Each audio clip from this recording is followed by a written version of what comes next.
British civil servant. This video is purely for entertainment and does not infringe on copyrights or laws. The rights to the novel and image belong to the original author. We do not claim ownership. Don't like waiting and want to listen to this fanfic in full now? Subscribe to our Patreon, where you'll find the best fanfics. Chapter 476, Newfoundland Fishing Protection Fleet. Hanky, Boris, I wonder what brings you to London this time. Alan Wilson gave a warm hug when he saw the newcomers. Hanky was a member of the Newfoundland Committee, and Boris was the direct person in charge of the tax haven. Could it be that something happened in Newfoundland? Captain Alan, from what you said, everything is normal in Newfoundland. Boris smiled.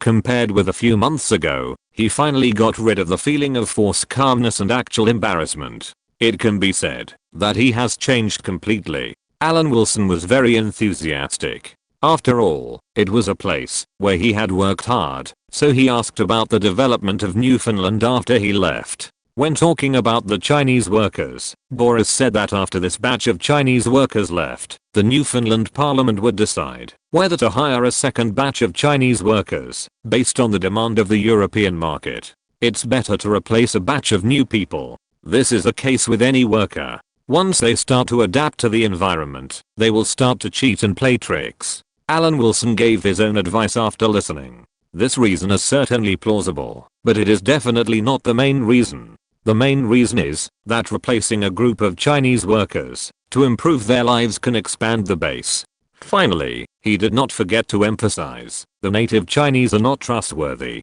If you continue to employ them, you must find new immigrants. By the way, the Malayan High Commissioner Jared Edward is in London. You came at the right time.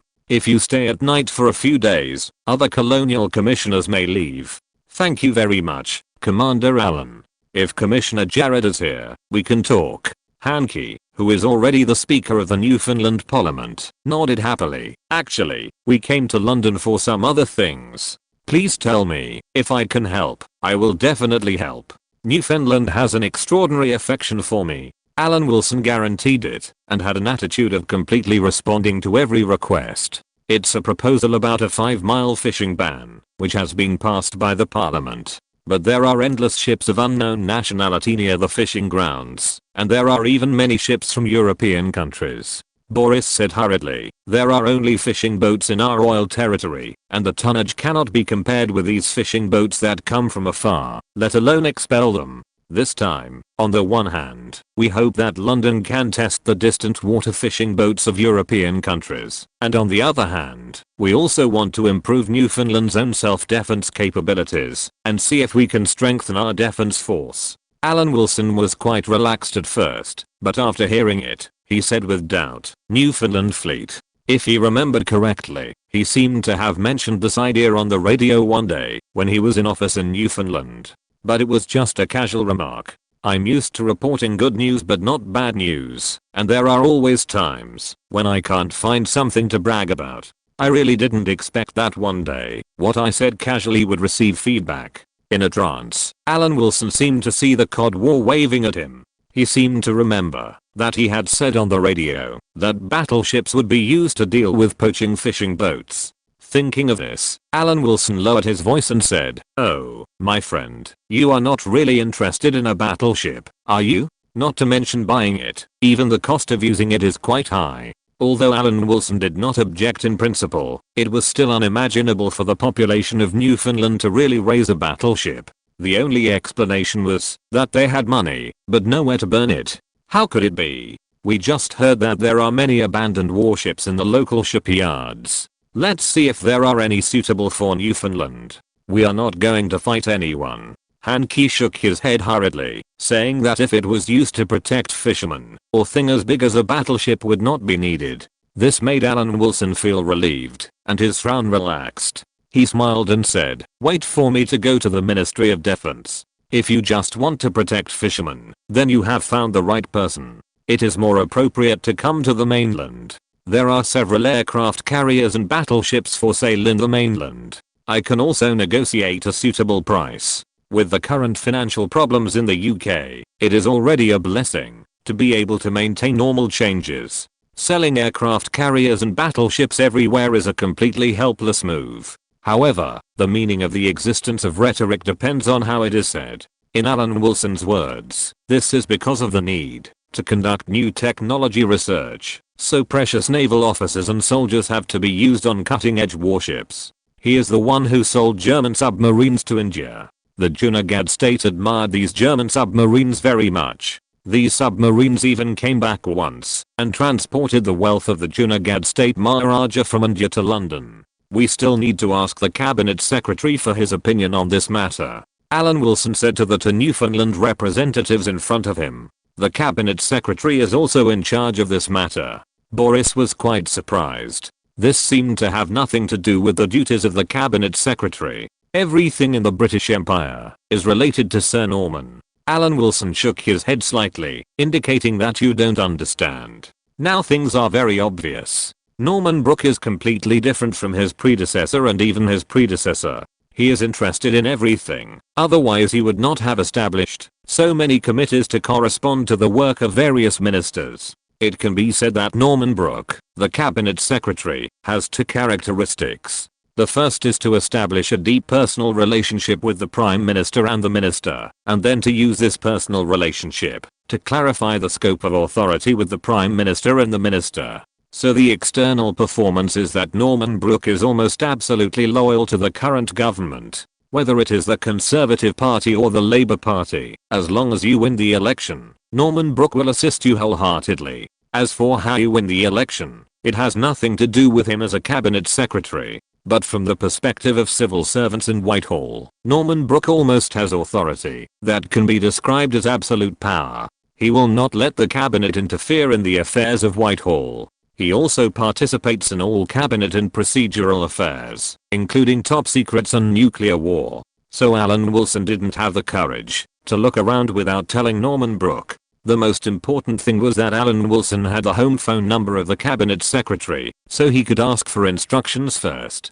This matter? Let's talk about it in the cabinet office tomorrow. I'm doing carpentry. That's it for now. By the way, you and Ice may come together. Norman Brooke clamped the microphone between his neck and held a saw in his hand. After hanging up the phone, he looked at the wood in front of him, as if he was looking at how to start more appropriately. Ice May was Churchill's chief military secretary before 1943, and later went to British India as Secretary General. Ice May knew everything about the warships built in Britain during the war, even better than the current permanent Undersecretary of the Ministry of Defence. Norman Brooke asked Alan Wilson to go with Ice May to listen to the views of the chief military secretary during the war. Alan Wilson didn't know how the chief military secretary viewed Churchill's various blinding operations during the war. In his opinion, Churchill's skills in the field of micromanipulation were at least not inferior to those of Chiang. Considering the international influence, it was even better. After learning of Norman Brooke's request, Ice May thought about it for a while and said, from this point of view, the battle-class destroyer is very suitable. The displacement of more than 2,000 tons is enough for ocean-going fishing boats. The firepower is also suitable. After all, it is mainly used for emptying. On the eve of World War II, Germany's dive bombers rose rapidly. After the war began, the German Stuka successively raided Poland, bombed the Dutch barracks, destroyed the strong fortresses in Belgium, crushed the counter-attack of the French tank troops, and strafed the British Expeditionary Force waiting to retreat on the Dunkirk beach. As the vanguard of the German Blitzkrieg, it showed its power. Because of the experience of World War I, the British Royal Navy had a large fleet at that time, but basically did not have air defense capabilities, but focused on anti-submarine. In addition, for slower targets such as surface ships, Stuka is absolutely a fatal threat. Just one heavy bomb is enough to scrap a large or medium-sized ship. The British government held an emergency meeting to discuss countermeasures. As part of the wartime emergency destroyer plan, Churchill supported the construction of air defense destroyers, and the battle-class destroyer came into being. When Churchill proposed to build anti-aircraft destroyers, Ice May was his chief military secretary, so he was very familiar with this batch of destroyers. The battle-class anti-aircraft destroyers were the product of war, but because they were late, they basically did not receive the baptism of World War II. They were originally designed to deal with German bombers, but when these ships gradually entered service after 1944, the Allies had entered the counterattack stage in Europe, and the battle class was no longer useful. Like many warships of the Royal Navy today, the performance is very good, almost brand new, but behind the times. There are a total of 38 battle class destroyers in 2 batches, 24 of which were completed and put into service. The remaining 14 were not unfinished, but not in service. Some of them have been dismantled, 5 are in a state of abandonment, and 4 are used for other purposes. 5 destroyers are in the shipyard. They can be said to have been completed, but they have not been put into service. Ice may introduced. I think if Newfoundland needs it, it would be quite suitable. This is not an ordinary emergency warship. The construction standard is based on the main battleship, but it was born at the wrong time. It is not appropriate to keep it in the shipyard. If some funds can be raised, it is still acceptable. Alan, you heard it too. We don't expect to recover the cost. After all, Newfoundland is a royal territory, and the price can be negotiated. After listening, Norman Brooke ordered, you should take the Newfoundland representatives to the shipyard to have a look. If Newfoundland is interested, I believe the Prime Minister will be happy to make it happen. Chapter 477 The Future of the Royal Navy. The design of the battle class destroyer has been controversial from the beginning. First of all, the ship's weapons and equipment. The initial plan was to equip it with 119mm guns and a small amount of minesweepers, but when the final plan was drafted, the Admiralty decided that all ships would be equipped with 114mm guns and install sufficient minesweepers. The 114mm gun is installed on a closed turret, which may be the mainstream in modern society, but in the World War II when the observation equipment was not advanced, this design made the gunners blind. Perhaps this is a problem in war, but for the current peacetime, this is no longer a disadvantage. Alan Wilson does not believe that Newfoundland fishermen will go to trouble fishermen from other countries in the dark. Although the ship is equipped with a variety of artillery, the generals of the Royal Navy still believe that the artillery firepower is not enough. This is also not a problem. It may not be enough to deal with a fleet. For poaching fishing boats, insufficient firepower is not a problem at all. The living environment on the warship is also very bad, but it is enough to equip fewer crew members. The original 300 crew members were assigned to Newfoundland, and half of them were equipped, and the problem of living environment was solved. In the final analysis, the shortcomings of wartime are not considered shortcomings in peacetime.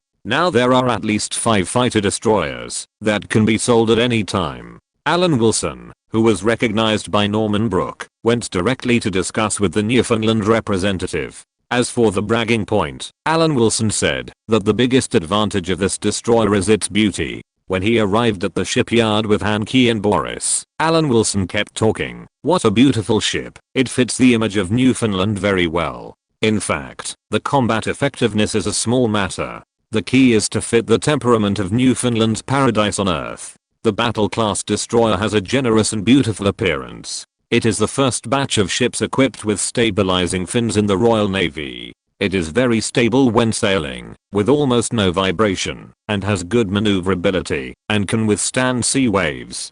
Talking about data and caliber are secondary, and even whether there is combat effectiveness is not important. As a British Royal Territory, Newfoundland is definitely protected by the Royal Navy. As for the 2 neighbors, Canada and the United States, let alone there is no need for conflict at all. Even if there is, it is not something that can be solved by the performance of warships. Just talk about the appearance. Although there is a saying that a beautiful fighter is a good fighter, the meaning is the same. For example, the Nelson class battleship looks awkward, and the battle class destroyer can't be too bad. Sure enough, when Hankey and Boris saw the battle class destroyer in a sealed state, they recognized the beauty mentioned by Alan Wilson. Among the warships of this era, the battle class destroyer is indeed beautiful. Of course, the two did not know that Alan Wilson's flattery was not sincere. He was used to the layout of stealth destroyers in later generations. The layout that was eye-catching in this era was just ordinary stuff in his eyes. But this did not prevent him from being a sincere salesman. He hoped that the 5 destroyers would be taken away quickly. Now the Royal Navy is in the sequelae of being choked during the war. As long as these destroyers are sealed now, it is almost impossible for them to appear in the sequence of the Royal Navy. It is better to sell them. Captain Allen, I wonder how much these destroyers will cost. Boris was very interested and asked eagerly. Boris used to be a soldier, but he didn't make a big name for himself. Now he still misses the military life. Newfoundland is a royal territory. Of course, we can't burden Newfoundland's finances like we do other countries. Alan Wilson pondered for a moment and said, let's put it this way. Each destroyer costs £100,000, including all weapons. £500,000 will take away 5 destroyers. It is completely impossible for others to pay this price. Only Newfoundland has a special status in the British Empire to pay this price. Although it sounded high sounding, it did not lose money, at least not in the cost of the ship. As a veteran naval power, Britain has the leading shipbuilding industry and a large number of skilled workers in Europe. To put it bluntly, an important reason why Britain was able to adopt the two-power standard was because the cost of shipbuilding was lower than that of other countries, including the United States. The cost of a British battleship is equivalent to that of a US heavy cruiser. If we take 2 destroyers of the same size in 1938, the British destroyer is only 1/5 of the US destroyer. This is partly because of the mature shipbuilding industry. On the other hand, Alan Wilson believes that the United States has already begun to use money to build up combat power in this era. The Benson-class destroyer costs $6.5 million. The US shipyards dare to quote, and the US federal government dares to allocate funds. You should know that the cost of the same class British destroyer was not more than £200,000 at the beginning. Even at an exchange rate of 1 to 4, it is less than $1 million. It is conceivable that the huge military expenditure on the books of the United States can produce things of the same quality. Since the Second World War, various weapons of the United States have begun to break the price record. The Cold War said that the Soviet Union's military expenditure was not transparent, and the 21st century said that China's military expenditure was not transparent. From this point of view, the US military expenditure has been embezzled a lot. Alan Wilson personally compared the prices of the destroyers of the two countries today and found that there is really a problem with the US military expenditure. I just don't know if it will be as serious as in later generations. For the same price, Newfoundland can only buy 1 warship from the United States, but it can buy 5 from the United Kingdom. Alan Wilson's statement made Hankey and Boris very happy. 5 destroyers can be driven away for £500,000. This definitely proves what Chief Allen said, that the local government attaches great importance to the status of the Newfoundland Royal Territory. He almost wanted to hold Alan Wilson's hand to express his gratitude. This price is too considerate of Newfoundland. Thank you very much, Chief Allen. It's nothing. We are all family, and I'm still the chief executive of Newfoundland. Alan Wilson nodded with a smile and couldn't help but sigh in his heart. It's better to say that any weapon in the United States is ridiculously expensive. In this way, it can be explained that the military expenditure on the books of the United States in the 21st century can't be used to install many weapons. Even the military expenditure during the Cold War may be inflated. Maybe the rumors about the Soviet Union's opaque military expenditure were created by Americans to appease domestic citizens and cover up their own military expenditure problems. After visiting the 5 destroyers that were about to be installed in Newfoundland, Alan Wilson put forward his own suggestion. Considering Newfoundland's geographical location and its status as a royal territory, it is better not to use the fleet as a name. Just call it the Newfoundland Royal Coast Guard, and try not to fire at fishing boats of unknown nationality, which will damage Newfoundland's position in the financial industry. No one wants a place that attracts funds with tax rates to always be in danger.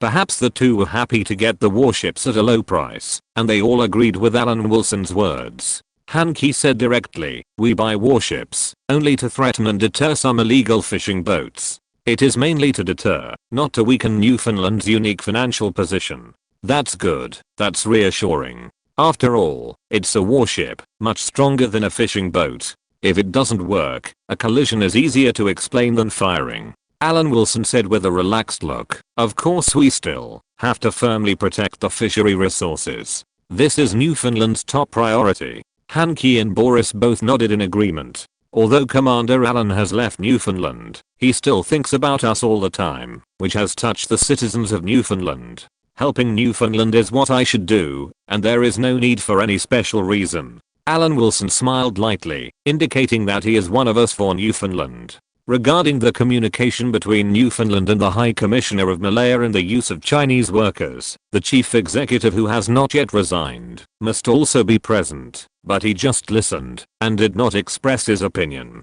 After searching among the British warships, Alan Wilson became very interested in some information about the current British Royal Navy, such as the angled deck. The concept of the angled deck was born in the winter of 1944. The inventor was also a British naval officer named Dennis Campbell. The aircraft carriers during World War II used a straight deck. If the aircraft failed to land, it could rush into the arresting net in the middle of the deck, but jet fighters could not do that. Jet fighters are not only heavy and expensive, but once they miss the arresting cable, they must be pulled up again to take off. However, so far, no aircraft carrier in any country has adopted an angled deck layout. The Malta-class aircraft carrier has not been completed yet.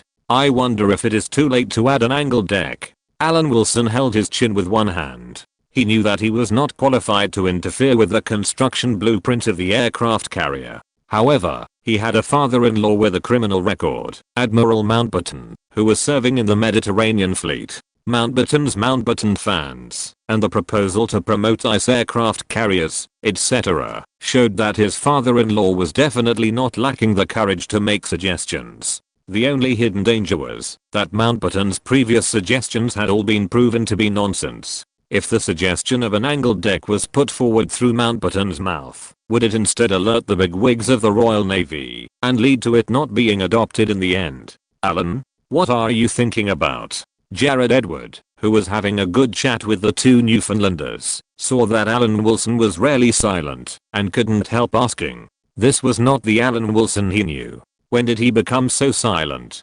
Jared Edward didn't know that Alan Wilson was envisioning the future of the Royal Navy. Chapter 478 Domino Effect. Nothing. I'm very happy to see several gentlemen so harmonious. Alan Wilson smiled gently, indicating that he really didn't want to disturb the beautiful vision in front of him. In fact, he just didn't hear anything, and didn't know where to start. Alan Wilson was of course happy to see Newfoundland and Malaya complement each other. In fact, this was also the purpose of the recall of the respective colonial commissioners. From the account book, although more than 4 million square kilometers of colonies in British India, Burma and Ceylon were lost.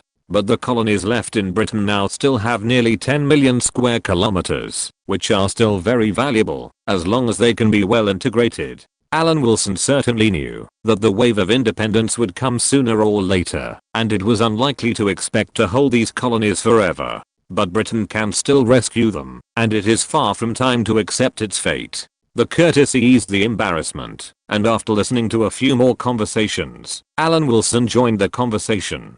Thinking about whether to talk to Mountbatten sometime, the relationship between the father-in-law and the son-in-law should be established. The only question now is whether there is still enough time to improve the two Malta-class aircraft carriers. First, he has to find Dennis Campbell, who used the angled deck. He also knew that the steam catapult was actually invented and applied by the British first, but no relevant records have been found in the past few days, indicating that the steam catapult has not yet been introduced. In simple terms, the steam catapult consists of a very long action cylinder with a slot on the top of the cylinder, which is flush with the aircraft carrier's flight deck, and the slot is sealed with a catapult cover inside the action cylinder. One end of a rope is fixed to a freely movable shuttle, and the other end is connected to the aircraft being launched. High pressure steam from the aircraft carrier's boiler is injected into the action cylinder to push the piston, causing it to move at a very high speed inside the cylinder. The elastic cover allows the rope to move along the length of the cylinder. Once the piston and the rope pass a certain point, the high pressure of the steam seals the elastic cover again. The end of the action cylinder is open, and the shuttle can be ejected out of the cylinder. The rope can also detach from the accelerating aircraft and rush out of the sea with the shuttle, while the aircraft goes straight into the sky. There were many kinds of aircraft catapults during World War II, such as hydraulic or compressed air, but these did not work on jet fighters. The weight of the aircraft increased, the stall speed was fast, and it was very difficult to provide sufficient acceleration to the aircraft through hydraulic or bomb ejection in a very short distance. A rotten ship still has 3-inch nails. The British Royal Navy has been rampant in the world for hundreds of years, and it is still not bad in naval use. The problem is that the national strength is not good. Decades later, when people mention aircraft carriers, they all think of the United States. Few people know that many standards of modern aircraft carriers were set by Britain, but they were all developed by the United States. Regarding naval issues, he can only look for Mountbatten, who knows such a person who has the final say in the Navy. Although past experience has shown that most of the advice of this father-in-law is unreliable. But now it is different. Alan Wilson has seen pigs run, even if he has not seen pork. The most important thing is that the unreliability in the past has never delayed Mountbatten's career. If we refer to history, Mountbatten will return to the country to serve as the 4th Minister of the Navy next year, before the outbreak of the Korean War. The Minister of the Navy is elected, so Mountbatten, the 4th Minister of the Navy, can be regarded as the 3rd person in the Navy. Considering the core position of the Royal Navy in the British military, it can be judged that Mountbatten will be promoted to the big boss of the British military by next year at the latest. Since the end of the war, although the Malta-class aircraft carrier was finally preserved, the construction period was also affected. It is unknown whether it can be completed next year as originally planned. However, compared with the fate of being directly dismantled in history, it is already a blessing to be able to preserve 2 heavy aircraft carriers. In this way, with the 2 Eagle-class aircraft carriers, the Royal Navy will have 4 heavy aircraft carriers to use for at least the next 20 years, and the cards in hand are far better than those in the same period in history. After completing the accompanying work, Alan Wilson sent a telegram to Mountbatten.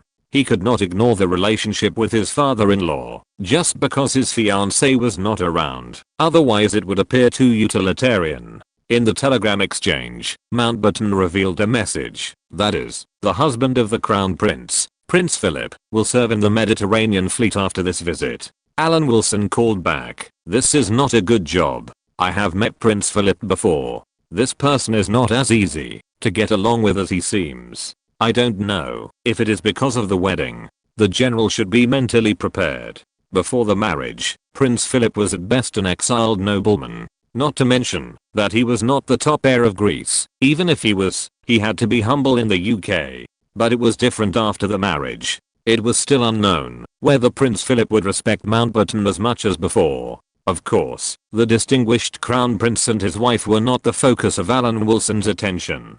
He recommended a person to his father-in-law, Dennis Campbell, who had applied angled decks during the war. I don't know if this involved abuse of power. However, judging from General Mountbatten's reaction, the British Long Ocean did not think so, and felt that it was not a big deal. Then Alan Wilson called Dennis Campbell, whom he had met, and confirmed the fact that the other party was about to be transferred to the Mediterranean fleet. As for getting along with General Mountbatten himself, just remember to report good news and not bad news. Alan Wilson reminded Dennis Campbell that his father-in-law was an absolutely adventurous man. Dennis Campbell's contribution to the Royal Navy was all in Mountbatten's hands. All the major colonial commissioners had left London and were ready to set up nationalized enterprises. But this did not include Jared Edward, the High Commissioner for Malaya. The enterprises involved in tin mines and rubber exports were themselves an important source of income for Britain and did not need to be reorganized. Therefore, the establishment of nationalized enterprises did not include Malaya. Sir Baron also left because Israel had officially held elections and had its own prime minister and parliament. Sir Baron was going to plan for an arms race. Alan Wilson also had his own affairs because the 3 major battles had been fought. Regarding the changes in the East and the fact that a pro-Soviet country was about to emerge, the London decision-making circle needed someone who knew the East better, and that was actually Alan Wilson. Recently, there are voices in Washington that hope to establish a military organization to resist the invasion of the Soviet Union. After asking about China, Norman Brook asked Alan Wilson, "What do you think about this matter? If you were in Boston, you should report this matter, not me. Of course, this is not an accusation, but what do you think about this matter?" NATO? The word flashed through Alan Wilson's mind, and he thought while saying, "For now, the Soviet Union's power is obviously developing in Asia. If a military organization is established, will it intensify the contradictions in Europe? And we have determined that the Soviet Union is actually unable to launch a large-scale invasion due to its huge losses in manpower. This is also the Prime Minister's opinion." Norman Brook nodded, indicating that Prime Minister Attlee currently thinks so. Alan Wilson sighed lightly, and it seems that 1949 will still be a year of chaos. Norman Brook immediately proved that Alan Wilson was right. "We have decided to sign a coal and iron community treaty with France, as well as the merger of the 3 occupation zones. The Americans hope that we will not be as stubborn as the French. Only by merging the occupation zones can we better resist the Soviet Union's attack. Regarding the merger of occupation zones and the military alliance treaty, we can only agree to one of them," Alan Wilson said softly. "Now the United States obviously wants greater benefits. This is completely inconsistent with the divided interests in the Yalta Conference and the Potsdam Conference. The most important thing is that the Americans call for confrontation with the Soviet Union, and what is taken away is our share. Even if I don't say it, Whitehall knows clearly the role of the British occupation zone in promoting the country. We can't just take it away when the Americans say so. What if we agree without compensation? Regarding this matter, of course I'm also clear about the role of the British occupation zone. I have also put forward some suggestions for this. Regarding the loan and the Marshall Plan, will the Americans agree to a free gift?" Norman Brook pondered for a moment and said, "If the Americans agree, there is room for negotiation on this matter. But we must also strive for the interests that belong to Britain. What do you think, Alan? After the merger, I believe Germany will establish a central government, and the seat of the government must be in the British occupied zone." Alan Wilson thought for a while and said, "The Trade Commission cannot be abolished for the time being, and ensure that the German central government operates under the supervision of the British troops stationed in Germany." Norman Brook laughed. "You still want the 3 occupied zones to serve the homeland? Americans should not be so stupid as to agree to such conditions, then continue to maintain the status quo. The French are actually very reluctant to unify Germany, and think the current situation is good." Alan Wilson chuckled. "If the United States puts pressure on Paris alone, it is estimated that it will not succeed. It seems that the law of the stability of the triangle has also appeared in the current German occupation zone issue. If it can be delayed, maybe the United States and the Soviet Union will confront each other in Asia, which will be much easier for us." Alan Wilson shook his head. "In the final analysis, each stage has its own ideas. Historically, Britain urgently needed economic assistance and security guarantees from the United States, so it was naturally led by the nose. But now it is different. Britain's short-term debts have been cleared, unless the United States tears up the agreement and starts to collect debts. Otherwise, Britain will not be under economic pressure. More importantly, the decision-making circle in London did not believe that the Soviet Union had the ability to start a war, at least not in the near future. Since they did not believe that the Soviet Union had the ability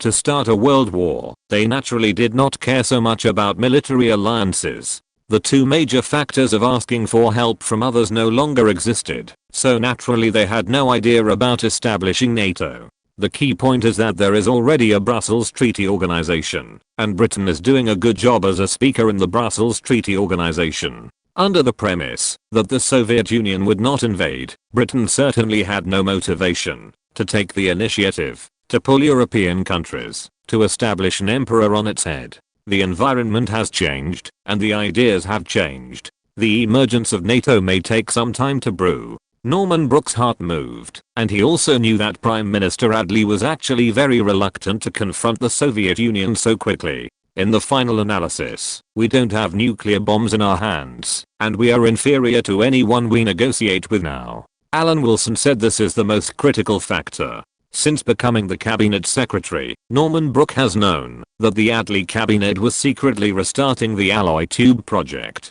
He asked seemingly unintentionally, "You mean, only if we have nuclear bombs in our hands, will the Americans talk to us on a relatively equal footing?" "Of course, my dear Sir Norman." Alan Wilson smiled bitterly. "Now we still have to rely on the United States to resist the Soviet Union's ground forces. If we have nuclear bombs in our hands, do we still have to be afraid of the Soviet army? It is enough to bury nuclear mines directly in Germany, which will just destroy Germany and the Soviet Union together. It will not be a loss to Britain. The most fundamental reason is that Britain is not tough when speaking now. Even if the situation is much better than in history, facing the United States with nuclear bombs, it unconsciously loses momentum." This is what Alan thinks. Norman Brooke, who arrived at the Prime Minister's office, repeated what Alan Wilson had said. Although he was talking about China at the beginning, I actually agree with some of his remarks. If we have nuclear bombs in our hands, it will be much easier to talk to the United States about the merger of occupied areas and military alliance treaties. Alan's level is still not suitable to know about the progress of the nuclear bomb.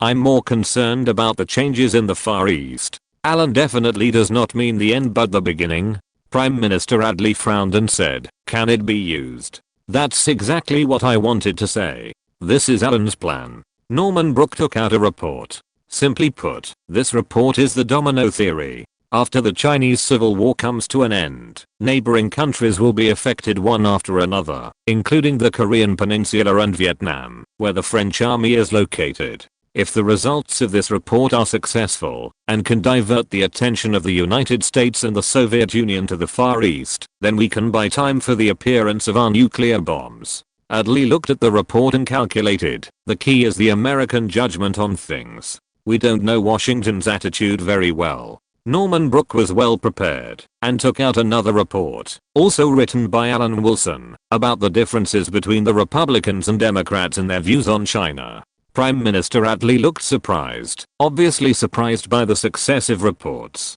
While reading, he verified it with the current situation, and finally said, "It seems that we should try to delay as much time as possible before our nuclear bombs appear. There is only one chapter today. I'm a little out of shape. Sorry. If you're listening to this novel on a channel other than Fanfic World, it means they downloaded and uploaded it without effort. We cordially invite you to visit our channel, Mundo Fanfic Novelos. There you'll find the original version of this story and you can explore many other novels of various genres. We're waiting for you to immerse yourself in a world of incredible novels.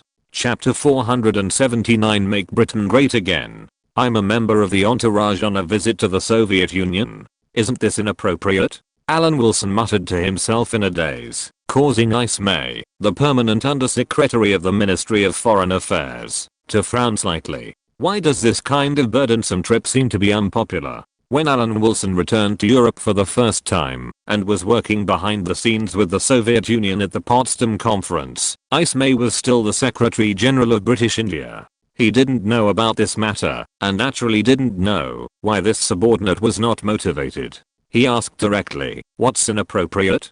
"Sir Ice May, I'm the consul in Boston. I'm preparing to return to the United States to continue my work recently." Alan Wilson organized his words. "If I appear in the entourage on a visit to the Soviet Union, I always feel a little weird." "Nothing strange," Ice May said calmly. "Easing the situation is a top priority for this government. We can't work for the country with a picky mentality. We can't be happy because the conditions in the United States are good and complain because the conditions in the Soviet Union are bad." A great truth poured into his ears, and Alan Wilson's face was full of approval, and it seemed that the spirit of ownership broke out all of a sudden. He was ready to go through fire and water for the British Empire at any time. So he took over the preparation of the proposal and studied the itinerary of this visit to the Soviet Union. There was one proposal that London attached great importance to, that is, to make a conciliatory attitude in Germany and appropriately reduce the size of the troops stationed in Germany.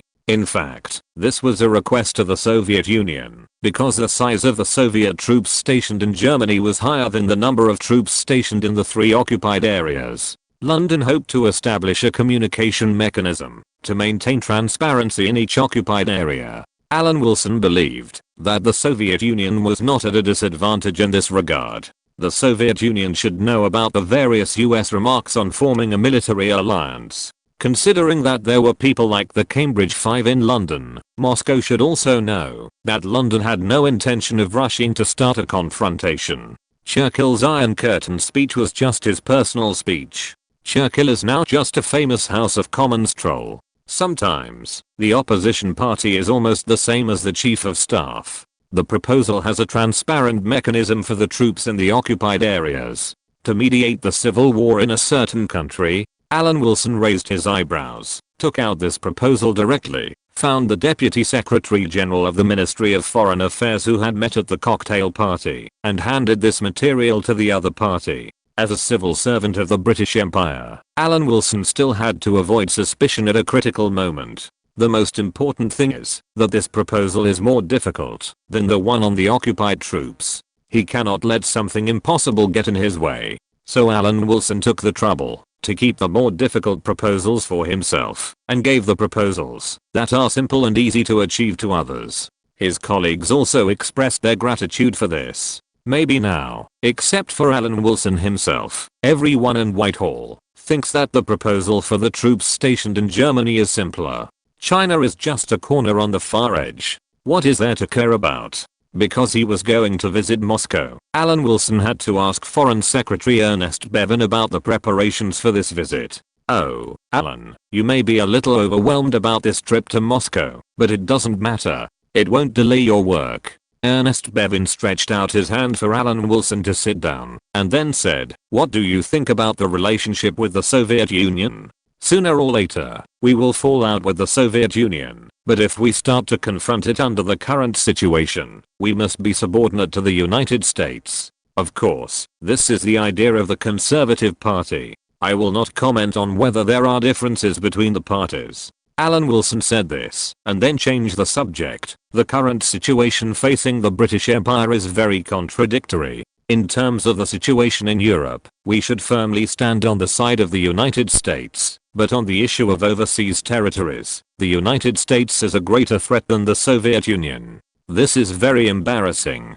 Yes, I believe the results of the Dutch incident will be reported in the next 2 days. Ernest Bevin said calmly, in this way, we can see what the United States' attitude is on the colonial issue. As you said, Britain must adopt different methods to deal with different problems, which is very contradictory. In fact, Britain has been eager to invite the United States to protect Europe since the beginning of the post-war period. Ernest Bevin made great efforts as Foreign Secretary, but the war had just ended, and the United States was not very interested in confronting the Soviet Union.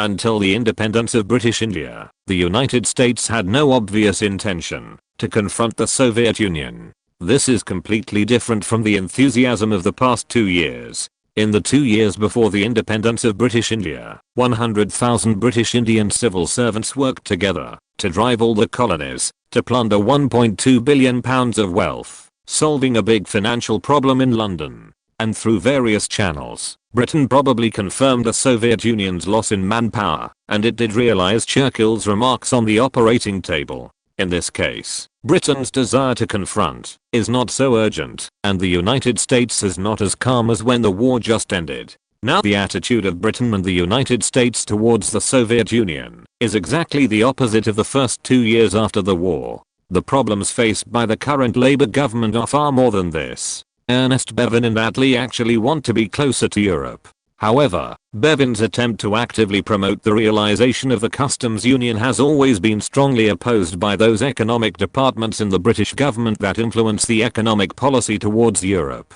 The magic weapon they offer is that European economic integration will inevitably damage trade between Britain and Commonwealth countries. Opponents believe that it is almost impossible for the Labour government to make the choice of weakening the ties of the Commonwealth and integrating with a weak and unstable Europe.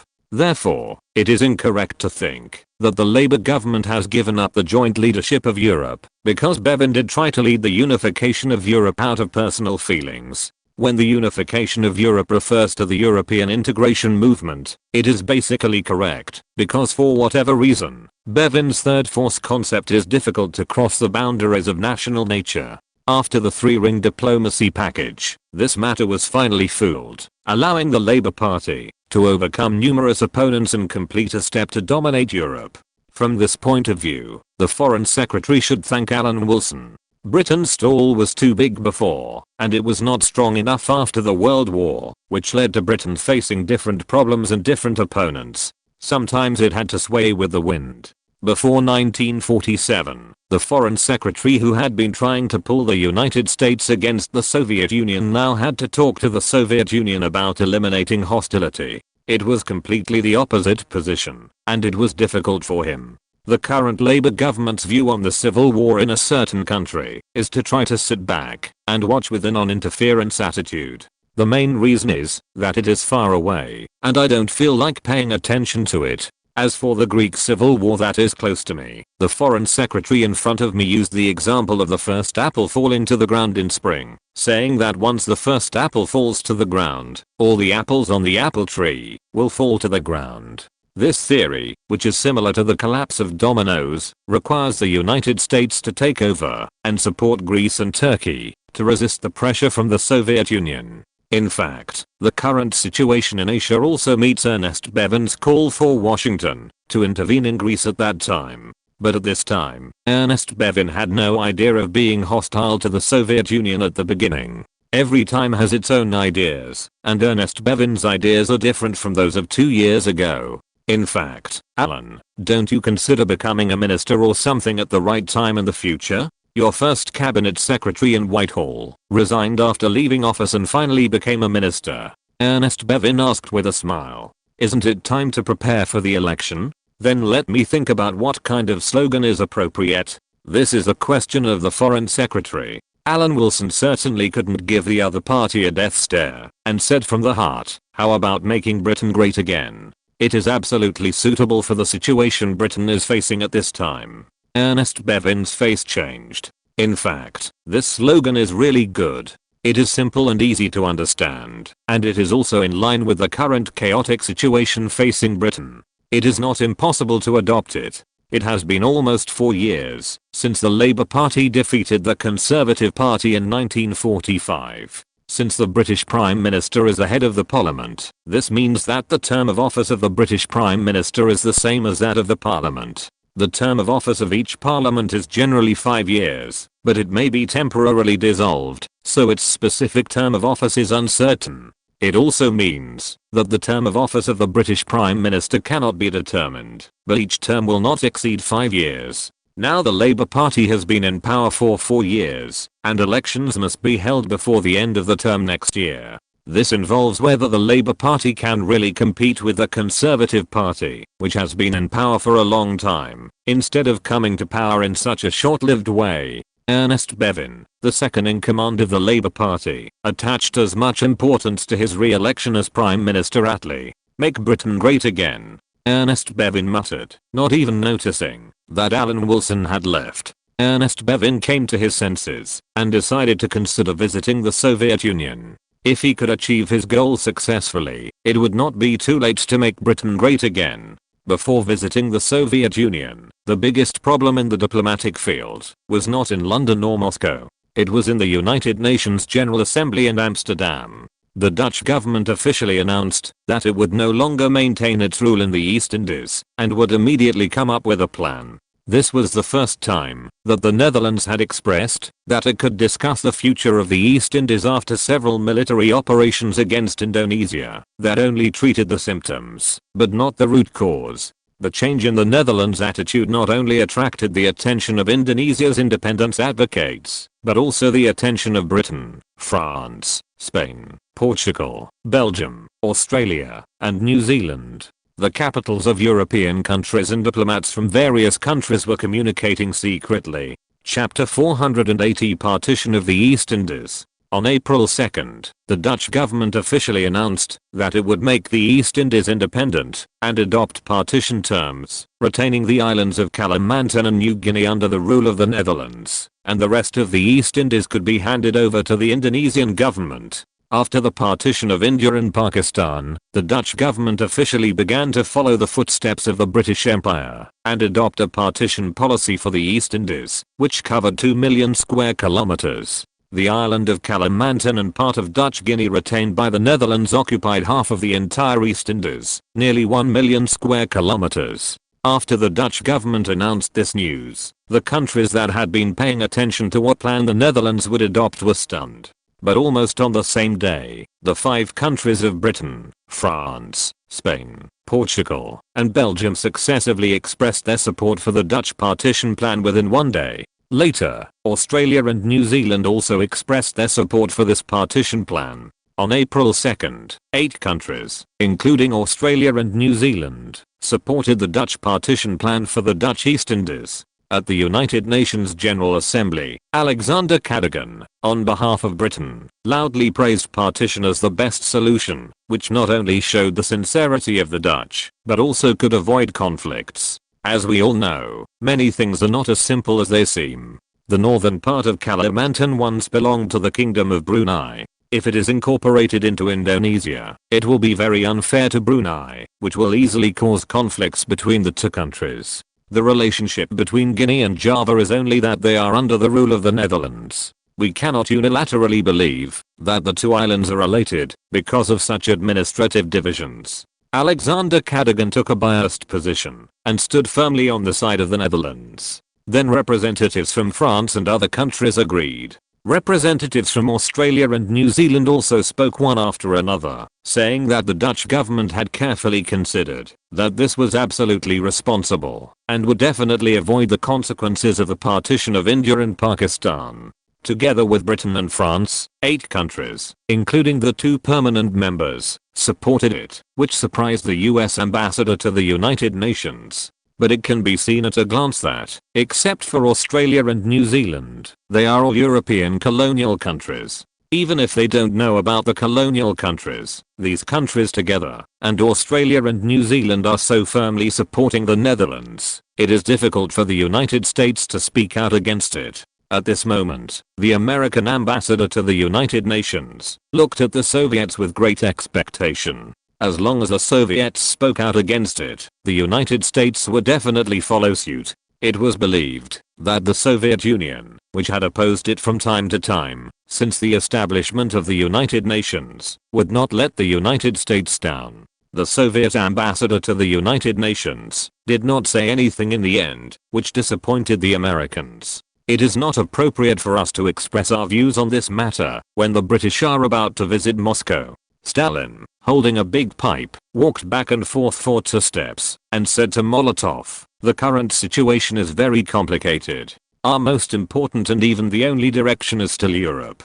This will not change in the foreseeable future." In fact, we can also see from this incident that the United States and European countries are not close on the issue of colonies. Yes, Comrade Stalin. The Netherlands just announced the partition, and on the same day, Britain, France, Belgium, Spain, and Portugal, as well as Australia and New Zealand next to the East Indies, expressed their support. It is hard to be convincing to say that there has been no private communication. Molotov frowned and said, "It seems that Attlee's Labour Party cabinet also has imperialist thinking, just like Churchill." No, there is still a difference. Stalin tapped his pipe. Anyway, he is definitely better than Churchill. There are only 2 people in my life that I cannot see through. One is Hitler and the other is him. The things these 2 people do cannot be described as rational at all. The only difference is that Hitler did not have an American to help him. It can be said that Britain's predicament today has a lot to do with Churchill.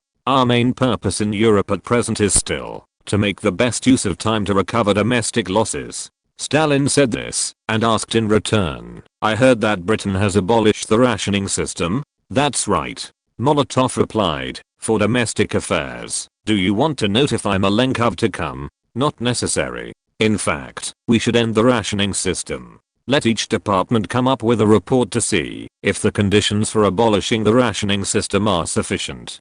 Stalin shook his head slightly and said, "It can't go on like this. Naturally, the current Moscow is not interested in upholding justice for the Indonesian independence movement. The current Soviet naval power cannot exert influence on Indonesia, and the good news in Asia is enough to make Moscow happy. Now the time for a full-scale confrontation with imperialism is not yet ripe, so it is better to wait." Moscow's astonishing silence surprised the United States, which had been eagerly waiting for the Soviet Union to smash the cup as a signal. This is not the Soviet character. Since the establishment of the United Nations, the Soviet Union has used the veto power countless times.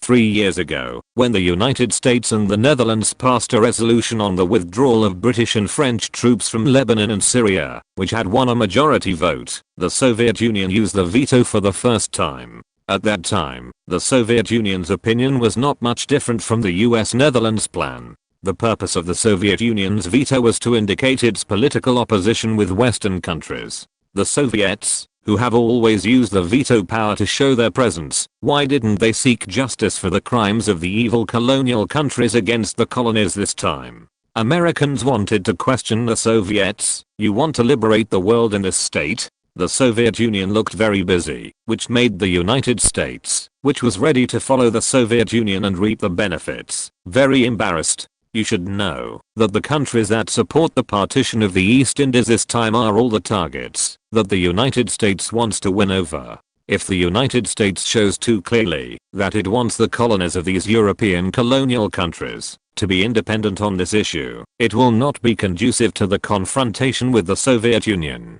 The Soviet Union and the entire Eastern Europe have remained surprisingly silent on the partition of the East Indies. As if they didn't know about it, no newspaper reported it. Instead, they reported on the progress of the civil war in a certain country, believing that this was a shameful failure of American imperialism. Yes, burning all the rubber forests is far from enough. Mines should be laid in all metal mines to make mine detectors useless and mine clearance impossible. Fill in the wells and dump industrial waste into the river. Bombard Jakarta before leaving. What about battleships? Why not use them? The Dutch are still too rigid. On a bench in Hyde Park, holding a newspaper and reading the news about the spread of fires caused by the hot weather in Indonesia, Alan Wilson was immersed in the situation and wanted to personally formulate an evacuation plan for the Dutch and set an example for the French to do later. Alan. With a pleasant female voice, Alan Wilson suddenly became alert and put away the newspaper without leaving a trace. As for the mine laying and shelling, it was all misunderstanding. Standing up and facing the source of the voice in a gentlemanly manner, Alan Wilson said with a bright smile, "Audrey, your outfit today is eye-catching. Only you can make ordinary clothes impressive." "No way." Audrey Hepburn's ears were burning, and she asked with a smile, "What are you looking at? I saw you talking to yourself from a distance. It's about a piece of news from the Netherlands. I think you grew up in the Netherlands, so I paid more attention to it. The Netherlands' territories in Asia have been peacefully resolved. It's really a happy thing." Alan Wilson seemed very happy about the successful peaceful resolution. Alan Wilson invited Hepburn to take a walk, to cultivate feelings, before going on a business trip. During the time, he talked about some interesting things in Whitehall. He knew that Hepburn was not very interested in politics, so the topic was limited to jokes in Whitehall. These funny things made Hepburn laugh so hard that she couldn't close her mouth. She smiled and said, "I thought you were all very serious when working for the government. We are all ordinary people, and we do the same things as ordinary people." Alan Wilson pursed his lips and said, 30 years later, there will be a TV series called Minister. The protagonist in it is more like a collection of former prime ministers and former cabinet secretaries, condensing several characters. So strictly speaking, there is no prototype. But there is a former prime minister in the background, and the prototype must be the current prime minister Attlee. Because Jim Hack's party has been in opposition for a long time, it was the former prime minister who led the party to turn around. This is exactly the current state of the Labour Party. The most important thing is that Jim Hack's former prime minister pulled down the deputy whip before leaving office. This is a relationship between the current Prime Minister Attlee and the deputy leader of the Labour Party Herbert Morrison. The relationship between Prime Minister Attlee and Deputy Prime Minister Herbert Morrison is something that everyone can see. The reason is that when the Labour Party decided on the future leader, Herbert Morrison, who was more qualified, lost his seat in Parliament because of the election failure. British elections are essentially about electing parties, and the whip automatically becomes the Prime Minister. Herbert Morrison, who lost his seat that time, watched Attlee become the leader of the Labour Party, and he was always upset in the days that followed. Attlee also knew about this.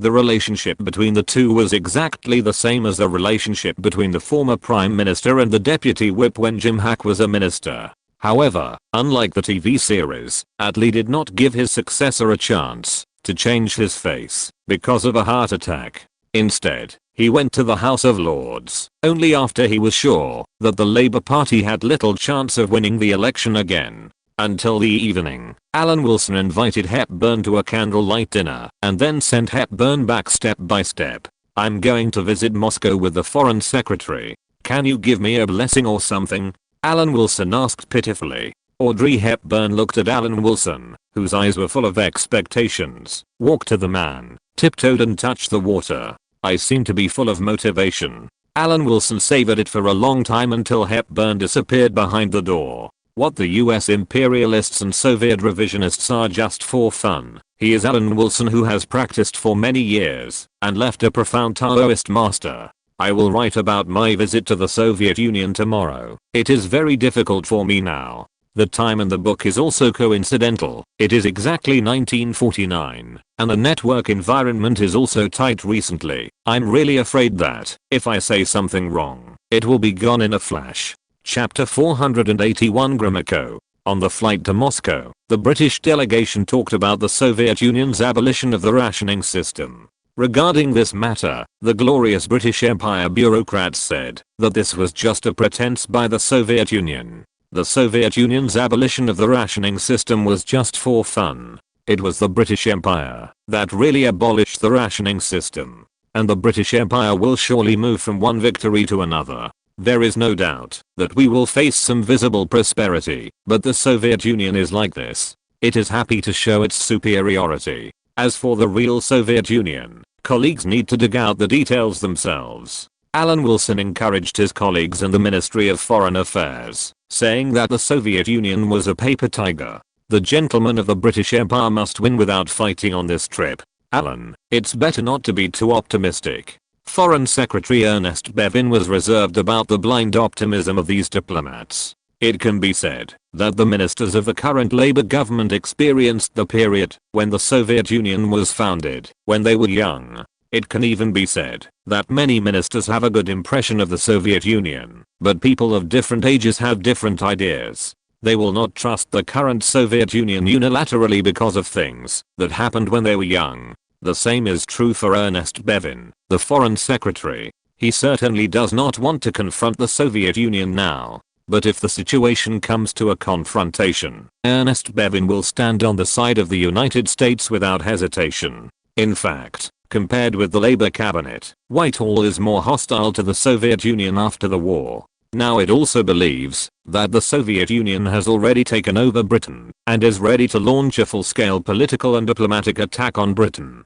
The Russians had already made up their minds to adopt an aggressive policy in accordance with military communism and Russian chauvinism. They launched an offensive against British social democracy and Britain itself. The Soviet government would attack Britain with a combination of military, economic, propaganda, and political weapons, as well as communist doctrine. Therefore, it was proposed that targeted defensive measures should be organized and coordinated immediately, and the policy of defensive counterattack should never be stopped. Alan Wilson was from another faction, believing that the Soviet threat was just for fun, and the British Empire should first save itself, rather than being scared to death by the Soviet Union, and then clinging to the thighs of the rebellious son for help. Britain also had to work hard to retain its influence, especially in the Mediterranean, where the British Empire and trusteeship interests were shaky, and factors such as oil supply and strategic sea and land routes made the region very important in the continued formulation of British policies.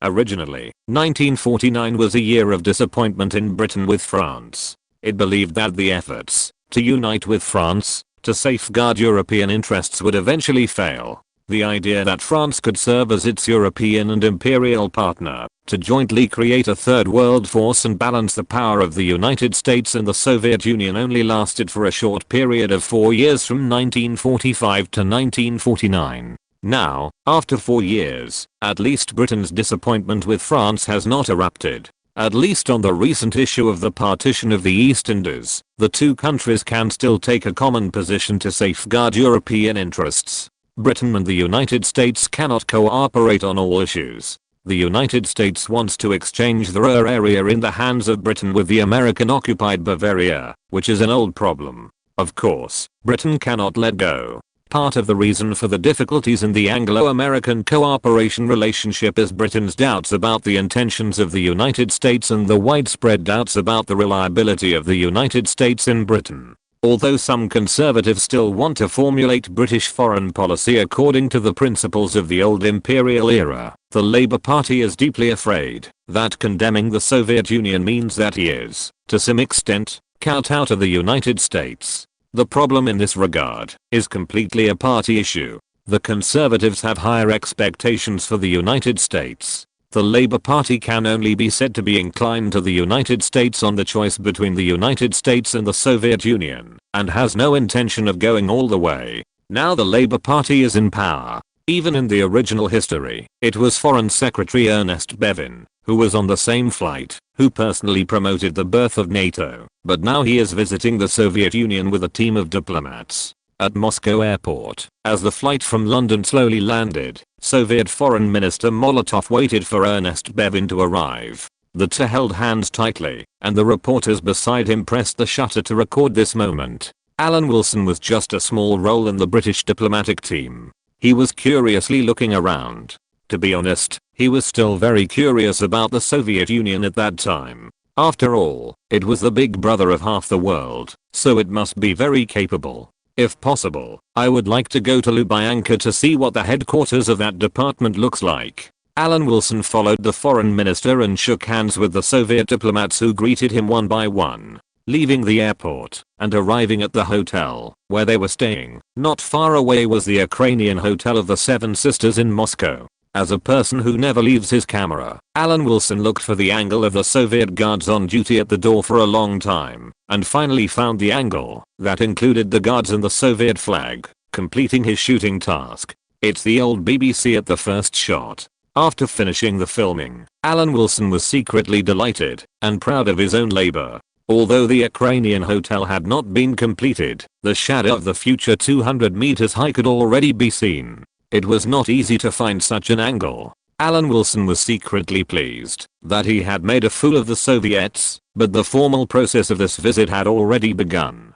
The person who came forward to challenge the British delegation was the famous Mr. Veto, Soviet Deputy Foreign Minister Gromyko. During the talks, Gromyko started with the topic of the Netherlands' partition of Indonesia and angrily denounced the meanness and shamelessness of European colonial countries. Mr. Gromyko, this is an era of reconciliation. Let us look to the future and seek common ground while reserving differences. Alan Wilson played take-eye with the other party indifferently, and didn't the Soviet Union say anything? We must know one thing, that is, this current meeting is extremely important to both the Soviet Union and Britain. War and peace are a big issue. The atmosphere of confrontation has intensified, and every choice we make now will have an impact in the future. Mr. Allen, have you been working for a year?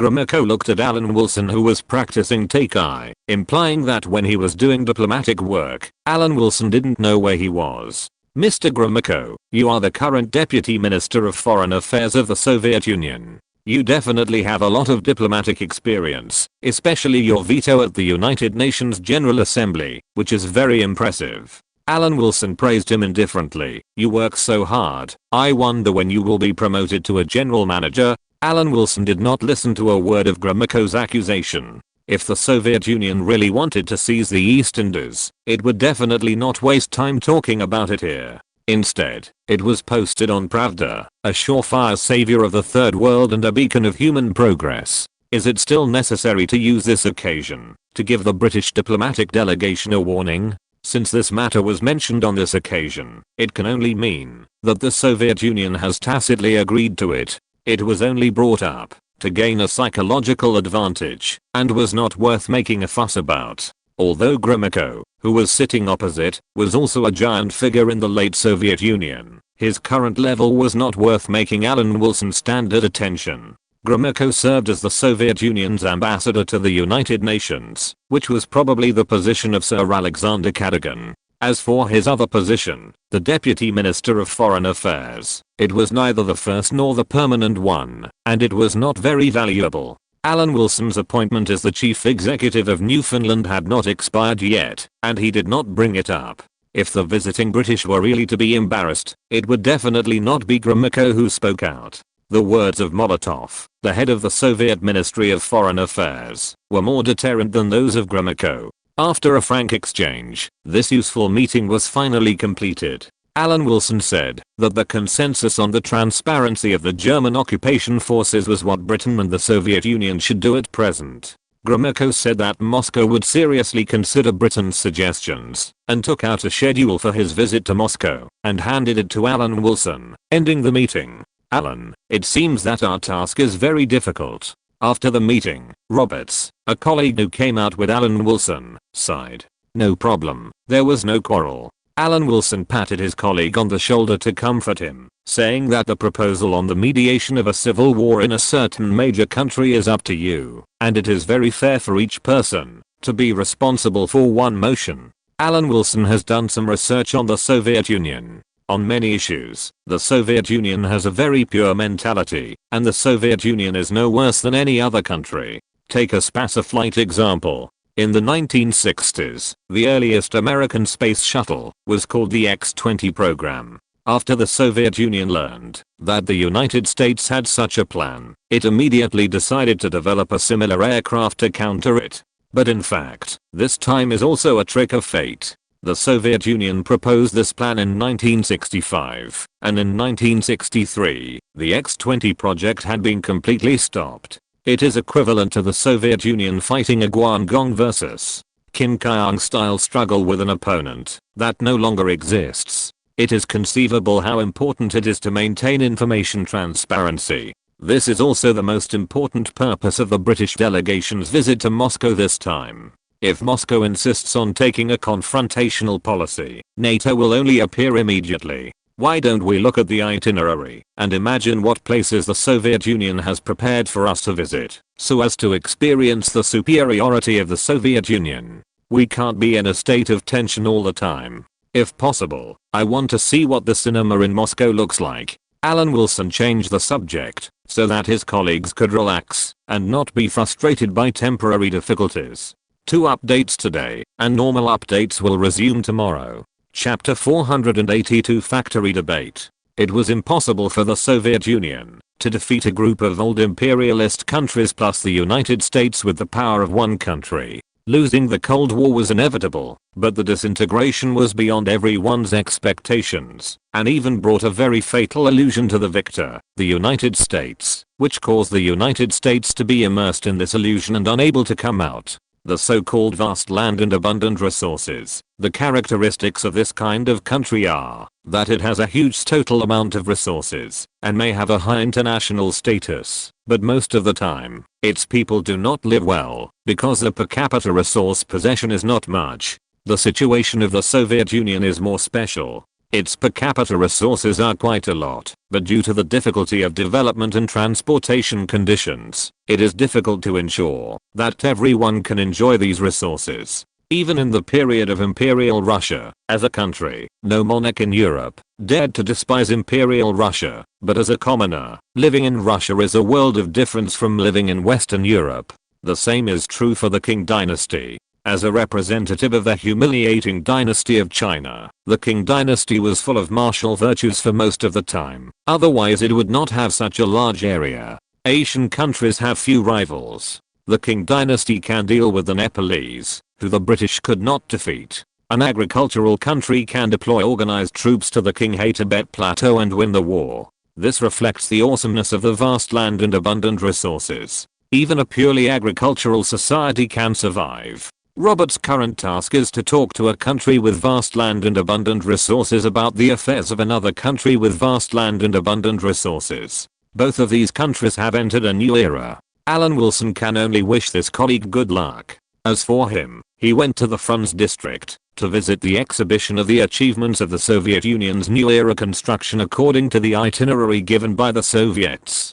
The person who received him was Vertseva, the first secretary of the Frunze district of Moscow. It is hard to imagine that the two met again under such circumstances. This time the environment has changed. Alan Wilson can no longer take this cultural tsar seriously as he did in London. You can't treat Furtsever the same way you treat Grimako. After all, Alan Wilson didn't dare to do that. A woman can do anything when she gets mad. The diplomats who followed Alan Wilson on the tour suddenly found that their boss suddenly looked kind. Furtsever maintained a gentle and calm attitude, suppressing the ups and downs in her heart. As a future star who has already stepped into the ranks of senior cadres, she certainly understands the importance of considering the overall situation. If the Soviet Union is like the project we visited today, it would be a truly awe-inspiring country. Alan Wilson followed Furtsever and was within the range of the fragrant wind and said dizzily, "My foreign friend, what do you mean by this?" Furtsever turned around and looked at Alan Wilson as if she was ready to give everything to defend the Soviet Union. Literally, you Soviets always show a confrontational attitude, which is not good for world peace. Alan Wilson said solemnly, "Am I wrong? Why didn't you British take a confrontational attitude?" Furtsever asked back in a bad tone. "Because I'm British." Alan Wilson shrugged indifferently and gave an irrefutable answer. No matter what country a person is born in, he must do the most basic thing to safeguard the interests of his country. Alan Wilson is British, not Soviet. If he were Soviet, the old imperialists would just have fun and let him have a place in the Kremlin. The unlucky ones would be the United States and Britain. Objectively speaking, with the Soviet Union's scientific and technological level and material level, if they were properly deployed, they could solve only one of the arms race and the people's lives, and there would be no problem. Not to mention the ability of the arms race, everyone in the future can see it. With the support of the Soviet Union, the level of armaments of the Warsaw Pact has never been left behind by NATO. If the Soviet Union is willing to maintain this situation, it can continue to engage in military confrontation with the United States, no problem. The problem is that there is a military confrontation and a competition of quality of life. The Soviet Union is against the United States, Britain, France, Germany, and Japan, and has the support of resource-based countries such as Canada and Australia. Under normal circumstances, the Soviet Union cannot win, even if it is exhausted.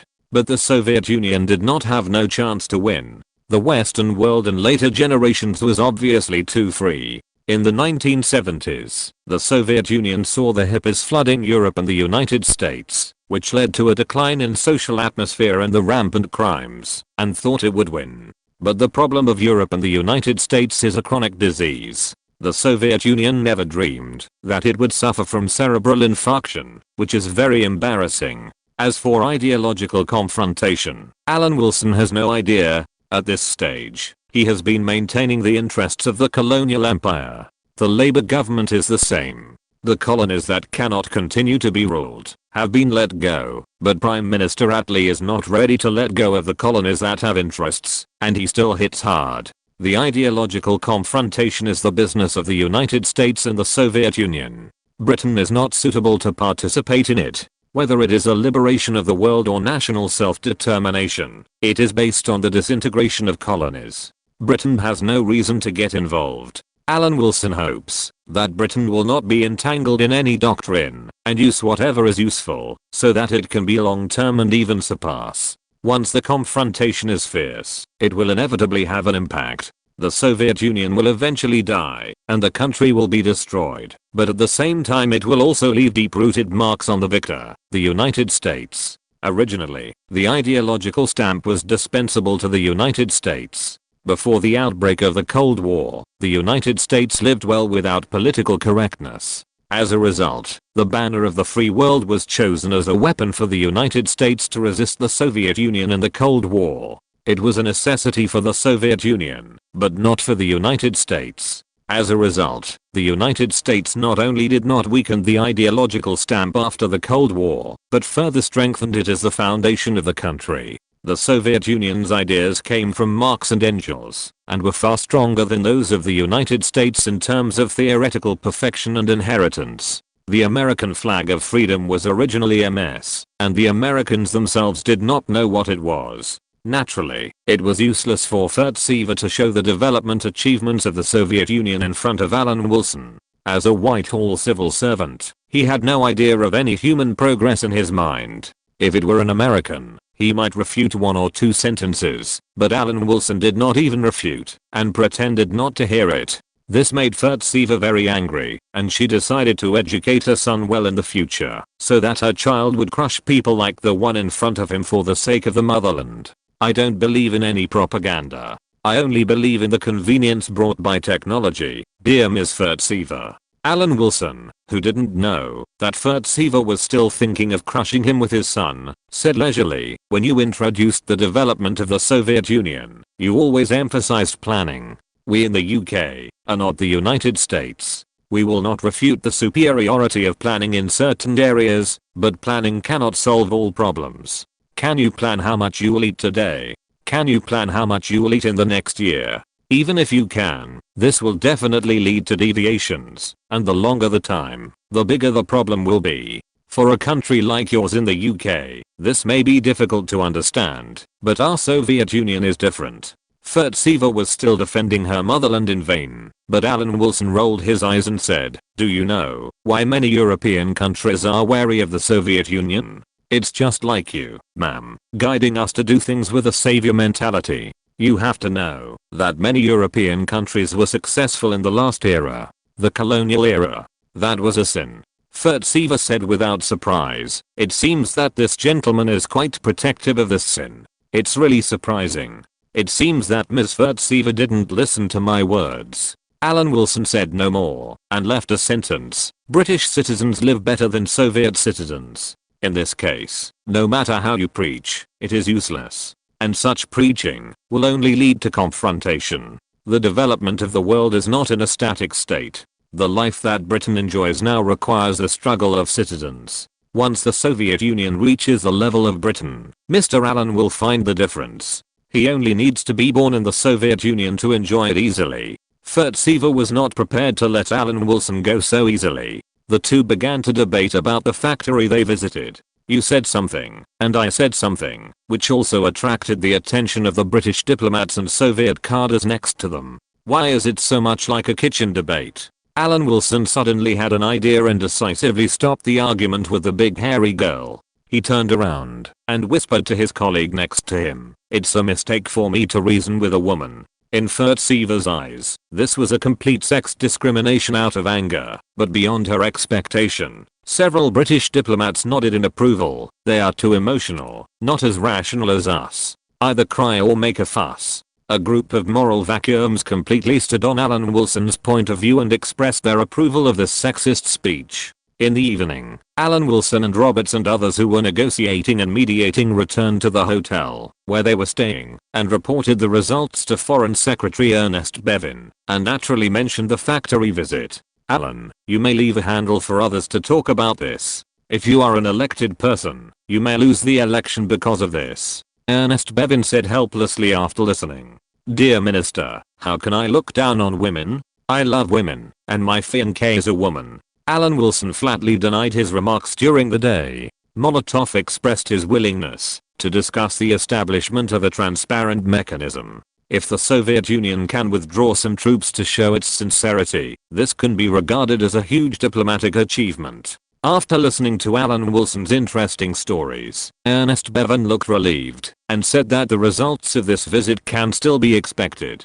Chapter 483, Peace for a Generation. Revolutionary countries like this want to prove something too much. Now it seems that there may be difficulties in contacting the Far East in the future. But this does not mean that it cannot be resolved at all. Alan Wilson partially agreed with the opinion of the foreign minister and then said, "We don't fully understand the idea of establishing a country after these revolutions, just as we can't understand why the French sent Louis XVI to the guillotine. But as time goes by, we will always find some tricks." Speaking of this issue, the Soviets reacted coldly to the mediation. Roberts heard Alan Wilson's words and smiled bitterly. "The biggest problem is that the other party is not interested in our proposal. The mediation can be terminated." Ernest Bevin sighed and took out the news from the country to show the accompanying diplomats. "There is no need for mediation now. What we should consider is what position to take towards a newly emerging country. After reading the news conveyed by Ernest Bevin, Alan Wilson could explain it in one sentence: 1,000,000 troops crossed the river. This day will come sooner or later.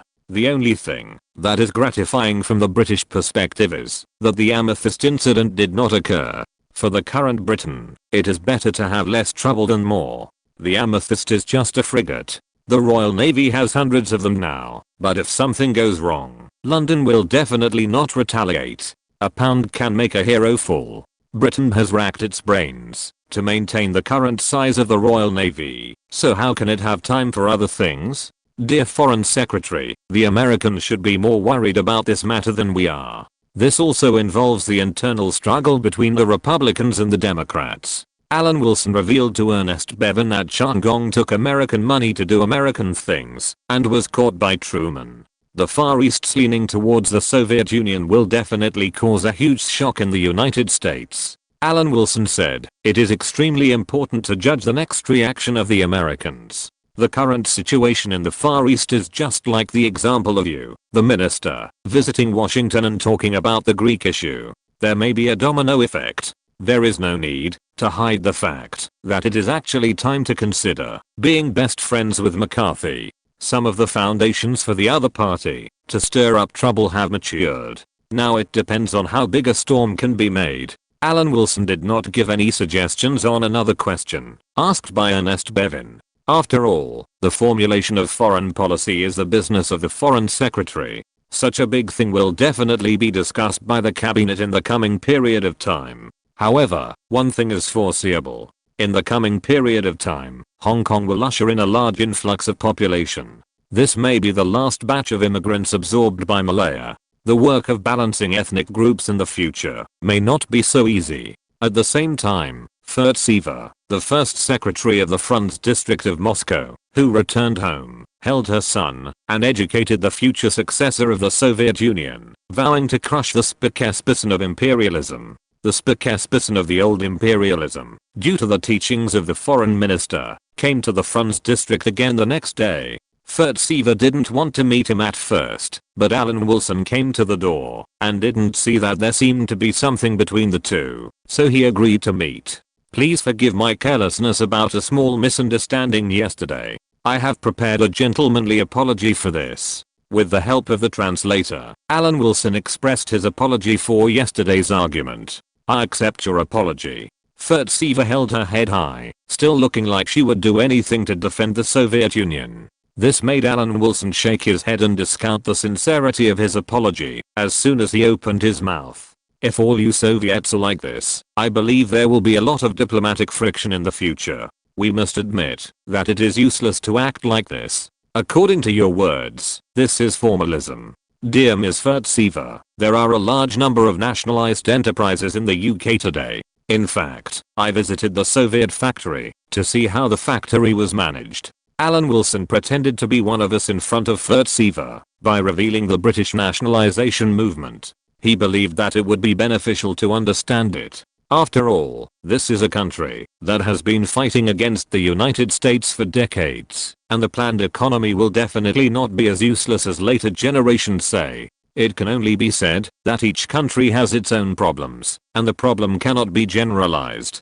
Didn't Prime Minister Attlee say that the advantages of capitalism and socialism should be combined? Even if it is in accordance with the tradition of the British Empire, joining in and messing up the other side from the inside should be done. If it wasn't for the possibility of causing a stir, Alan Wilson wanted to buy a few Soviet books to take back and see how to run the nationalized enterprises well.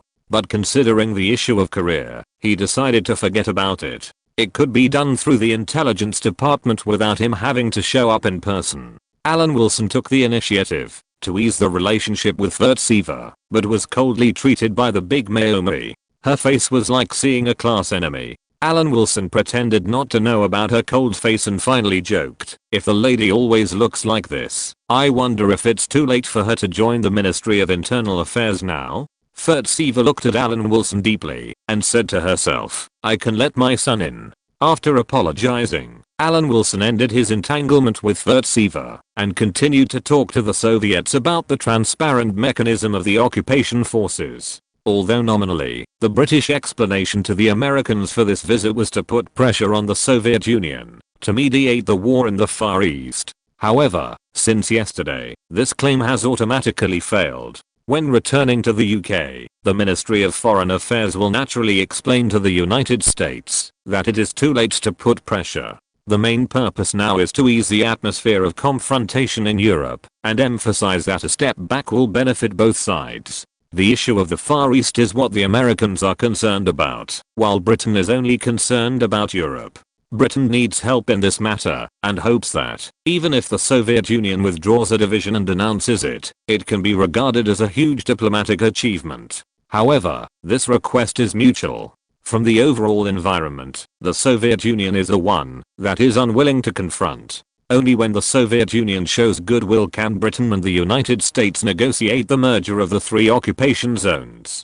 This matter is definitely not something that Britain takes advantage of for nothing. It can only be said that it is beneficial to both sides. The size of the Soviet troops stationed in Germany is too large. Reducing one army group, or even one division, will make a huge contribution to easing tensions. In an environment where bayonets are pointed at chests, it is a threat to both sides. Alan Wilson talked eloquently, and the establishment of a transparent mechanism can increase the strategic mutual trust between the two sides and avoid accidental shootings. For this reason, London and Paris believe that the Soviet Union should not reject this proposal, which will make the already unstable situation even more complicated. How do we know whether this proposal is an imperialist conspiracy? As we all know, the outbreak of the World War was related to Britain's appeasement policy. In fact, the danger could have been eliminated when the Germans were not so strong. As for Britain's trick of diverting trouble to others, this is not a secret. Gromyko smiled coldly, pointing out that Britain's role in World War II was far from what it is today. Reflection on the World War has been ongoing. There is a view that is correct to what Mr. Gromyko said. That is, some voices believe that we cannot repeat the mistakes of the appeasement policy. Therefore, we should stand firmly with the United States and adopt a containment policy against the Soviet Union. I wonder what Gromyko thinks of this? Alan Wilson practices the operation of, as long as I'm right enough, everyone else is left wing. He directly acknowledged the appeasement policy and pointed out that some people regard the Soviet Union and Germany as a problem. Learning the lesson of the appeasement policy is to immediately blockade the Soviet Union and even move faster than the United States, leading the United States by example. If the appeasement policy is a mistake that Gromyko said, then Britain can completely correct this mistake now. Gromyko, who was kicked back, was very uncomfortable. He could only skip this topic and mention that some imperialist spies have been sabotaging the Soviet-occupied areas and undermining the local stability and security. This is definitely a false accusation. At least that's what Alan Wilson thought. He explained, this is not what Britain did. Why didn't the Soviet Union look at the Americans with suspicion? I think there is still room for discussion on this issue. Are you asking for help in this tone? Comrade Steele smiled in Stalin's office in the Kremlin. He didn't feel bad because of this incident.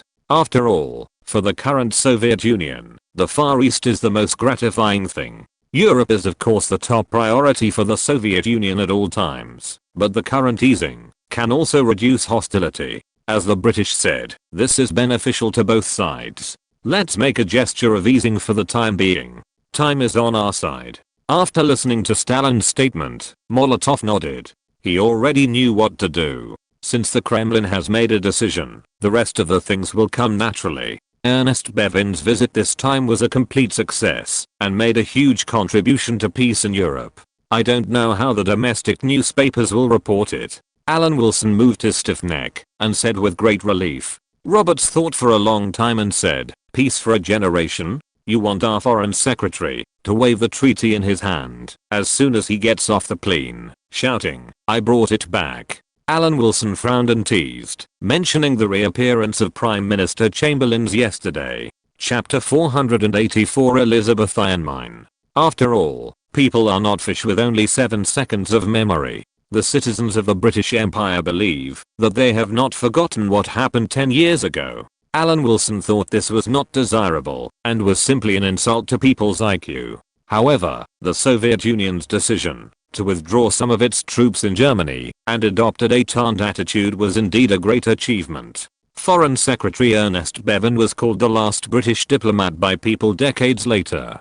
But in fact, the Foreign Secretary was not in good health. He basically spent his time in the cabinet in the hospital. Historically, it was just a few years after the war that a series of policies for Britain during the Cold War were set. Later, due to health reasons, he resigned from the position of Foreign Secretary and became the Lord Chancellor. In theory, the Lord Chancellor has a higher status than the Foreign Secretary, but this is not an era when the monarch's authority is very high. The Lord Chancellor is more of a high-ranking idle position in the current British cabinet. However, the Lord Chancellor is generally the same person as the leader of the House of Lords or the House of Commons, so he is still widely respected. After signing the agreement on the establishment of a transparent mechanism and obtaining the Soviet Union's willingness to withdraw part of its troops in Germany as a gesture of easing tensions, this visit to the Soviet Union was actually over. As for Alan Wilson himself, he did a very hard job, writing a report on the drawbacks of the planned economy, stating that the Soviet Union's economic model was unrealistic, and emphasizing that the right path for Britain was to combine the advantages of capitalism and socialism. Of course, it was under the leadership of the great Prime Minister Attlee that the British Empire achieved such results, first ending the rationing system and achieving the fastest recovery among European countries. All planners of the planned economy, as long as they are human, their experience must come from the past rather than the future, so the economic and social forms planned by those planners will inevitably become solidified, obsolete, and lose vitality. This form cannot evolve new possibilities by itself, nor can it accommodate external, unplanned, non-standard economic element. In economic development, many factors cannot be quantified, just as economists do not understand economics. The economy itself is full of uncertainty. It is inevitable that the Soviet economy will have problems. Then the report changed the subject and stated that the Soviet Union could not be compared with Britain. For example, when we make a bench, before we make it, we already know what the finished product will look like, so we can plan the raw materials and working hours. I personally believe that this government's nationalization of existing mature industries is a way to protect the rights of all British citizens, but without giving up support for private enterprises and allowing them to innovate, is far more feasible than the Soviet Union. At 10 Downing Street, Prime Minister Attlee, who was holding the report, almost wanted to memorize this report. He felt that he might be able to use it when facing questioning in Congress. This article is essentially a flattering article about the Soviet Union being no good and the Great Britain being good. It is a summary of Alan Wilson's experience of his visit to the Soviet Union. After that, Alan Wilson asked for leave to go to Germany. After the leave, he will return to the United States to continue to serve as the Boston consul and establish a deep friendship with McCarthy. Alan Wilson had just received news about the establishment of the Paris Woodpecker Company. After all, entertainment news has a higher degree of dissemination. He personally supports Hedy Lamarr and Ingrid Bergman returning to Europe to start a business. European women should stay in Europe and contain the image of American country bumpkins more in movies. Alan Wilson feels that his previous help is worth it. Holding the baby boy born by Bokina, Alan Wilson's face is full of happiness. If this were 1,700 years ago, he would definitely think he was a prime minister. Seeing Kozen's heartfelt smile, Bokina also smiled with relief. Finally, it was worth taking the risk to give birth to this baby boy. She asked for his opinion. How about calling him Koch? It's a pity that I can't take your last name. There's nothing wrong with the last name Herman. I believe that the two brothers will become people to look up to in the future. Alan Wilson teased the baby in his arms and laughed. How can I not be happy to have such a beautiful lady give birth to a lovely baby for me? Just like Germany is recovering visibly now. Germany and Japan paid a greater price in World War II. There is no doubt that it must be Germany. Japan suffered little loss of personnel and property during World War II. It might even be a net profit. The air raids on Japan's mainland destroyed the civilian residential areas in the city. It looks terrible, but the actual property loss is very small. Because the high altitude precision bombing has a low degree of damage to Japan's main industrial targets. The method of dropping incendiary bombs at low altitude at night to bomb civilian areas was used to hit the war confidence of the Japanese people. Germany's population loss was far greater than Japan's population loss in World War II. To add a little to this population loss, it depends on whether the Japanese prisoners of war in Malaya can still hold on. After all, the Japanese Southern Army prisoners of war in Malaya are very easy to use and have solved a lot of difficulties for the local colonial government. Alan Wilson expressed goodwill to the motherland of the dragoons. Although once the German economy recovers, Britain's hostility towards Germany will rise due to the imitation of British products. This is inevitable. Britain has no better way to deal with it, except to compare and nag about intellectual property rights. The industrial products that Germany initially used for foreign trade in continental Europe were still imitated from British and French products. Through process, upgrades and cost control, the product prices were lowered to compete in the mainland market. This kind of imitation has become a latecomer advantage in Gershenkrans' definition.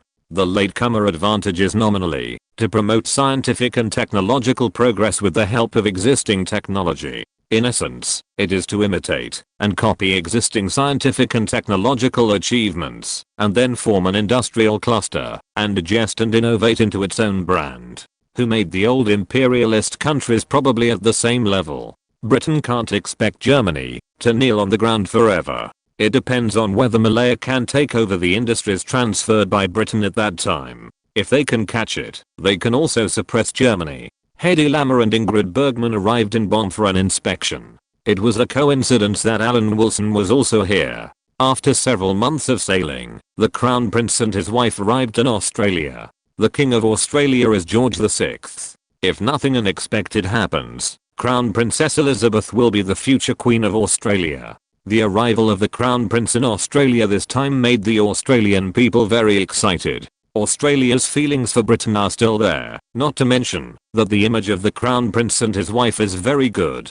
It is reasonable that they have received unprecedented welcome in Australia this time. Australia is an important stop for the Crown Prince and his wife's visit. It has been a month since they arrived here. Of course, not all problems can be managed by the Crown Prince. For example, the Crown Prince said that he was not convenient to interfere in the problems between Australia and New Zealand. At the beginning of the century, the Australian colonies were changed to states and the Commonwealth of Australia was established. New Zealand almost joined Australia. At that time, the 6 colonies of New South Wales, South Australia, Queensland, Victoria, Tasmania, and Western Australia launched a referendum, officially became independent, and decided to merge into a new country. New Guinea later joined the Commonwealth of Australia as a British territory. Later, New Zealand also declared independence. Australia had wanted to recruit New Zealand as a state, but it was delayed due to legal issues. In fact, New Zealand has always had a place in the founding documents retained by Australia. Of course, it is difficult for the Crown Prince to express his position on this issue, but fortunately, his life in Australia in the past month has been quite pleasant, and there are not many similar troubles. It seems like Pamela has been acting strange since yesterday. Princess Margaret came to the Crown Prince's sister's bedroom and said with a puzzled look on her face, "I don't know what's wrong. Maybe she's in contact with Alan?" Crown Princess Elizabeth smiled gently. She's been out for quite a while this time. It's normal for Pamela to miss her fiancé. In fact, it was almost the same.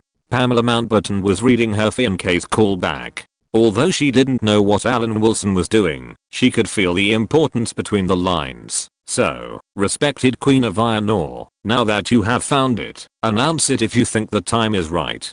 But I suggest that you still exercise restraint on the issue of reserves and be prepared to get the largest share so as not to attract the attention of the Americans. As for the name, if the Crown Prince doesn't mind, calling it Elizabeth Iron Mine is more symbolic. It just so happens that the Crown Prince is visiting Australia, so this can be considered as luck brought by the Crown Prince. After receiving the congratulations from her fiancé, Pamela Mountbatten had a smile on her face. She put away the telegram, walked out of the room directly, and prepared to discuss with Crown Princess Elizabeth whether to announce the news and what method would be more appropriate if it was announced. The exploration company she founded has been wandering around Australia for a year. It would be a lie to say that she has no pressure at all. You know, she owes debts to 20 dukes.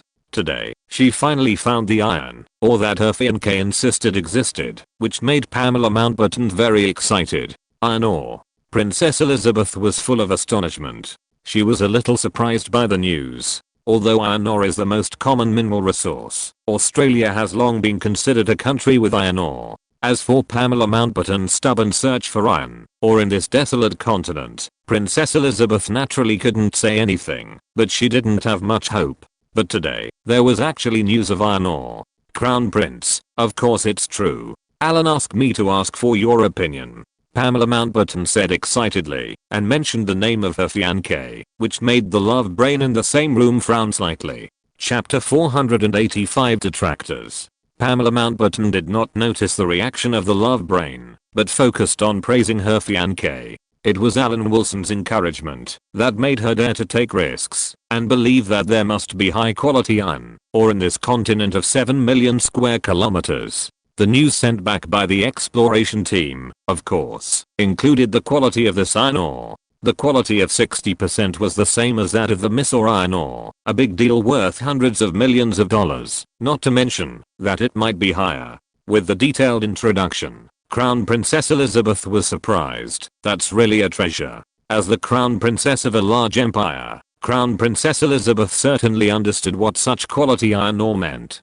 Britain is one of the few countries in Europe with complete coal and iron. This alone is better than France and Germany, which are both lame. However, Britain's iron ore is also of a relatively common quality in the world, with an average quality of 30%, and the cost of mining is very high. But even so, Britain was the first to start the Industrial Revolution in Europe with its complete coal and iron foundation, and became the most successful country in modern times. 60% of the quality of iron ore supported the booming development of the United States in the late 19th century. If the iron ore of Australia's interests is stronger than that of the United States, Crown Princess Elizabeth would be amazed at the thought.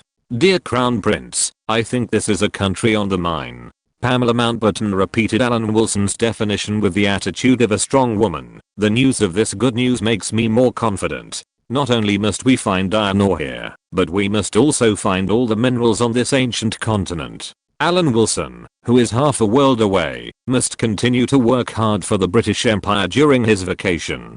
First of all, the location of the Western Australian iron ore area is very close to Indonesia, which has just successfully gained independence. Today, Australia's economically developed areas are in Melbourne, Sydney, and Canberra in the east, and the west coast is still quite desolate. If the safety of this iron ore can be combined with Indonesia and a wave of public opinion operations can be carried out, I believe it will be more acceptable to Australians. If World War II left any impression on Australians, it is that they must pay attention to the safety of the East Indies. This is also the reason why Australia was very supportive when Alan Wilson planned to split Indonesia. Now that Indonesia has become independent, it is shouting everywhere that imperialism has divided Indonesia. Other countries are far away, and even those that are close are colonies. Only Australia is very close to Indonesia. Indonesia, which is shouting everywhere, has lost Kalimantan and half of New Guinea, but still has an area of 1 million square kilometers. Different religious beliefs, coupled with a large population, such a country is only separated from Australia by a body of water. This makes Australia have a natural fear of Indonesia. Indonesia is very dissatisfied with being divided into two huge islands by a group of colonial countries plus Australia and New Zealand. Sukarno has repeatedly announced that he will not recognize this division. The most sensitive to Sukarno's statement is Australia, which is right in front of it, especially the issue of New Guinea. Australia will never talk about it. It would rather let half of the island be under the rule of the Dutch forever than let the island fall into the hands of Indonesia. In the eyes of Australia, New Guinea is an important barrier in the north of the Australian continent and an important part of Australia's defense of its own security. During the war, Japan tried to use New Guinea as a springboard to attack Australia. Once Indonesia controls the entire island of New Guinea, it means that Indonesia has obtained a springboard to attack Australia. Although Australia is only one of the countries that support the division of Indonesia at the United Nations General Assembly, but other countries are far less visible than Australia, and Australia's attitude at the United Nations General Assembly is also the most resolute. In the eyes of some Australian hardliners, only by dismembering Indonesia can the security of Australia's northern region be guaranteed. The Dutch partition plan made the Australians cheer. In fact, from the location of the iron ore, we know that the location of the Western Australian iron ore area is closer to Java Island, the core of Indonesia. If we work hard on this, Britain will have more reason to occupy Malaya. After all, making friends with distant countries and attacking nearby countries is not a unique secret of any country. As long as you have a little knowledge of politics, you will think of it. Alan Wilson knew that in the original history, Australia had adopted a supportive attitude towards Malaysia. The contradiction between Indonesia and Malaysia intensified, and Sukarno directly sent troops to attack Malaysia. In order to support Malaysia, Australia also sent troops to garrison Sarawak and Sabah to confront the Indonesian army that invaded Malaysia. At the same time, Australia also strengthened its military defense in the areas adjacent to Indonesia and announced that it would purchase a large number of weapons from Europe and the United States, posing a posture of a decisive battle with Indonesia. If Alan Wilson's idea could be realized, it would be best to operate the Malayan colony for a long time with the support of Australia. As long as this goal could be achieved, he would rather Indonesia be a country in the Soviet system. It would be better if Indonesia became a country in the Soviet system, so that Britain could occupy Malaya under the pretext of protecting Australia. It took Alan Wilson, who was on vacation, a day to concoct a report on the iron ore area in Western Australia being exposed to Indonesia's attention, and transmitted it to Pamela Mountbatten, so that his fiancé could use certain channels to make the Australians pay attention to this issue at an appropriate time. Should I use the Malayans to spread some remarks that are ambitious for Australia and Indonesia? Alan Wilson put his hands in his pockets and finally decided to wait. It is always unreliable to delegate this kind of thing to others, and he still hopes to handle it himself. There is still enough time, and it is not an urgent matter. After sending the telegram, Alan Wilson went to discuss the play with Ingrid Bergman and Hedy Lamarr. He wanted to shoot a movie called 300 Spartans to promote the epic masterpiece of Europe. Although the timing may be a little questionable. For example, the Turkish army is now in Greece, under the organization of the United States, suppressing the pro-Soviet armed forces. But Alan Wilson doesn't believe that the situation in Greece can change because of a movie. Even the Persians in the movie may be regarded by Greek fans as reflecting the current Turks, but with a strong stability maintenance work of the United States, it is not a problem. Make money, and it's not cold. Alan Wilson even wanted to use this to let Greta Garbo come out. He felt that Greta Garbo was very suitable to play the Queen. Pamela Mountbatten immediately received this extended version of the telegram. This time the telegram was clearer and concerned the release of iron ore reserves. Alan Wilson said in the telegram, according to the most optimistic estimate, the iron ore reserves can reach 1 billion tons. This scale of iron ore is certainly not small, but it is not enough to be targeted by the Americans, and it is not enough for Australia to lift the ban on iron ore exports. It is nothing more than a larger miss or iron ore. When all the relevant preparations are completed, and Pamela Mountbatten has prepared everything, it will not be too late to announce a larger reserve.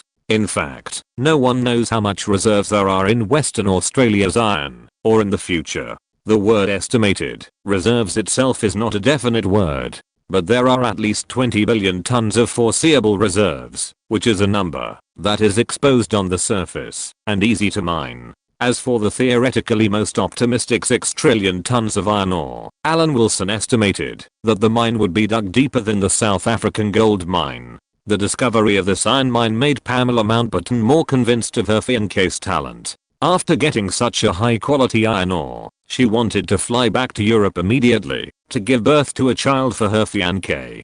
Pamela Mountbatten, holding the telegram, was seen by Princess Margaret, who knew at a glance that she must have lost her mind after hearing a few words from the man. sitting directly next to Pamela Mountbatten. Princess Margaret saw Pamela Mountbatten put away the telegram, as if it was very rare, and could not help but speak in a very childish way. "Sister Pamela, do you think that, if a man always hangs around a woman when he has nothing to do, does it mean that he has bad intentions towards this woman? If the woman is of noble status and the man is of ordinary background, can it be concluded that he has bad intentions?" "Margaret, don't say that about Prince Philip."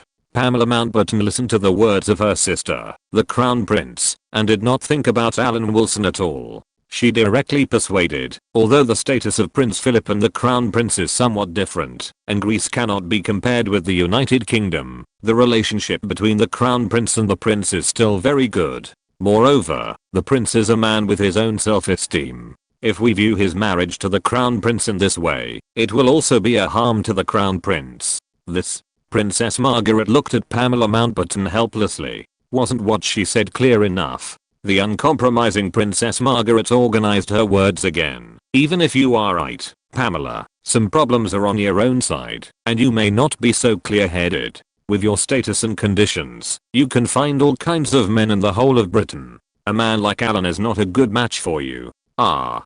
Pamela Mountbatten's face changed. She now knew why her fiancé hated this princess. She would hate him too. She smiled bitterly and asked, "Margaret, you don't understand him. It's my luck to be with him." Alan Wilson, who had just added the world's highest quality iron ore, was not to be slandered in Pamela Mountbatten's eyes. No one could. If you're listening to this novel on a channel other than Fanfic World, it means they downloaded and uploaded it without effort. We cordially invite you to visit our channel, Mundo Fanfic Novelos. There you'll find the original version of this story and you can explore many other novels of various genres. We're waiting for you to immerse yourself in a world of incredible novels.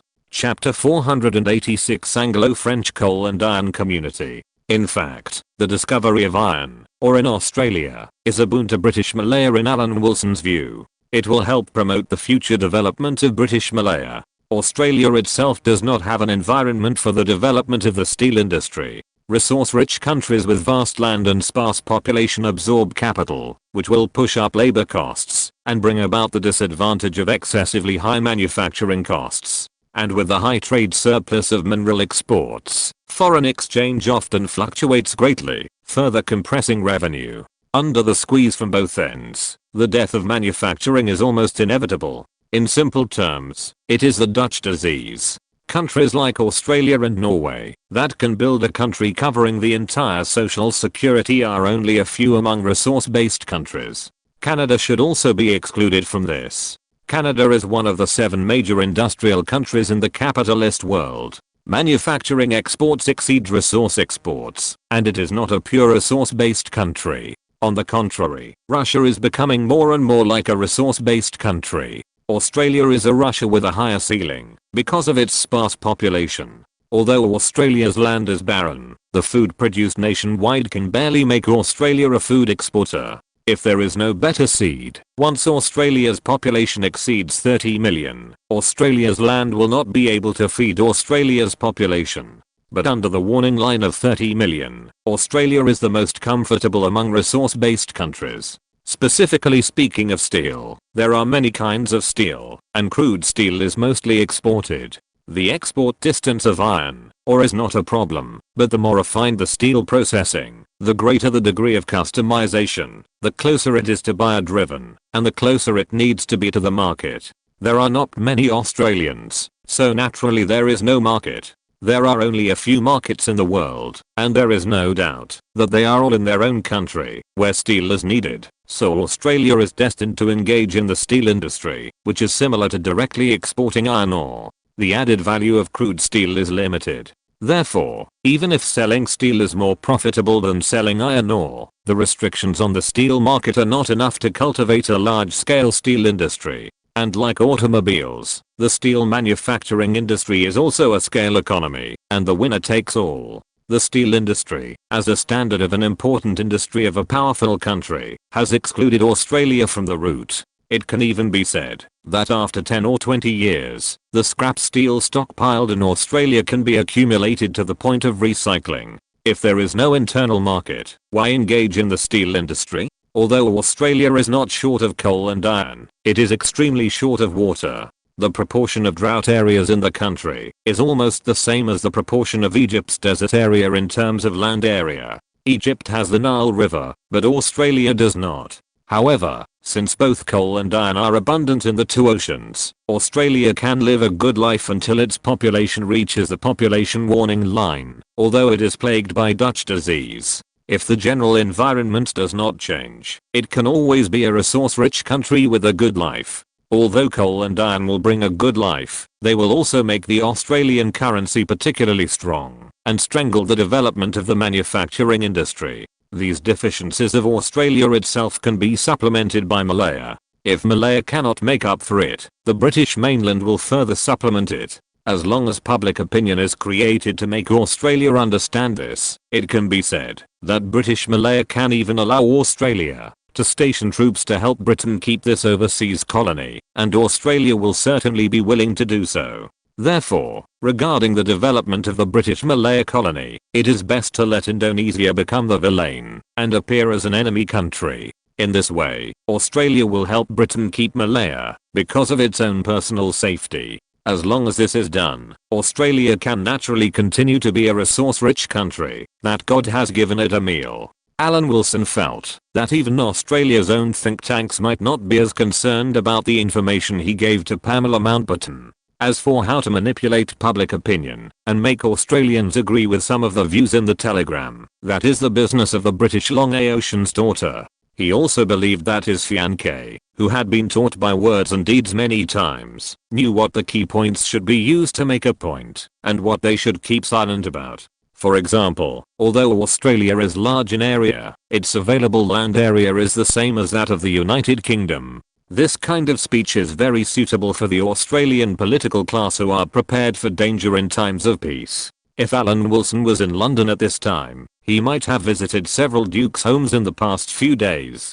But he was serving the British Empire in the Ruhr area, leaving several dukes who wanted to talk to him, the son-in-law, empty-handed. Another person who harbored malice towards him was the princess who was right next to his fiancé. Bonn was negotiating the final negotiations of the Anglo-French coal and iron community. The deputy secretaries general of the two British occupied trade committees were the direct negotiators. Alan Wilson was less than 1 kilometer away in a straight line, entertaining Hedy Lamarr who had returned to Europe, and giving her meticulous care. The reason why Vivian Leigh did not return to Europe was that the United States was far away and more suitable for giving birth to a child. The great British treasure attached great importance to this life in the belly and wanted the fruit of love to land safely. Alan Wilson, who had already experienced the happiness of the Prime Minister, naturally did not think that there was anything wrong with Hedy Lamarr's complaint. Instead, he agreed frankly, "That's great. I like children more. The child you give birth to must be very beautiful. Let Ingrid give birth to you." Hedy Lamarr rolled her eyes at the man and was not surprised by this as it should be. Alan Wilson seemed to accidentally reveal, "Ingrid doesn't object. I think if I take the time to persist, I should be able to do it. I will use a camera to film you and ruin your reputation." Hedy Lamarr gritted her teeth and threatened fiercely, looking like she would really do it. Wow. Alan Wilson continued to put on his clothes unmoved. He felt that there must be a place for Hedy Lamarr in his collection of pregnancy photos in the future. "Didn't you see that she is anxious now?" The threat failed, and Hedy Lamarr changed her words, saying that in the script of 300 Spartans, the queen was more suitable for her to play. Greta's age is there, and she really needs a classic image. Alan Wilson immediately felt a headache. He didn't expect that he came here to talk about the play, and it really became a talk about the play. He comforted her, and whether this script will be passed is still an unknown. There is a war in Greece now, and there are many factors outside the movie. Moreover, Ingrid Bergman, who returned to Europe, did not rush to play the role, and it was unfair to give the role to Hedy Lamarr. Although deep down, with Ingrid Bergman's physical fitness, it would not be inconsistent, even if she played the warrior of Thermopylae. In the process of getting dressed, I naturally listened to a while about the fact that Hollywood is fiercely competitive and a new generation replaces the old, including Joan Crawford's recent love affair with a little actress named Jane Adele. Wow.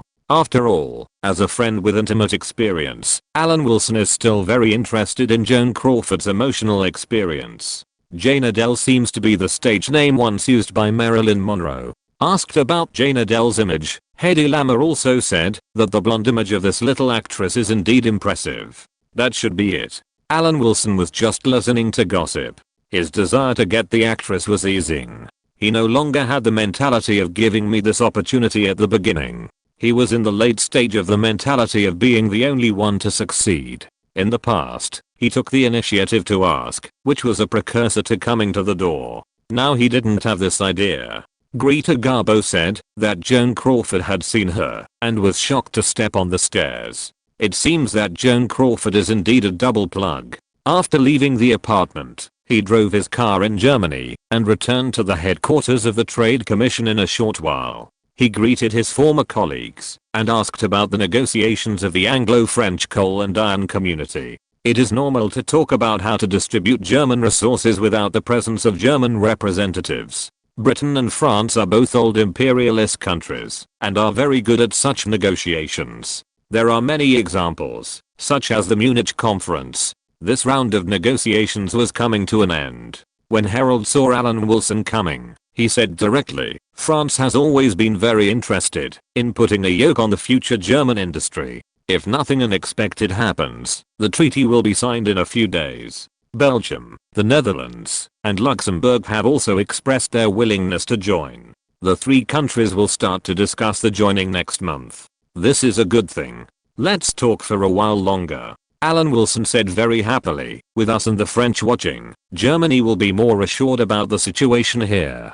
The signing of the Anglo-French Coal and Iron Community Treaty can be regarded as an important step in uniting Europe, which is also something that the Foreign Secretary has always been concerned about. I don't know what will happen to the Trade Commission after that. Alan Wilson talked about the Trade Commission institution that is still in operation. Harold gave an explanation and directly changed it to an auxiliary institution, led by the Commissioner to Germany, but it was not fast yet. As long as the British occupied area existed for one day, the Trade Commission would have a need to exist. Alan Wilson hoped to at least hold on until the outbreak of the Korean War, so that Britain would have more bargaining power on the issue of merging the occupied areas. This should not be difficult, but it will take a year, and Britain's ideas have changed. After discussing the coal and iron community with the French, they will be more confident, and their enthusiasm for the merger of the occupied areas is also waning. Of course, there was no enthusiasm in the beginning. Anyway, judging from the current observation, it is very difficult for the Federal Republic of Germany to appear in 1949. The common interests of Britain and France are greater, and the days of dealing with the United States will continue. Chapter 487 Son-in-law Wilson. I hope so. By the way, Alan, what are you doing recently? Harold agreed and asked about his colleague's schedule recently. I'm on vacation. I will return to the United States in a while. In fact, there is no schedule. In addition to receiving 2 European actresses, Alan Wilson uses his rich knowledge of Bond politics to contribute to his fiance's career as the Iron Ore Queen and analyze Australia thoroughly from the inside out. From the accumulation of some Bond political knowledge reserves in Australia, Pamela Mountbatten's career development in the local area is shaped. Although Australia's basic conditions are not as good as Egypt, if it does not have rich mineral resources. But since it has them, it is necessary to win them over. Without resources, it is Egypt, and with resources, it is Libya. But then again, Australia and Libya are really very similar. Australia is essentially a resource exporting country, and its industry cannot develop at all. The reason is that agricultural production can only support a limited population, and a large-scale industrial system also requires a large population as labor. On the other hand, Australia's water resources cannot support a larger industrial system at all. In short, without mineral resources, Australia is not even as good as Egypt. The grain output of a land area of 7 or 8 million square kilometers cannot be compared with Egypt. With mineral resources, it is an enhanced version of Libya. With such a large area, the total usable land in Australia cannot catch up with Java Island. This is not alarmist at all, but a fact. Population growth will not lie. AI Zhangtang's final conclusion of the Indonesian threat theory has been released, and Pamela Mountbatten will play it. Although the strategist in the mouth of the FNK will definitely not be herself, but Mountbatten, who is serving as the fleet commander in the Mediterranean, it doesn't matter, they are all family. This can also shape the identity of the father-in-law as a strategist. As for the jokes that were made before, General Mountbatten is obviously a strategist, but he was used as a commander. That is definitely Qiu Fatty's fault. Australia has no good impression of Mr. Churchill, so it is absolutely right to put it on him. General Mountbatten, who is still serving in the Mediterranean fleet, does not know that his status in a Commonwealth country is rising as a strategist. At the same time, Churchill's reputation in Australia, which was already very bad, has become even worse. This is all based on Alan Wilson's knowledge of politics. He can even recall the changes in the plates in his mind and point out that the Australian continent is very old and is part of the ancient Gondwana continent. When Pamela Mountbatten's personality in Australia is established, Alan Wilson will definitely have a place in the latest London geography paper. Pamela, that's the heir to the Duke of Leinster, don't you consider it? Princess Margaret is like a follower. Even her sister, the Crown Prince, has already visited New Zealand, but she still stayed and followed Pamela Mountbatten around. What does it have to do with me? If he wants to collect a debt, I will just pay him back. Pamela Mountbatten looked at the telegram and turned a deaf ear to the words of the love-brained matchmaker. She said in a sharp tone, "It seems that he knows about the iron mine. It's not enough to share the money. He wants me to give him both the person and the money? How can such a good thing happen? Besides, I have a fiancé." The news about the Australian iron mine has begun to spread in a small range in London. Naturally, Pamela Mountbatten, who has a good background and now has the bonus of iron mines, has taken another step in attractiveness. As for Alan Wilson, he is just a son-in-law. The aristocracy believes that he is not worthy of the pearl of the aristocratic group. The major dukes naturally have ways to contact Australia. Princess Margaret, who has always believed that the small civil servant is not worthy of her sister, played a role as expected and began to express openly and secretly that the Grand Duke's family can still bring happiness to Pamela Mountbatten. Lovebrain doesn't know why Pamela Mountbatten is so possessed that she likes Alan Wilson. Although she has seen that man's capital, which is indeed not small, how can she be so superficial about marriage and not consider other factors? Pamela, you can find any kind of husband in the UK. You can find a more handsome one, a richer one. Princess Margaret waved the hoe, showing her determination to save Pamela from the sea of suffering. This is more suitable. To be honest, there may be a more handsome one, but not necessarily a richer one. And Alan is not interested in doing business, otherwise this iron mine would never fall into my hands. Do you know how much trust this is? Pamela Mountbatten questioned the love-brained Margaret. He can come here to find the iron mine himself, but he trusts me without reservation. If measured by money, do you think it is easy to find such a husband? Since these flies came after the news of the iron mine appeared, they came for the wealth of the iron mine. So Pamela Mountbatten talked about money without any concealment. Who can offer a higher price than this iron mine? And to be honest, her fiancé was helping the aristocracy escape its decline, while many family members came to poach him, which made Pamela Mountbatten quite disgusted. They were all British, and her fiancé was working hard for the country, while those aristocratic children did nothing but wanted to take advantage of him. It seems that I need to hire some bodyguards to protect my safety, otherwise Alan might misunderstand me. Pamela Mountbatten read the content of the telegram, absorbed the part that shaped her father's strategist, stood up, and said this in front of Princess Margaret. Princess Margaret came back to her senses and followed behind him, saying, "Sister, you have been away from him for such a long time, you don't even know that he has found other women to vent his desires. Even if you know, I won't care. Do you understand?" Pamela Mountbatten glared at the Crown Prince's sister and said angrily, "Don't always say bad things about my fiancé, otherwise your future may be turbulent." Pamela Mountbatten witnessed Alan Wilson's methods in British India with her own eyes. Once he was targeted, he would use one trick after another when he took action, and there was no repetition.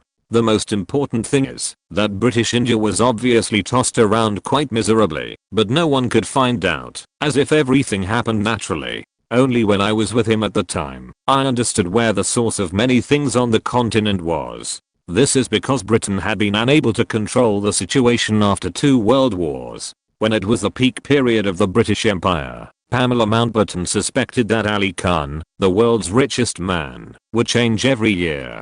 I'm so mad. Princess Margaret stamped her feet in anger, feeling deeply angry at her sister's stubbornness. Ben Chifley can be said to be very happy recently. Australia has always been known as an iron poor country, otherwise it would not have issued a decree to ban the export of iron ore. Along with the arrival of Crown Princess Elizabeth, there was also good news that an iron ore was discovered. This has increased the current support rate of the Australian Labor Party Prime Minister. For politicians, support rate is a top priority. The discovery of the iron ore has alleviated the dissatisfaction of some Australian citizens. Moreover, it was during the visit of Crown Princess Elizabeth that the iron ore was discovered. Some public opinions expressed that it should be named after the Crown Prince. Such public opinions also deepened the blood thicker than water relationship between Australia and Britain. It's Ms. Mountbatten, respected Prime Minister. The secretary outside the door came in to report, which made Prime Minister Ben Chifley, who was working easily, come back to his senses, and immediately said that he had time to meet. Since the discovery of the iron ore, Pamela Mountbatten has transformed into a distinguished guest of Prime Minister Ben Chifley. What surprised him most was that this young girl had a huge knowledge reserve that was not in line with common sense. Politicians like to talk about politics the most. Pamela Mountbatten is not only very interested in such issues, but also very knowledgeable about them. This is very surprising. Some of her views and opinions on the international situation shocked Ben Chifley. After learning that it was General Mountbatten's teachings, he understood. Even Ben Chifley is somewhat accustomed to talking to this young lady about Australia's response to the surrounding situation, because he found that every conversation is fruitful. Dear Prime Minister, this is a current exploration plan. I contacted the locals and came up with a feasible plan after many discussions. And the difficulties that may be faced in northwest Australia. As we all know, it is quite desolate there, and there are some security concerns. Pamela Mountbatten showed her capable side after coming in. She had just finished her makeup class, and she analyzed the exploration plan in detail, starting with the climate and geographical conditions. In fact, the contract signed with the Australian government at the beginning covered the exclusive exploration rights throughout Western Australia. Now the contract is still valid. Pamela Mountbatten said with confidence that the iron mine could bring economic benefits to Australia. With the reminder of her fiancé, Pamela Mountbatten handled these situations with ease, which made Ben Chifley nod frequently. Many problems are indeed long-standing problems in Australia. Being said by a local girl with a very understanding attitude, Ben Chifley was very humble. At the same time, Alan Wilson, a mere son-in-law in the eyes of the aristocracy, returned home exhausted from his vacation in the Ruhr area, and ended his vacation early. He gave his fiancé a task, and his fiancé also gave him a task. The Comet airliner will conduct an important test flight. Pamela Mountbatten was busy with the iron mine in Australia, so naturally he needed to do the work of the De Havilland Company. Chapter 488. It's easy to get things done with someone in the court. Alan Wilson first came to the headquarters of the company named after the founder, De Havilland. This was the first time the two met. De Havilland himself was already 67 years old and had been engaged in aircraft manufacturing and design for a long time, dating back to World War I. After shaking hands with this pioneer in the aviation industry, Alan Wilson introduced himself without any embarrassment. He was Pamela Mountbatten's fiancé. De Havilland. Hello, Mr. Allen, do you work in Whitehall? De Havilland's hands were very strong, just like the hands of working people. Not now. I'm the consul of the Boston consulate. Pamela is in Australia, so she can't come to observe the trial flight this time. It happens that I'm not in North America recently, so let me come over. Alan Wilson humbly paid tribute to the aviation pioneer. In fact, we should have met a long time ago. When Pamela came to see the old gentleman, I was still working in British India and couldn't come in person. I could only ask her to come, just like she is asking me to come and witness the trial flight now. De Havilland said. Oh. It turned out that the daughter of General Mountbatten who had come to the door Ashley had received guidance from Alan Wilson. Then he heard, as for the money Pamela took out, of course it's mine, but this is not an important matter. It's all for the contribution to the aviation industry. Were the changes to the passenger plane proposed by Miss Pamela also Mr. Allen's opinions? De Havilland frowned and asked. Seeing Alan Wilson nodded, he asked, does Mr. Allen have design experience? No, but I have some social experience, which allows me to see some problems, so I interfere through my fiancé. Faced with some unkind questions, Alan Wilson did not mean to get angry. He simply admitted that he had indeed used Pamela Mountbatten, the British top second generation power who was not easy to mess with, to interfere with the design of the Comet airliner. The design defects of the Comet airliner were corrected, and the Comet airliner that was about to be tested and parked at the airport was about to take off. The appearance was very different from the original version. The engine was not located on the belly, but under the wings. As for the window that caused the disintegration of the Comet airliner, it was also corrected. The Comet airliner is a 4-engine jet airliner, and the engines are placed on the left and right wings respectively, which is also the conventional arrangement in later generations. As for the original plan, to place it under the belly, it would greatly increase the maintenance cost, and has been abandoned. Civilian jet engines have only appeared for less than 10 years, and some of them are modified from military engines. The reliability needs to be improved. The reliability of piston aircraft engines in the same period has not improved much compared with the World War II period. If it is arranged with 2 engines like in later generations, it cannot provide enough thrust. After all, the current engine cannot be compared with the power of decades later. In the face of safety and economic benefits, the former must be considered first.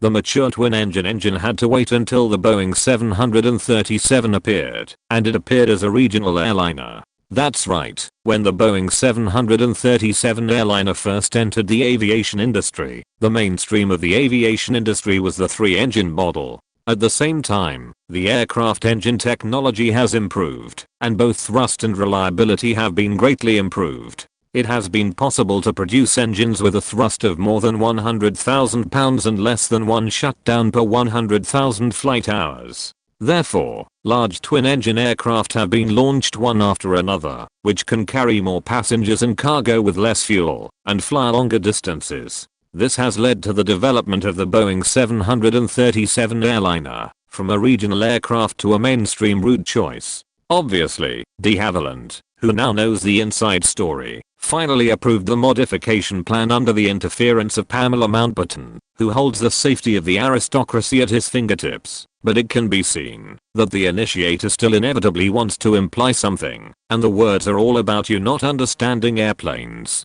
Alan Wilson did not really understand airplanes, and he admitted it straightforwardly, then asked, Mr. de Havilland, you understand airplanes, but you don't understand the world. If you don't understand the world, you will fail. Are you trying to tell me, an old man, that the world is round? De Havilland asked in a teasing tone. Then Mr. de Havilland, what do you think jet airplanes need most? Alan Wilson asked disapprovingly. Performance, convenience, and epoch-making significance. De Havilland directly said a few of his ideas. Especially reliable. Alan Wilson added with a smile, when the Hindenburg became a huge fireball, the airship disappeared from the sky in just a few years. Jet aircraft is considered a high-tech industry, but it is not only Britain that has the technology to build them. Not to mention the United States. Canada also has its own jet airliner project called the C-102 project. The world's second jet airliner was made in Canada. Unfortunately, because it was the second, it was forgotten by history, and even its name was not known. The emergence of the C-102 project was also related to Britain, because Canadian engineers during the war saw Rolls-Royce's jet engines and immediately decided to build jet airliners. De Havilland still had a look of disapproval, and Alan Wilson immediately asked the second question. Once something happens to this plane, competitors will make a big fuss about it. This is a new industry, and countries with technological reserves are all vying for the commanding heights, and they will do everything they can to achieve this. As a senior Whitehall civil servant, I can assert one thing now, and I wonder if Mr. de Havilland will believe it. What is it? De Havilland was full of doubts, not knowing what this man, who was more cunning than Pamela Mountbatten, was up to. That is, the United States will definitely find an excuse to prohibit your achievements from entering the United States. Alan Wilson said in a positive tone, to protect the United States' own aviation manufacturing industry. This is bound to happen. This is what the United States did in history after the Comet airliner was launched, finding an excuse to prohibit its own airlines from purchasing the Comet airliner until Boeing caught up.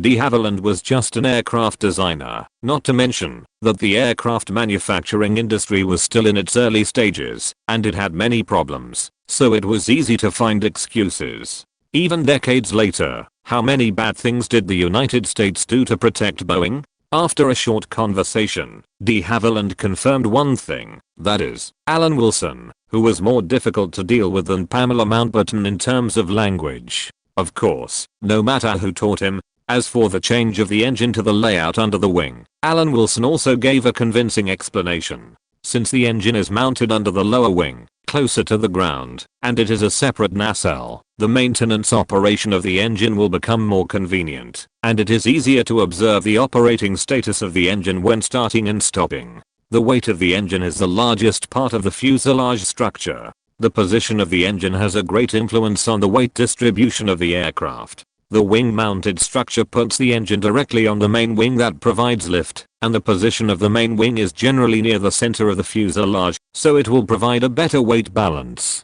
As for not placing it on the most balanced belly, it is because the engine is too close to the ground, so sometimes the wing needs to be reversed, or the shape of the engine nacelle needs to be changed to avoid collision with the ground. In addition, if the engine is too low to the ground, it will be easier to inhale foreign matter.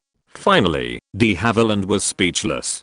He even felt that no one understood aircraft design better than Alan Wilson. As the fuel was injected, the test pilot entered the Comet jet airliner under the gaze of the two men. After a while, the roar of the engine was heard, and the test flight of the world's first jet airliner officially began. The thrust generated by the engine pushed the huge fuselage of the Comet airliner, moving it bit by bit on the runway, faster and faster, until it rose from the ground and took off with a deafening sound barrier. Alan Wilson and de Havilland, who already knew each other, looked at the Comet airliner getting smaller and smaller in the sky, and finally turned into a dot, and they were both relieved. As long as reliability can be guaranteed, I believe it can meet the needs in the European market and major colonies. Alan Wilson's eyes were full of expectations. After all, the current world situation is relatively favorable to Britain. If reliability can be guaranteed, try to lower the selling price and grab the market first.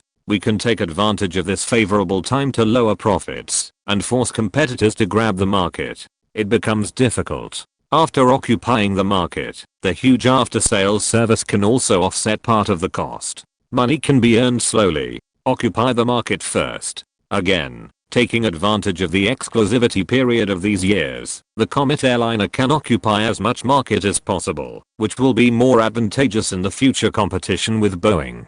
If we expand production capacity, but the aircraft cannot be sold, it will have an impact on the company's funds. De Havilland said with some embarrassment, you know, this big guy's not cheap, and a backlog of one aircraft will cost a huge amount of money. I think I can solve part of the problem. I have a good relationship with the commissioners in some colonies, including but not limited to British Togo, British Sudan, British Malaya, British Cameroon, British Gold Coast. After naming more than a dozen colonies, Alan Wilson said, in fact, the Middle East market can also be fought for, not to mention Europe.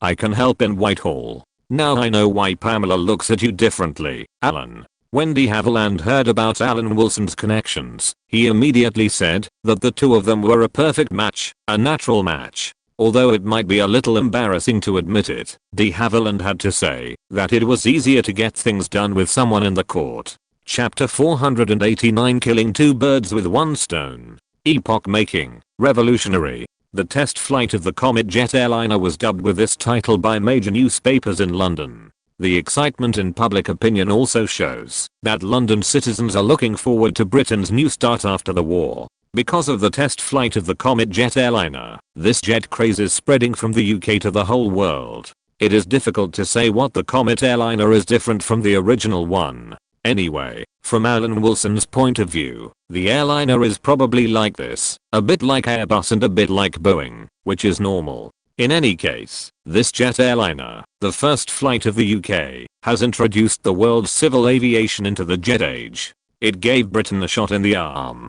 2 days later, the Comet 1, a behemoth, landed at Canberra Airport in Australia. This big guy who is out of tune with the times attracted many passengers at Canberra Airport, who pointed and commented on it. The British flag pattern on the tail wing shows the nationality of this big guy, and many Australians are very envious.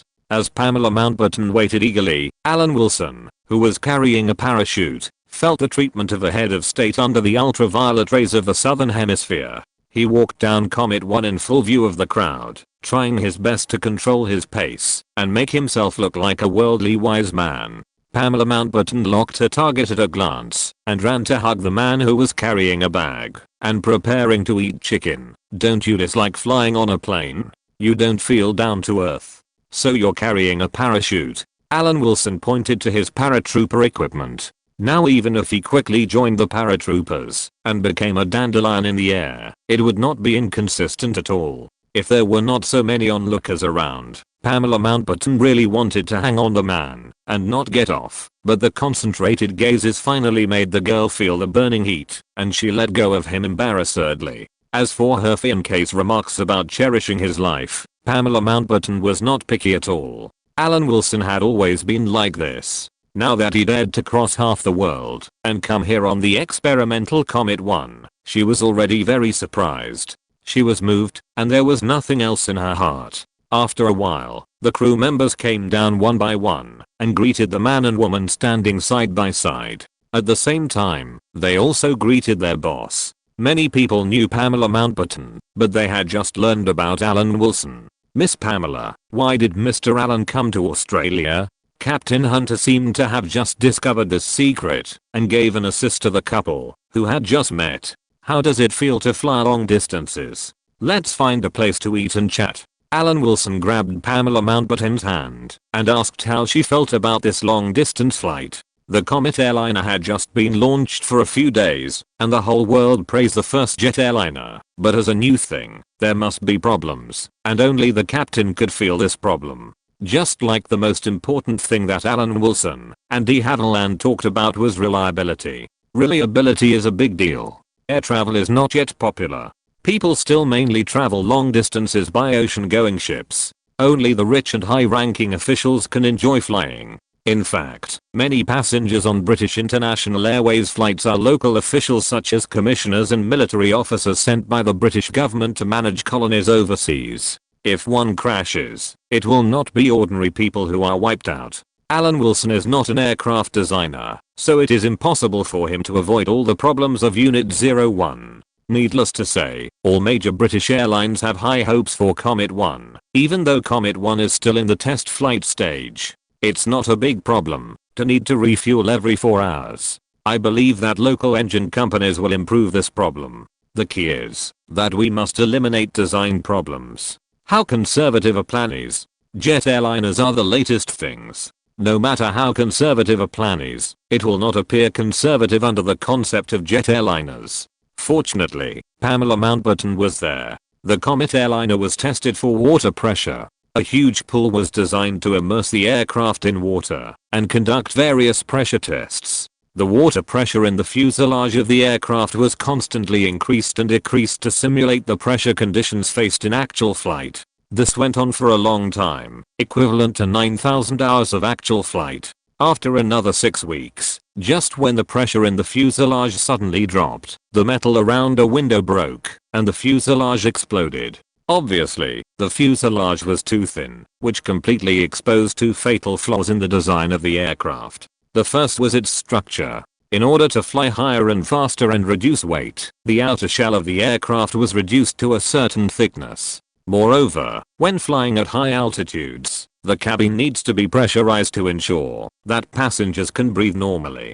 Therefore, The reduction in the thickness of the outer shell and the pressurization of the cabin are applied to the fuselage at the same time. Under the combined effect of these two factors, the aircraft will eventually burst. At the same time, this experiment also improved the windows of Comet 1, turning them into rounded windows. It was this water pressure experiment that made de Havilland lose to Pamela Mountbatten, the top second generation British power, and improved Comet Unit 01 into today's Comet 1. As for whether there are other problems, this requires the crew to explore during the voyage. From the time Alan Wilson arrived in Australia, Pamela Mountbatten couldn't take her eyes off looking at the big words in Princess Margaret's eyes, the high-spirited eyes in her own eyes, and the smile on her face never dissipated. After a welcoming ceremony, Pamela Mountbatten followed her fiancé and returned to her residence. She talked about her gains from this trip to Australia. Some nobles have ideas about me, and I rejected them without hesitation.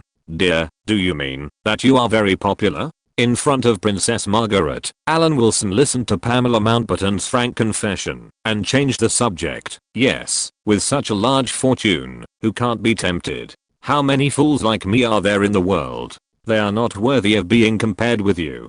Pamela Mountbatten's eyes seemed to be able to drip water, enough to melt any man's iron will. Princess Margaret didn't dare to say a word. After being taught a lesson by Pamela Mountbatten, she no longer dared to talk about this topic. Her eyes were rolling between the two of them. Now it seems that such a large iron ore was really given up by this man.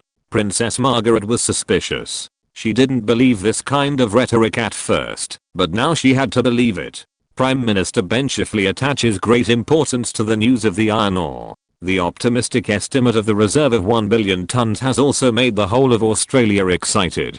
Pamela Mountbatten talked about the iron ore and then said with some embarrassment, "But is it too costly to recruit workers from the local area for exploration? I think it is better to recruit Australian workers for exploration. What do you think? Should we recruit Chinese workers? Australia is not suitable for recruiting foreign ethnic groups. I have always believed that the White Australia policy is correct." Alan Wilson shook his head slightly, but seemed to have thought of a way. If there is a shortage of local Australian workers, there are still Japanese Southern Army prisoners of war in Malaya. You can try to find out if it works. But whether they can return to Japan alive is not certain. Whether in his previous life or this life, he never thought that there was anything wrong with protecting the interests of the main ethnic group.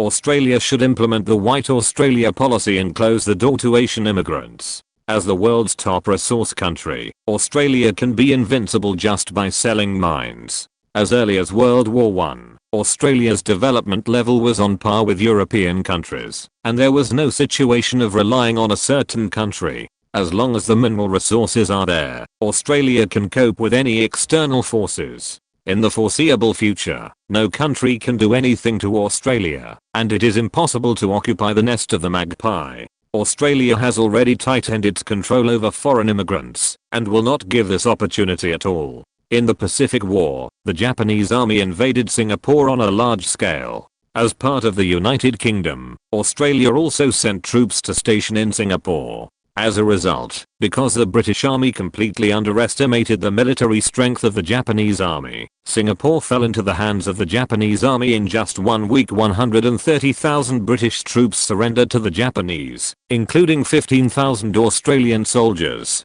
That's why Australia's hatred for Japan is absolutely deep-rooted. What the Australian people advocate is the blood debt and blood repayment. When the war just ended, there were more than 600,000 prisoners of war of the Japanese Southern Army in Malaya. I don't know how many are left now, but we can't detain these prisoners of war forever. Alan Wilson knew that, if the Korean War broke out, Japan's status would be reflected. Japan is the base camp for the United States to control Asia, and the economic shackles will be untied. Then at most next year, the United States will definitely put pressure on British Malaya to release hundreds of thousands of prisoners of war. This batch of prisoners of war can't stay for long. The 1950s and 1960s were the beginning of Japan's economic rise. It was also at that time that Australia lifted the ban on iron ore exports. Now the problem is, no matter how Alan Wilson calculates, British Malaya and Japan started almost at the same time in the plan. He always has to use some tricks to trip up this competitor. Regarding the development of iron ore, if Malaya hands over 100,000 prisoners of war to Australia, they may not survive much, but from the perspective of British interests, this is not a bad thing. Alan Wilson smiled and suggested to his fiancée, "It's better to torture them to death, but we'd better leave evidence. I just don't know if Australia wants a chance to retaliate."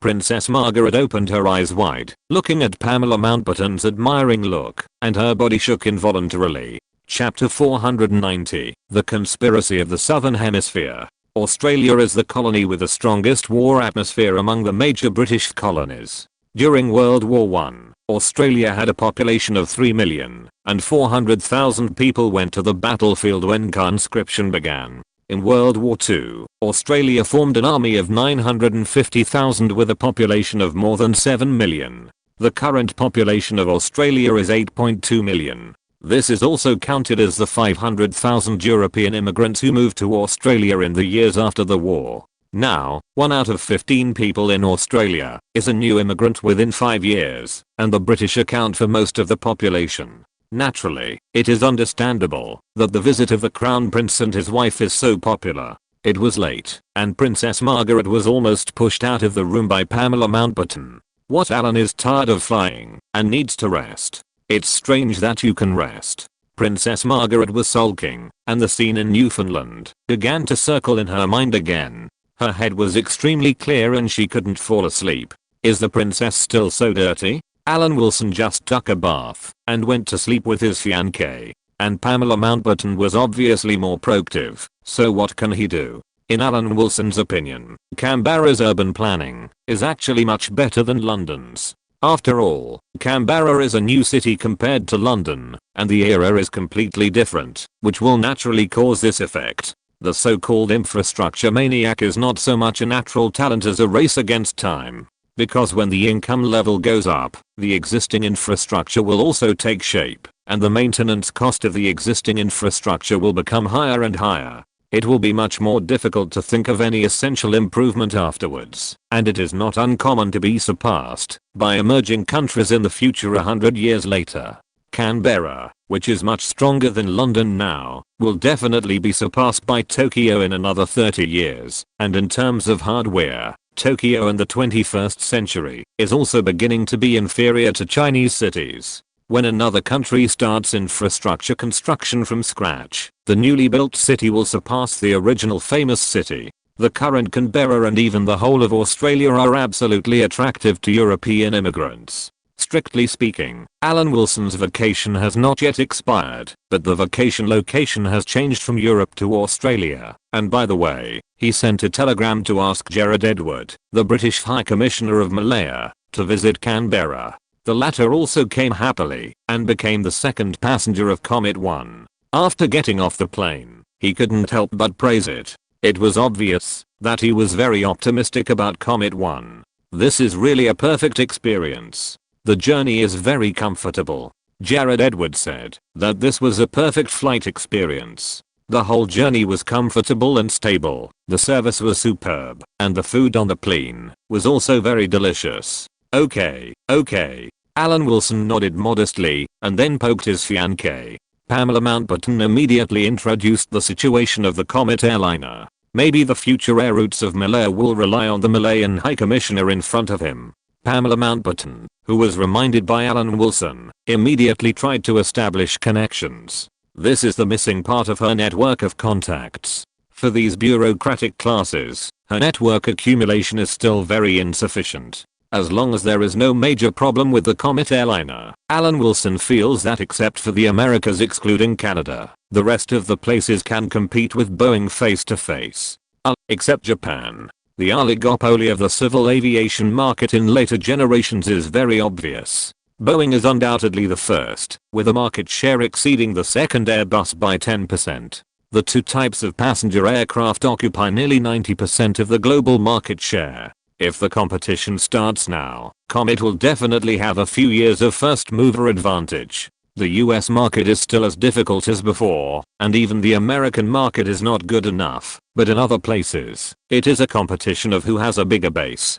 Dozens of colonial commissioners are widely distributed, which can definitely solve a large part of the sales problem of Comet passenger aircraft. As for British countries such as Australia and Canada, although the national strength of the United States has surpassed that of the United Kingdom, the current British tiger skin is still there, and it is not necessarily less influential than the United States. Pamela Mountbatten, who was reminded by her fiancé, of course, understood at once that a lot of the company's performance depended on these colonial commissioners. Alan Wilson invited the current Malayan local emperor to come, naturally wanting to talk about the problem of insufficient development of iron ore. In fact, this problem can be more extensive. For example, the island of New Guinea, which is still controlled by Australia and the Netherlands, has an area of 700,000 to 800,000 square kilometers. Not to mention 600,000 prisoners of war. Even 6 million can be eaten. However, compared to the unobstructed northwest of Australia, if the Japanese prisoners of war enter the island of New Guinea, if something really happened, no one would know. Japanese prisoners of war? Jared Edwards was surprised. Will the United States find a way to let us release them? The situation is no longer the same, especially considering that the situation in the Far East has changed in favor of the Soviet Union. The United States may look at Japan differently. Americans are like this. As long as they think it through, they don't care about what others think. Alan Wilson shrugged and said, so it may be possible to discuss the use of some prisoners of war in the Netherlands, Australia, and even Portugal. It will take time for the United States to persuade them one by one, right? By then, everyone will have their own opinions, and there will be many people and many mouths to take care of the interests of all parties. Isn't it time to come out? It can be said that during this period of time, no one understood the significance of Japan to the United States better than Alan Wilson. After all, he has seen the development of the next few decades, and has a deeper understanding of the significance of the United States controlling Japan. Because the entire Western Pacific defense line is built with Japan as the core, the US decision makers have always regarded Japan as the cornerstone of stability in Asia and regard maintaining the US-Japan alliance as an untouchable bottom line. Imagine if the US-Japan alliance collapses, the US military withdraws from Japan, and China and Japan move towards a joint alliance. The US military stationed in South Korea will be trapped, and the Southeast Asian countries will lack support, and Guam will also be in danger. As a result, the Western Pacific defense line will collapse across the board. Europe, which has long been dissatisfied with the United States, and has been trying to establish its own side, will also take advantage of the situation, and expel the US military. The US world hegemony will then collapse, and shrink back to the scope before World War II. In terms of reality, Japan can be said to be the foundation for ensuring US hegemony. Japan has no ability to break free from US control. In addition to population and nominal GDP, whether it is corporate profits, labor efficiency, and some side data, such as pensions, productivity, etc. Japan is at the level of Spain among European countries, and cannot even compare with Italy. The so-called second place in the world in the 1980s was completely supported by a population of more than 100 million. There is no country in Europe with such a large population except the Soviet Union. European countries work 8 hours, and Japan, including South Korea, needs 12 hours to catch up. In the so-called group of 7, Japan is the last in reality, but compared with other countries with a population of only 40 to 50 million, it has a great advantage in total volume. Later, it expanded and was weakened by the Plaza Accord. However, although Alan Wilson believed that Japan was a Spain 3 times the size, it could not let it have an easy time. The return of 600,000 workers of working age would definitely be a great help. Since the British colonies might be put under pressure, dispersing these prisoners of war could also bring them closer to other colonial countries, especially Australia. If we take the initiative to propose that some of the prisoners of war from the Southern Army be sent to the island of New Guinea controlled by the Netherlands and Australia to build the local area in the name of atonement, I think Australia and the Netherlands would not refuse. After all, the Japanese Southern Army made the 2 countries very dissatisfied during World War II. If Japan had not challenged the local colonial order, the suppression of the East Indies would not have left the Dutch helpless. From the perspective of the colonists, Alan Wilson's words were quite clear. It was better for the prisoners of war from the Japanese Southern Army not to go back and be directly digested internally. This is a big deal. Jared Edward hesitated. 600,000 prisoners of war. This is not a small number. We can let the Dutch propose it, and then let the Portuguese in time agree. If someone takes the lead, the Australians will definitely agree. Alan Wilson said this, and looked at his fiancée. As long as there is this rumor, I will talk to the Australian parliamentarians.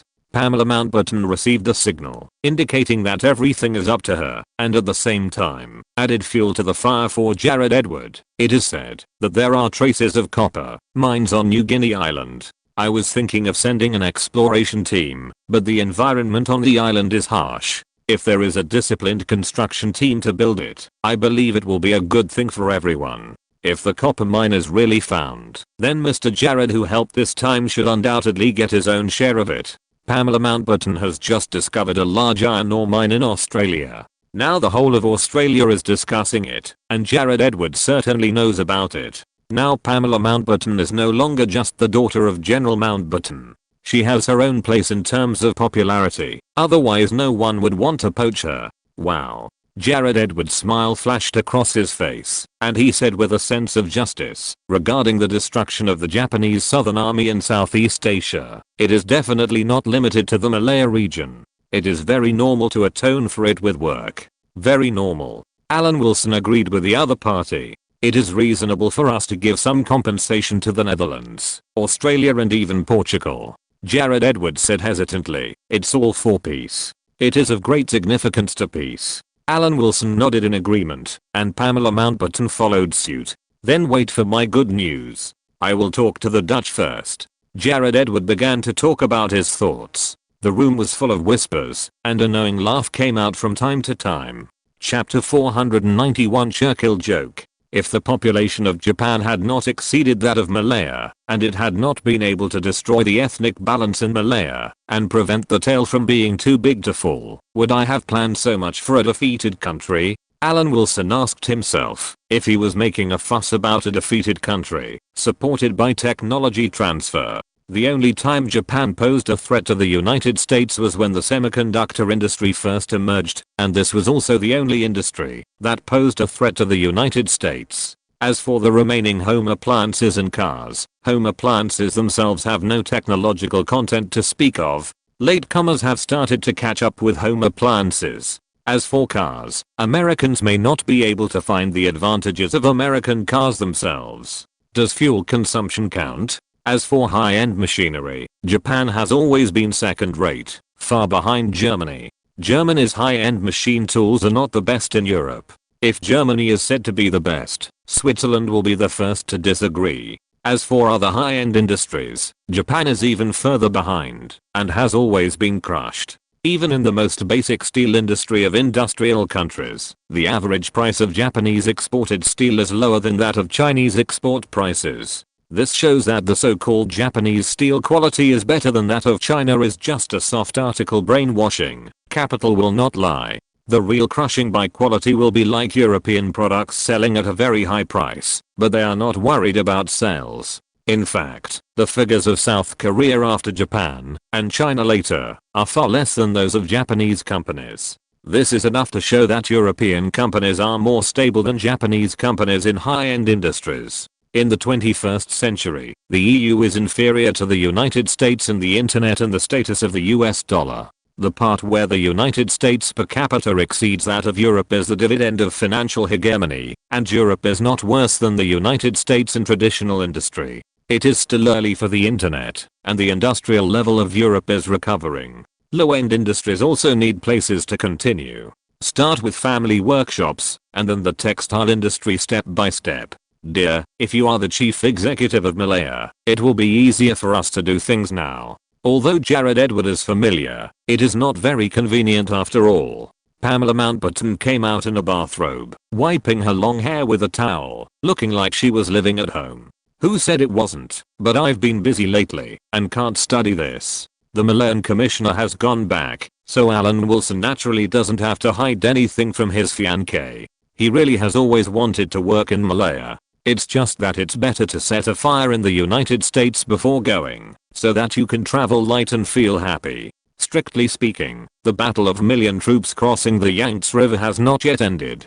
Truman is still in the stage of gloating over Mr. Chang's misfortune. It's not impossible to be McCarthy's dog-headed military advisor, but it's not the best time after all. Pamela Mountbatten dried her hair, lay flat in front of her fiancé and said, "It seems that the election will be held soon in the country, right? It's less than a year away, and I don't know when the election will be held next year." Alan Wilson stretched out his hand to perform bone-setting skills on his fiancé, accompanied by a slight crisp sound to relieve Pamela Mountbatten's fatigue. "You don't seem to appreciate Churchill very much. Do you prefer the Labour Party?" Pamela Mountbatten closed her eyes slightly, enjoying her fiancé's skills. There were only two people in the room, so Alan Wilson naturally had no need to hide it. Yes, the Labour Party's nationalisation proposal is more in line with the interests of Whitehall, but from a personal perspective, Sir Norman and Churchill have a good relationship, and Churchill is over 70 years old. To be honest, he may be easier to manipulate. Alan Wilson remembered that when Churchill came to power for the second time, his physical condition was basically the same as that of the sleeping king. He rarely appeared, except on necessary occasions, and things were left to Eden, the second in command of the Conservative Party. In fact, Churchill's performance after World War II was mediocre. He almost just sat there, and fortunately he did not encounter any major problems. But Churchill and his ministers did not realize the serious intentions of those across the English Channel, who were committed to building the European Economic Community and eventually the United States of Europe. Perhaps if Churchill had shown the leadership needed to shape the upcoming European Union, his record and that of his successor might have been very different. After hearing her fiancé's honest words, Pamela Mountbatten said comfortingly, "Who do you think will win? It seems that the Labour Party still has the upper hand. If there is an election in Australia, Churchill will never win in his life. In the Strait Landing in World War I and the Battle of Singapore in World War II, the one who caused the greatest harm to the Australians was not the Japanese, but our Prime Minister Churchill.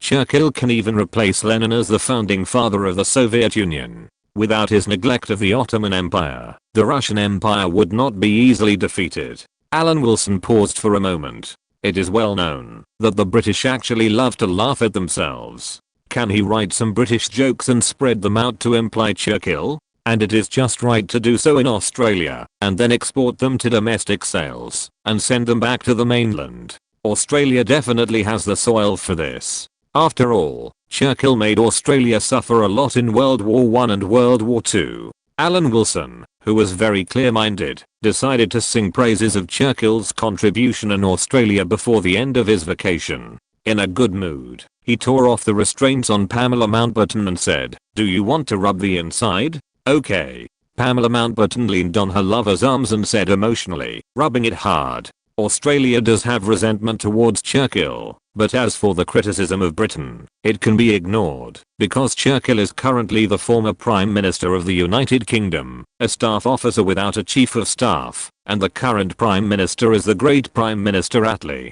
Since he is a former Prime Minister, it does not involve destroying the relationship with the United Kingdom. There is public opinion, so it is more appropriate to vent the resentment. It is not about destroying the traditional relationship with the United Kingdom, so what are you waiting for?" The speaker is elaborating on the greatness of the British Empire, and recounting the foresight of the Prime Minister during the war. Another person retorted that Britain paid a heavy price. The speaker did not answer, but repeated the great courage shown by Britain during the war. But the living standards of British citizens have obviously deteriorated, and the Battle of Singapore has brought great shame to Britain. You should pay less attention to these details and read more of Mr. Churchill's autobiography, which is all written in it. Caesar, Napoleon and Churchill participated in the Soviet Red Square parade. Caesar said, "If I had Soviet tanks, I would be invincible." Napoleon said, "If I had Soviet planes, I would sweep the world." Churchill smiled slightly and said proudly with a smug look, "If it weren't for me, the Soviet Union would not exist at all." Representatives of Britain, the United States and the Soviet Union argued about their contributions to the World War at the United Nations. The Soviets said, the Soviet Red Army led by Comrade Stalin completely defeated the Germans. The Americans said, President Roosevelt sent the Japanese to the bottom of the sea in the Pacific battlefield. The British looked at the American with contempt and said, Prime Minister Churchill sank the French Navy in just one day. Ask why Britain encountered economic difficulties after the war. The answer is, because Churchill gave all the aid to the Soviet Union, and also gave away half of Europe.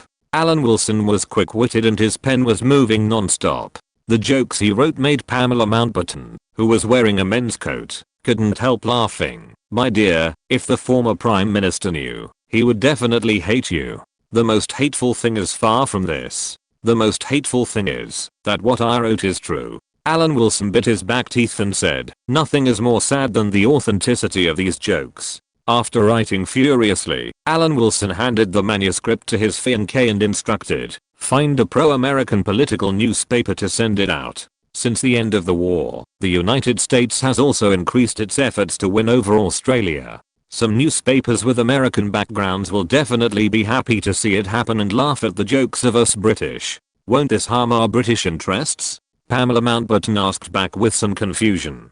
So we have to let Mr. Churchill stand in front of Britain and take the responsibility. This is his greatest contribution at present. Alan Wilson stretched his body. Otherwise, I can't think of any other place where he can do something beneficial to the country. Can a person do all the work of both Gordo and Brezhnev? Alan Wilson believes that there are some, such as Churchill during the war and Churchill in his second term after the war. It's just that Churchill did Gordo first and then Brezhnev. While Churchill's jokes fermented from Canberra, Alan Wilson used the last few days of his vacation to accompany his fiancée around the neighborhood and even brought his love brain as a burden. Australia's land is barren. Even if it is a native tree species that should theoretically be most adapted to the environment here, it will grow faster if transplanted to other continents than in Australia. Fortunately, Australia currently has a small population and can still see some original features. The few people who came out to visit arrived at a place with deep water. The water blocked the road like a small river. There were deep traces of tracks and heavy truck tires on both sides of the ditch. Obviously, a car could not pass. At this time, the Mi-5 agents who were traveling with us appeared. They placed the sawn wood on the puddle with the flat surface on top and tied it with ropes. Although it was a little shaky, it was enough for cars to pass. Not far away, there were Australians doing agricultural production. Crops were crushed in the brown mud in all directions, forming cross ruts. Some small pieces of unpressed stalks were still standing there, between the long brown ruts and the green and yellow crops. Seeing the appearance of these uninvited guests, they still looked at them with vigilance. Chapter 490 To the Right to Speak. Australians are so vigilant? Pamela Mountbatten was a little surprised and looked at Alan Wilson. It's not surprising. People always have to be on guard. Alan Wilson shrugged and said, maybe we have intruded into private, sacred and inviolable territory, and it is normal to be vigilant. Some people in later generations said that the character of Australians is somewhat similar to that of Americans. The Five Eyes Alliance is actually a jumping Britain, two small fresh mainstream Canada and New Zealand, plus two rampant United States and Australia. Stepping forward to explain the purpose of his group of people, the landowner's brows relaxed and changed to a warm tone, inviting this group of people who just thought they were uninvited guests to be guests. Even in the most livable southeast of Australia, the living conditions are actually like this, far inferior to New Zealand, which is not far away. This has led to farms in Australia being far apart, just like the Midwest of the United States. This is also the reason why some farm owners are very cautious. If something really happens, it will be really helpless. Like many manors that are not real farms or ranches, the door of the Cobb family is installed onto brick columns. The door is large and gorgeous, but there is no fence around it. You can go directly in from this road or the nearby woods. What luck I have, I will receive royal guests one day. Cobb, wearing overalls, was busy entertaining the distinguished guests who appeared. I heard from some Canberra vendors that the Crown Prince and his wife came to Australia for a visit, but I didn't expect to see them. The Crown Prince and his wife have already gone to New Zealand. This is the Crown Prince's sister, Princess Margaret. Alan Wilson can be said to be very solemnly introducing the love brain. If you think about it carefully, this burden should be the first time to play a positive role. In terms of appearance, Princess Margaret is no worse than the Crown Prince, and even better. After being introduced, Princess Margaret was very cultured, or pretended to be very cultured, to greet Cobb, the owner of the manor, and said nothing more than words of apology for disturbing him. Drink milk, it's very fresh. Cobbo was very hospitable, and tried his best to entertain the guests. He just got fresh milk from the cows on the farm. Thank you very much. Alan Wilson was not picky. He took the raw milk, and prepared to share it with the agents who followed him to replenish his energy. The white people's body is much more accepting of milk than other races. This is of course related to milk. Early humans were all the same, but evolution was accompanied by gene mutations. White people were the same as yellow people at the beginning. After the lactation period, the lactase in the body will gradually disappear. If you insist on drinking milk, the body will not be able to accept it, and will cause diarrhea. Just like most East Asians, you can't drink milk as water. But 5,000 years ago, a group of nomads in Eastern Europe had a gene mutation and spread this gene, so the white people were able to drink milk as water. The side effect is that the white people have a stronger body odor than other races. Some later nationalists said that white people have not evolved completely. In fact, this is the result of a gene mutation. But it will take a long time to verify whether there are more advantages or disadvantages. The scenery of Cobb Manor is nice. After discussing with the two ladies, he mainly sympathized with his colleagues' hard work. Alan Wilson decided not to continue the outing, but to stay at the manor and return to Canberra before dark. Dear, if you also want to sell a manor, it's best to plan now. After all, Australia is vast and sparsely populated, and the pressure of life is much lower than in the mainland. Alan Wilson hugged Pamela Mountbatten and let her sit on his lap to appreciate the beauty of the manor. The family of Cobb Manor went to work again and trusted these royal guests very much. This also gave the group a great convenience to take a rest in the manor. The most relaxed person was of course Alan Wilson, who came from afar to visit his fiancée, hugging his fiancée's body and enjoying the already not so abundant vacation. Through her charming appearance, you will discover more of her inner things, or at least it seems so. If Alan Wilson was not fascinated by her at that time, it must be that he was not very open-minded, but Pamela Mountbatten realized very early that this fascination was mutual. Once the local area confirms the authenticity of the iron ore, whether it is a bank or a private financing institution, a large amount of money will arrive immediately. With this money, you can do whatever you want. It's all for you. Pamela Mountbatten, who was sitting on her fiancé's lap, added immediately after hearing the man say that, "Look at the sour smell of love." Princess Margaret complained in her heart that there was no sour smell, but if you want to say sour, it definitely exists. How about acquiring some newspapers? Pamela Mountbatten took the initiative to propose, some things are better for us to do ourselves, and we can't think of public opinion and then manipulate it. As a treasure taught by Alan Wilson's words and deeds, Pamela Mountbatten has learned from this Churchill joke, which is very gratifying. It is indeed time to make a layout. We can't always let Australians listen to Americans. We can also imply Americans. Alan Wilson was very happy. If there was no light bulb, he would definitely give his fiancée a deep kiss as a reward. For example, Pamela Mountbatten shook her body, making the sour smell in the air even stronger. For example, the United States will definitely have an unsolvable problem, the ethnic problem. This problem is too difficult to solve, and there is no solution except massacre. There is no way to solve this problem in this era without being noticed. Unless there is another world war, all countries will clear up the hidden dangers. Alan Wilson said with a sneer, the United States can no longer solve this problem. Black people have reached nearly 1/10 of the population. And as time goes by, this problem will become more and more unsolvable. This cannot be blamed on us British. It is all the Americans' own fault. The British Empire once banned the slave trade. If the North American colonies listened at that time, there would not be so many black people in the United States today. But until the eve of the Civil War, Americans went to Africa to capture black people and transported them to their homeland. This has nothing to do with Britain. In the context of Australia, if Pamela Mountbatten can establish a media group with a strong conservative colour, it will be easy to establish the media authority by dragging down the United States. In fact, because of its small population, Australia is very wary of foreign immigrants. In later generations, in addition to European immigrants, the second largest ethnic group is Chinese, less than 4%.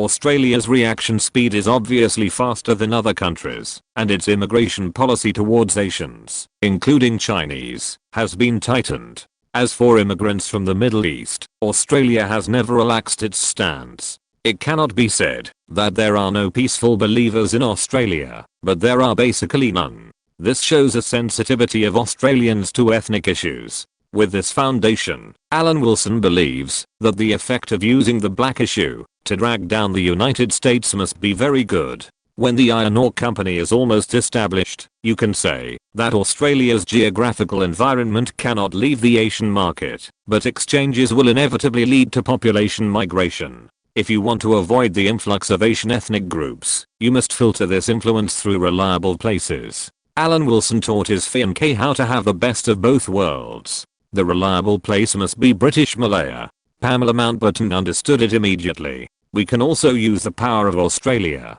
to help control this colony. Maybe more than that. The Portuguese Timor and the Dutch New Guinea all need the help of Australians. Yes, because Australians live alone on a continent, their mentality is similar to that of Americans. But from the most basic conditions, Australia can never become a truly independent country. It is most appropriate to supplement Britain's overseas forces. In fact, deep down, Australia is very eager to show itself. If someone says that Australians are the deputy sheriff of the Pacific, they will be very happy. Then we will share power in Southeast Asia with the Australians. This is something the United States cannot do at present.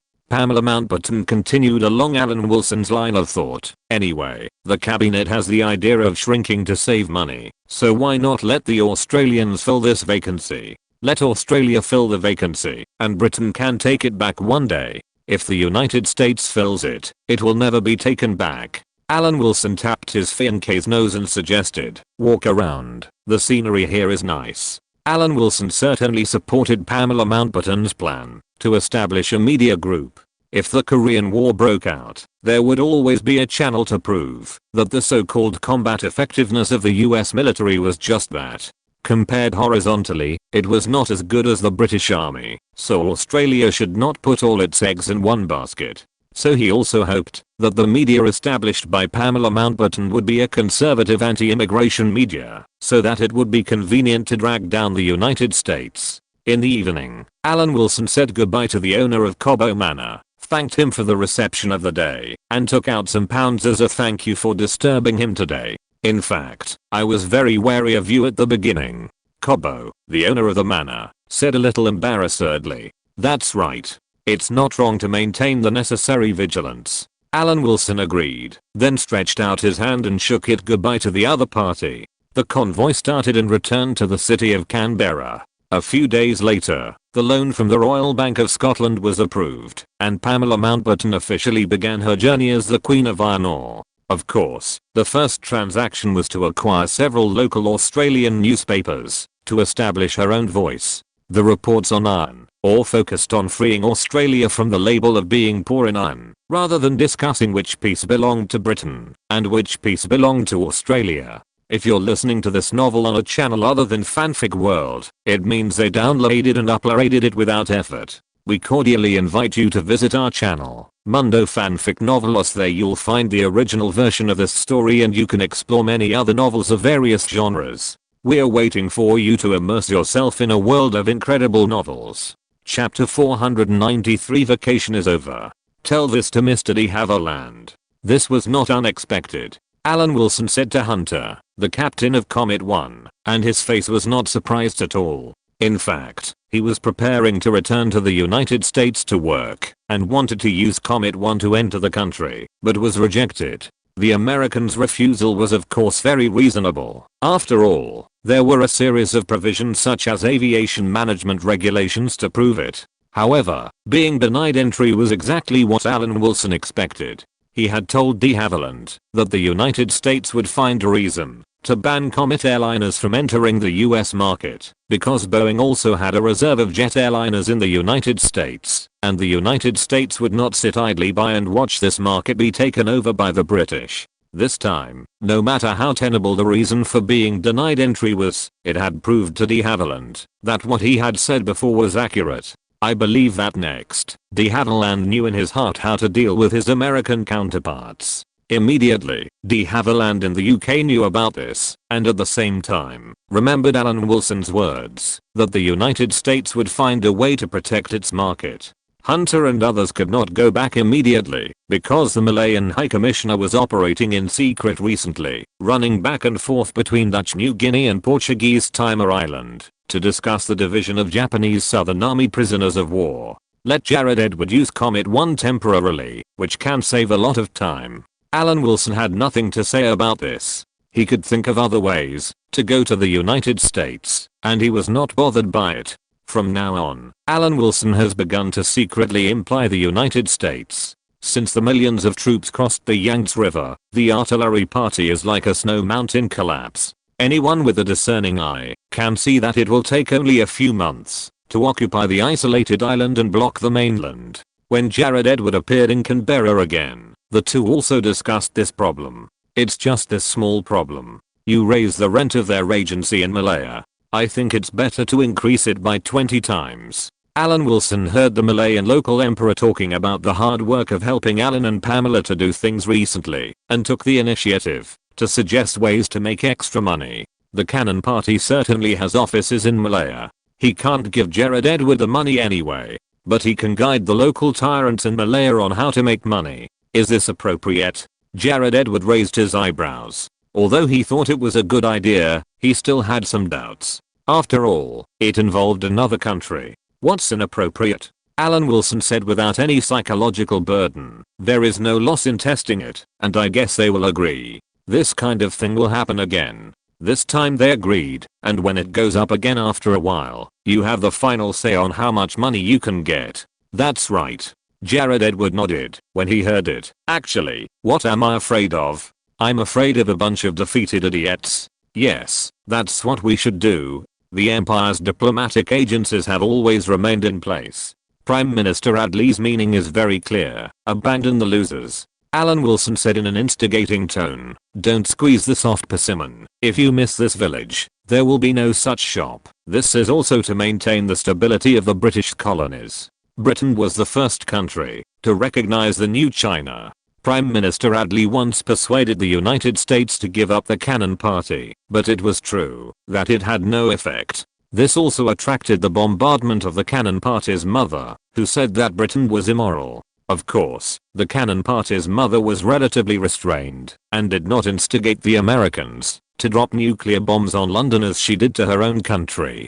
To eradicate the Cannon Party's institutions in Malaya, we just need to wait for the Cannon Party's mother to open fire, and then solve the Cannon Party's influence in Southeast Asia. But that is a matter for the future. At this stage, Alan Wilson will first guide Jared Edward to use the Cannon Party's money to do the Cannon Party's business and make up for his recent hard work. We can't let their internal disputes spread to the entire Chinese world. We still expect the Chinese to hold out against Indonesia. The whole of Southeast Asia is Malay in a broad sense. We Europeans are not numerous enough, and even with the Dutch and Portuguese, there are not many. Australia has only 8 million people. We are willing to provide help, but we can't expect the Australians to do too much. What Alan said is absolutely correct. Jared Edward nodded in agreement. The Indonesians in Java and Sumatra have an overwhelming population advantage over the surrounding areas. In addition, Indonesian and Malay are actually different in dialects.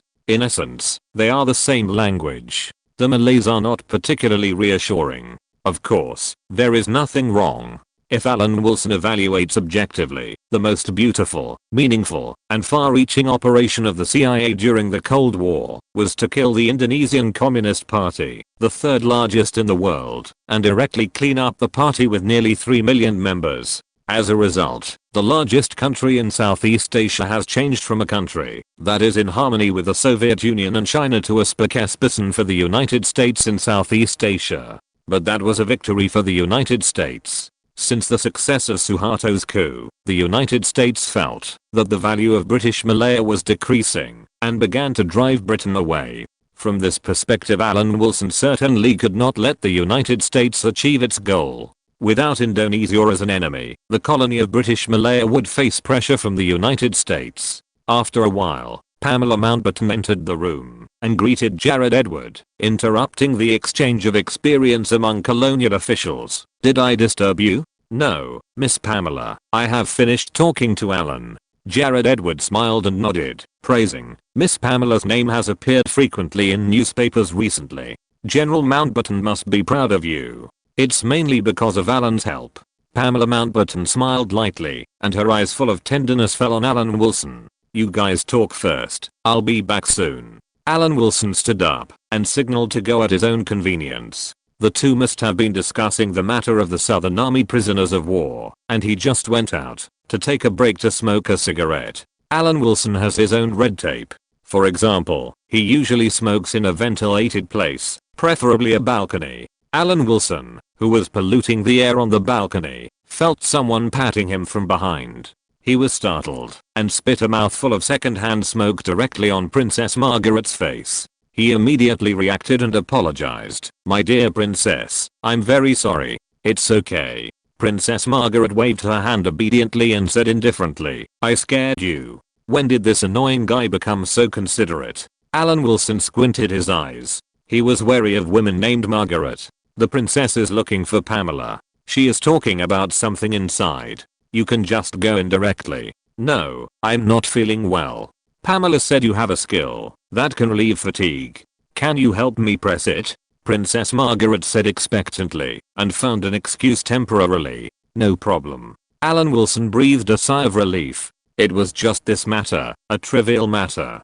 "Come to my room." Princess Margaret turned around and led Alan Wilson directly to her room. In fact, the bodies of royal family members cannot be touched. Later, when Queen Elizabeth visited Australia, the Australian Prime Minister touched the Queen's back and was scolded by the British media until he stepped down. Every time he appeared in the British media, he was cursed until the day he died. However, Alan Wilson did not know this. He did not understand royal etiquette at all, and Pamela Mountbatten did not say anything. He just started to do it. When asked how he knew Pamela Mountbatten and whether he had any bad intentions, Alan Wilson, such an honest person, of course directly admitted that he had, and Pamela knew it. "You really have bad intentions towards Pamela." Princess Margaret groaned and said that she was not wrong at the beginning. "You should fulfill your royal duties like a crown prince and don't act like you have no brains." Alan Wilson put his hands together and said with a smile, "You can't do whatever you want just because you are a member of the royal family. Otherwise, it will be a disgrace to the country. Look, the crown prince and his wife understand this very well, don't they? I'm not Pamela. She was not like this before." Princess Margaret tilted her head, looking at the source of Pamela Mountbatten's change without surprise, giving the love-brained man a look that said, "I don't want to pay attention to you." Alan Wilson clapped his hands leisurely, ended this bone correction and said, "You still want to steal my girl? I advise you to start a world war. That's easier. Lie down for a while, I'm leaving." As he pushed open the door of the room, a cigarette appeared at the corner of his mouth. Alan Wilson returned to the balcony again. He liked this kind of place. After completing the unfinished work, he returned to his room. Pamela Mountbatten just said, "If that's the case, I'll go to the governor's mansion to ask first, and the rest is a matter of using connections." In fact, it is not advisable to use too many prisoners of war in northwestern Australia. Even if it is to increase efficiency, 10,000 people will be enough. The main thing is that the island of New Guinea is in special need of human resource development. According to recent feedback today, the Australian government is very interested. "Alan, you're back. What do you think of my idea?" Pamela Mountbatten leaned back naturally, but her nose twitched twice, and her mind was full of wonders. "Of course I agree with Pamela's idea. I agree with any idea." Alan Wilson patted his fiancée's shoulder from behind, revealing his son-in-law temperament, which made Pamela Mountbatten giggle, and the flash of thought just now disappeared immediately. Almost at the same time, after Jared Edward returned to Kuala Lumpur, Alan Wilson also booked a flight to the United States. Chapter 494, Suppressing the Good will cause the ladle to float up. Honey, let's set up an oil exploration company. Alan Wilson, who was sitting in the co-pilot seat on the way to the airport, said to his fiancée who was driving, "Now that you are famous, many things will be much easier with a reputation. Domestic companies have occupied the area near the Persian Gulf. Of course, it is not impossible to buy it with money, but I'm afraid that it will delay the iron ore plan in Australia."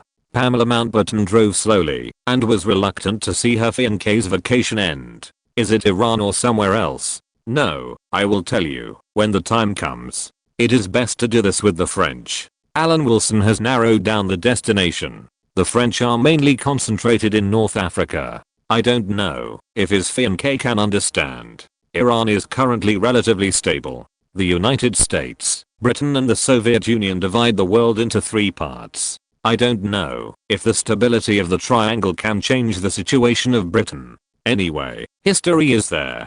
The United States kicked the Soviet Union first, then kicked Britain, and finally it was kicked out by Iran. It is difficult to say who Iran is leaning towards. If we have to talk about national sentiment, Iranians should have the best impression of Germany. Don't forget what Hitler preached during World War II, that Aryans are superior, and the name Iran means Aryan.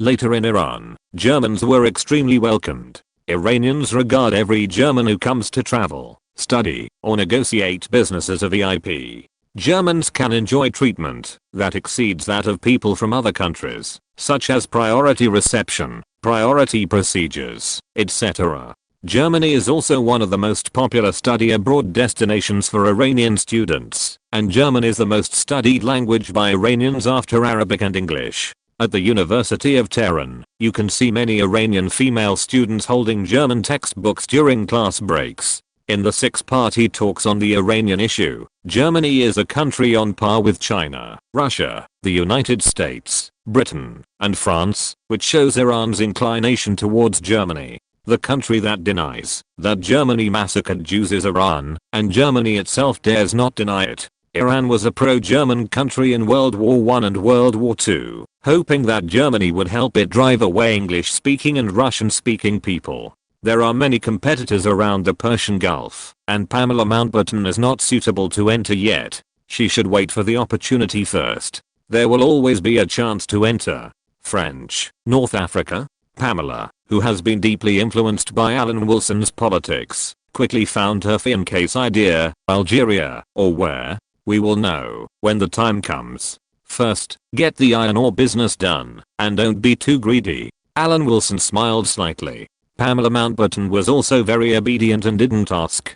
She knew that her fiancé would not lie to her. Since he didn't say it now, it must be not the right time, and there was no other reason. Libya is an important energy base in Europe in the future. If it weren't for Colonel Cadiz being involved in Sarkoz's corruption case and being killed, Libya's life would be very comfortable in Africa. After all, compared with the population explosion of peace-loving countries, 6 million people is really not a lot. It can be a benchmark for the world of peace-loving countries. As long as the rulers don't mess around, they can live a peaceful life. But the problem is that Libya, with a population of only a few million, is ruled by a person who can mess around. Even if Libya's plate can't even be supported by regional powers, what can 6 million people do? Australia is also a resource-rich country, and is supported by the Five Eyes Alliance, who is supporting Libya, which has shrunk several times. The outline of Libya's territory is very similar to that of Australia. The coastline in the north is like 2 bullhorns, forming a huge bay. Coincidentally, Libya's oil resources are in a similar position to Australia's iron ore, both under the left bullhorn. When all the procedures for the iron ore are completed, he will naturally guide his fiancée to complete the transformation from the iron ore queen to the oil queen. I'm going to get on the plane and transfer from Hawaii. If there is anything, just contact the consulate directly. Before getting on the plane, the two hugged each other and didn't separate for a long time. Take care of yourself in the United States.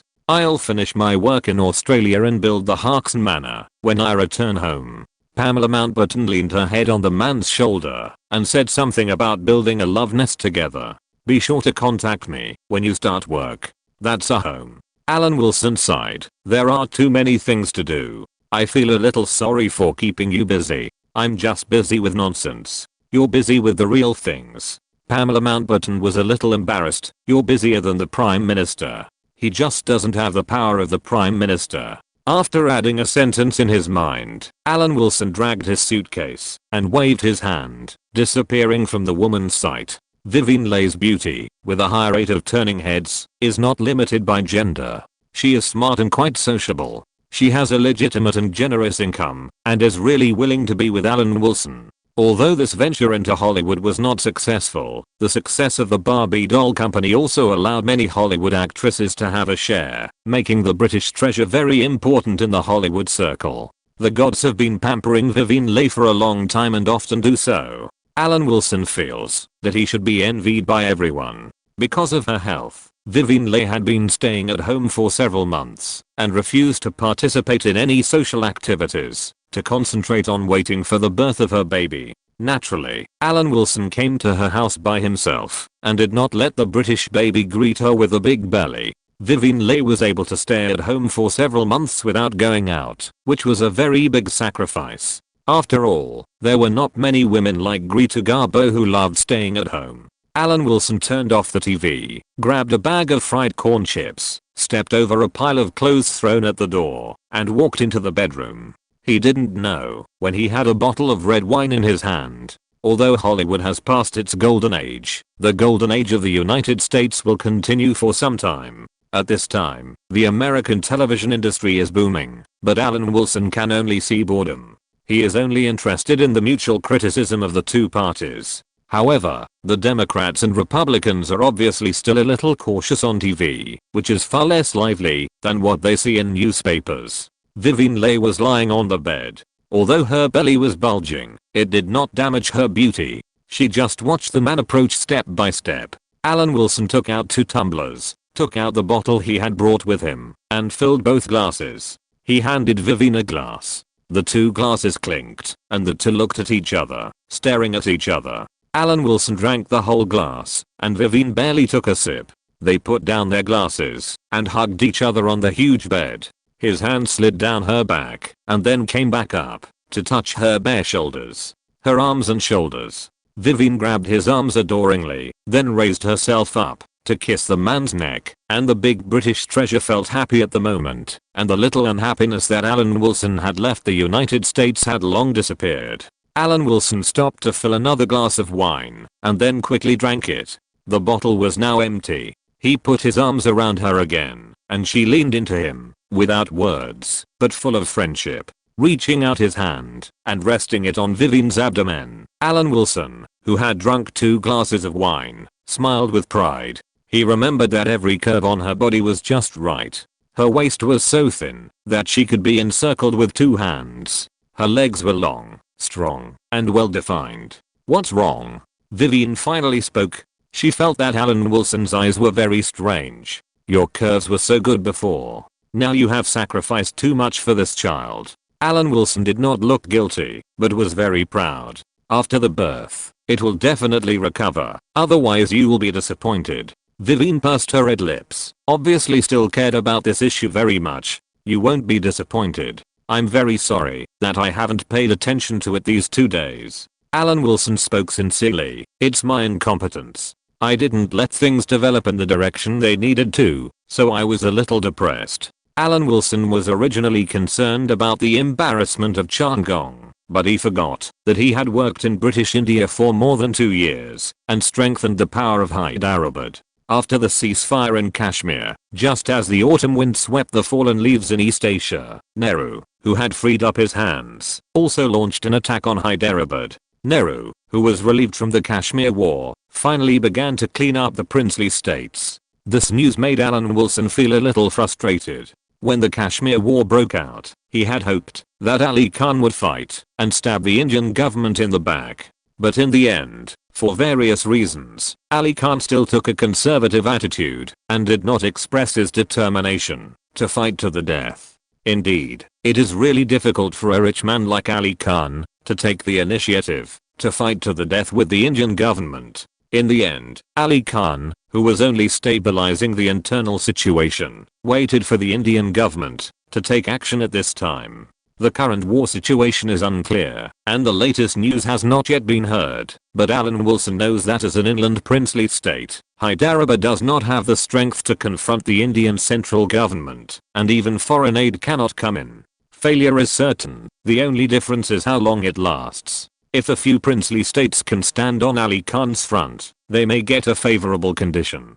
In short, before the latest news came, everything was still unclear. Whether any princely states took the opportunity to attack, and what the attitude of Portuguese Goa was, now all depended on speculation. After being strengthened, no one knew whether Ali Khan's private army could withstand the attack of the Indian army in a short period of time, just like the Pakistani armed forces in the Kashmir War. If the Indian army's attack could be frustrated, Hyderabad would probably have some time to fight for it. If it was defeated in 5 days like in history, then nothing would be of any use. Chapter 495 Best Actor Wilson. Alan Wilson, who was worried about Ali Khan's future, especially about his property, found it difficult to describe his current mood in words. In short, it was very complicated.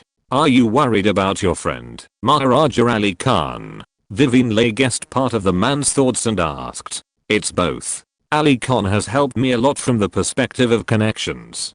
From the perspective of the country, I hope that India's internal friction will be more serious. After all, if the former colonies live well, it will prove the unreasonable nature of British rule. So it's best for Indians to never get out of the mud pit. Alan Wilson spoke as an old colonist. The life and death of other countries had nothing to do with him in essence. If India was too successful, it would also be a shake to the current British colonies. In the last 2 years of working experience in British India, his essential purpose was to make India not so successful after independence. This era has failed my talent. Alan Wilson was anxious, but there was nothing he could do. He could only sigh that he was born at the wrong time. In modern society, personal power is really limited. There is no time for him to make a more stable arrangement, and India cannot be broken up too much, which will only benefit the surrounding powers. There was no time and space for leisurely arrangements, and in the end, only some marginal work was done in accordance with the partition of India and Pakistan. India began to solve domestic problems, one by one, and sooner or later it would think of the Andaman Islands. Are you afraid that India will develop one day and retaliate against Britain's colonization? Vivian Leigh asked cautiously. After all, she was also British and had a patriotic heart. How to say this question? Throughout human history, a country can only be recognized as a great power by other countries if it defeats another great power on the battlefield and proves its strength. This is correct. Alan Wilson said this and changed the subject, but India may not dare to confront us. Maybe it will fight with its neighbors. The tragedy of India is that, if it wants to complete internal integration, it must establish a prestigious centralized power. If it wants to establish a prestigious centralized power, it must prove that the central government has the ability to lead India to become a great power. If it wants to prove that the central government has the ability to lead India to become a great power, it must defeat another great power on the battlefield. But the great power he can get is only a neighboring country. Of course, this is not a bad thing for Britain. With a country that can divert conflicts standing there, India will not come out to discuss Britain in the name of clearing up colonial crimes. In terms of the value of Hyderabad, Britain must respect Ali Khan and his property, but returning to South Asia because of an inland princely state is also insufficient, and there is really nothing they can do. It's not that the current military strength is not enough. If there is another expedition, British citizens will be used as pants. This depends on whether Ali Khan's private army can form a stalemate with the Indian government army. If the Hyderabad private army can do it, Hyderabad can still be an independent kingdom for a period of time, but long-term stability is out of the question. With the character of the Indian government, it will make trouble after sufficient preparation. For the gun party at this time, the Magic City has just fallen, and the largest city in the Far East has changed hands.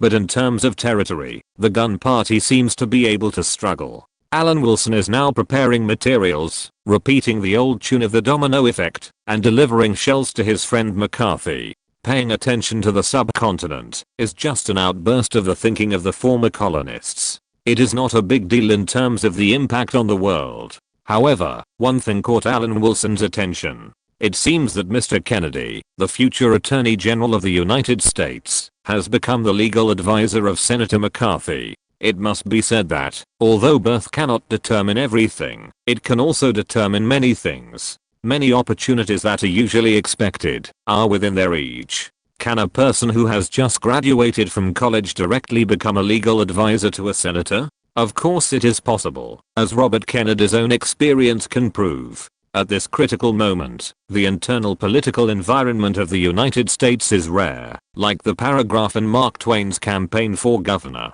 This is of course for Alan Wilson, a keyboard politics enthusiast, and for Vivien Leigh, it is more like another novel by Mark Twain, £1 million.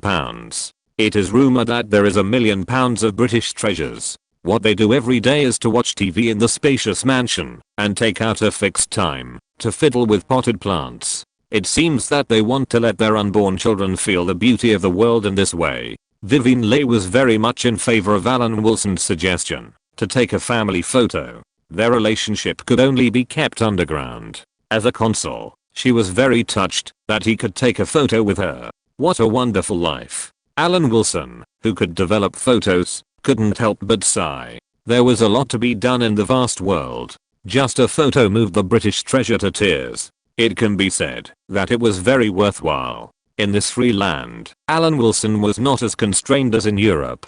After all, two British people could do whatever they wanted in the United States. Who could control them? However, Alan Wilson still suggested that, if they wanted to give birth, it would be better to return to Europe.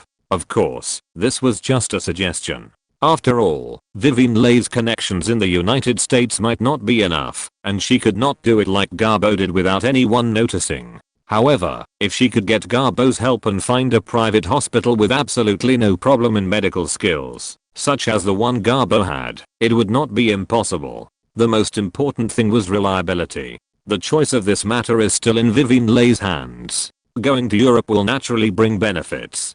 Hedy Lamarr and Ingrid Bergman are in Europe, and maybe she can take care of them. I find that you treat me better with your bulging belly like now. Vivien Leigh's face is full of attachment. She really wants to live like this forever, but she knows that Alan Wilson is very career oriented. Although he hasn't said it clearly, he is about to leave. If you are not in your current state, I don't have to hide it from McCarthy. But it is inconvenient after all. If I invite McCarthy to be a guest, it may disturb you. Alan Wilson said apologetically, I can't let you clean up the mess in the house. I will feel bad. You only know how to say sweet words. I don't know if it's for me or the children.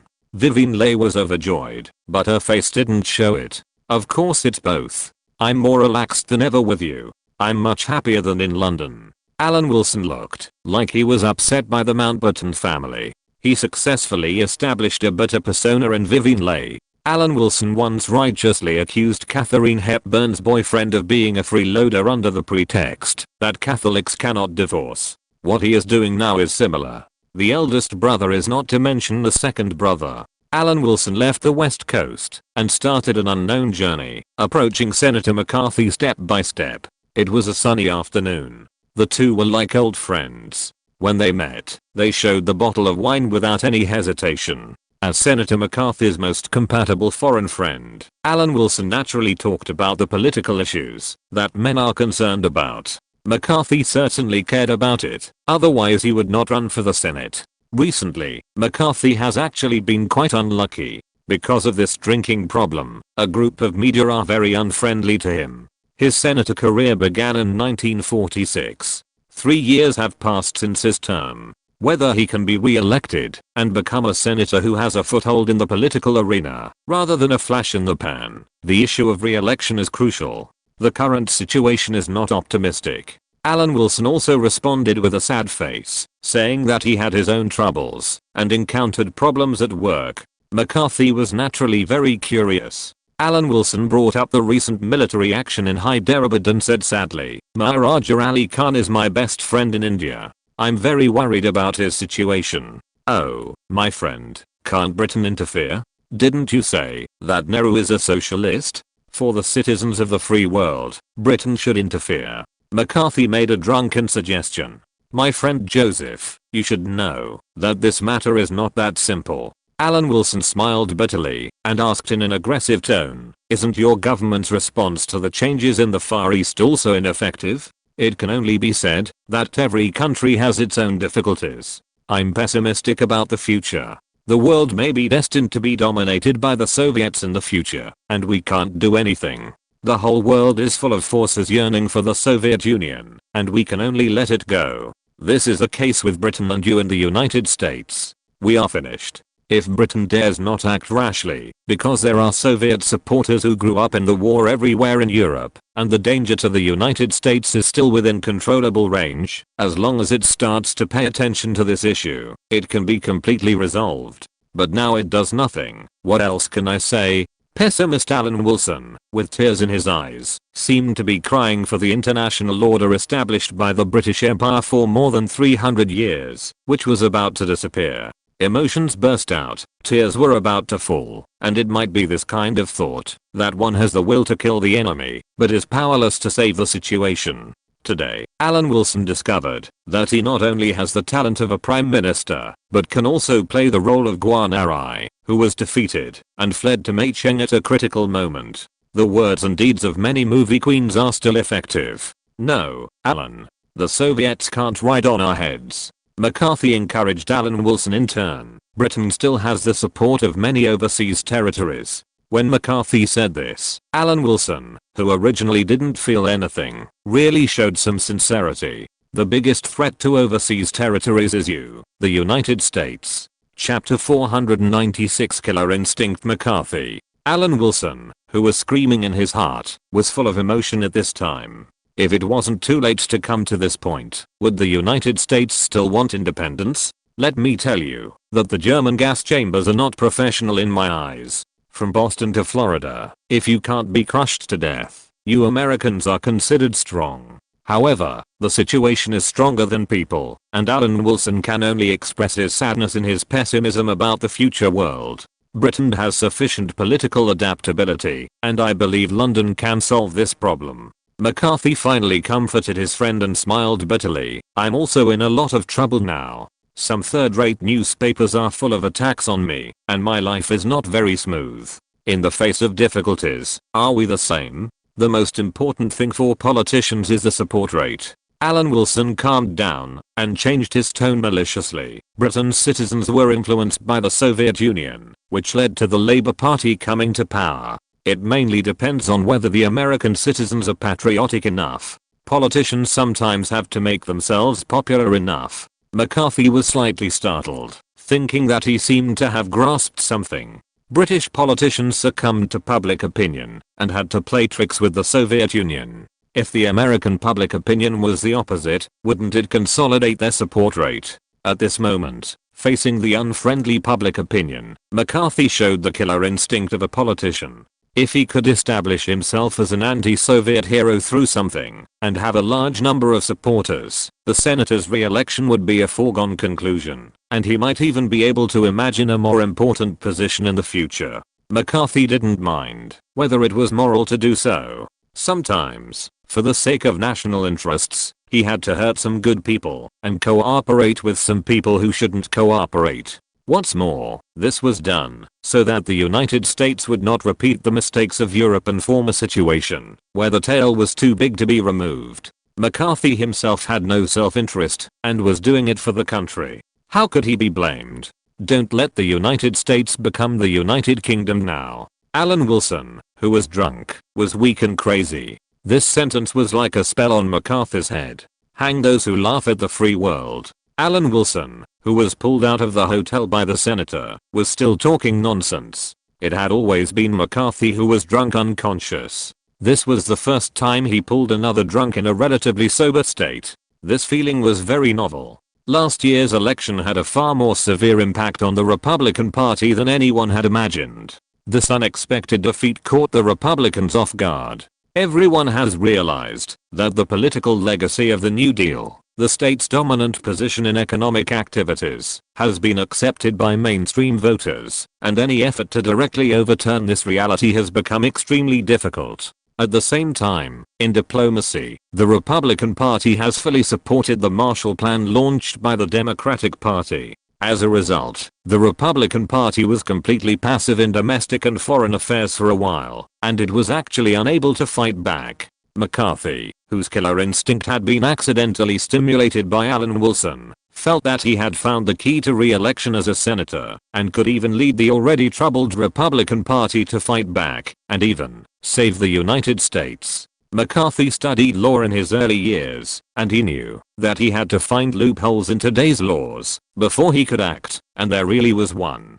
Use the congressional investigative power, which is a special right that Congress has to supervise the government. According to this law, witnesses can be summoned and interrogated, hearings can be held, etc. This is not a judicial trial, so it is far less rigorous than a judicial trial, and it is also not legally binding, and it is mainly aimed at government employees. But sometimes congressional review is also a preliminary warm-up before politicians are sent to court. When McCarthy was making his last attempt for re-election, Alan Wilson had just finished talking to Greta Garbo about the preparations for the filming of 300 Spartans. If you can play a role, it will be a big selling point for the movie. Alan Wilson made a sincere suggestion. His eyes were just rolling on Greta Garbo. The silent film queen was breastfeeding, and her hardware was not inferior to the Dragoon sisters. The baby's face was red, and it was obvious that the nutrition was absolutely sufficient. The child is not weaned yet.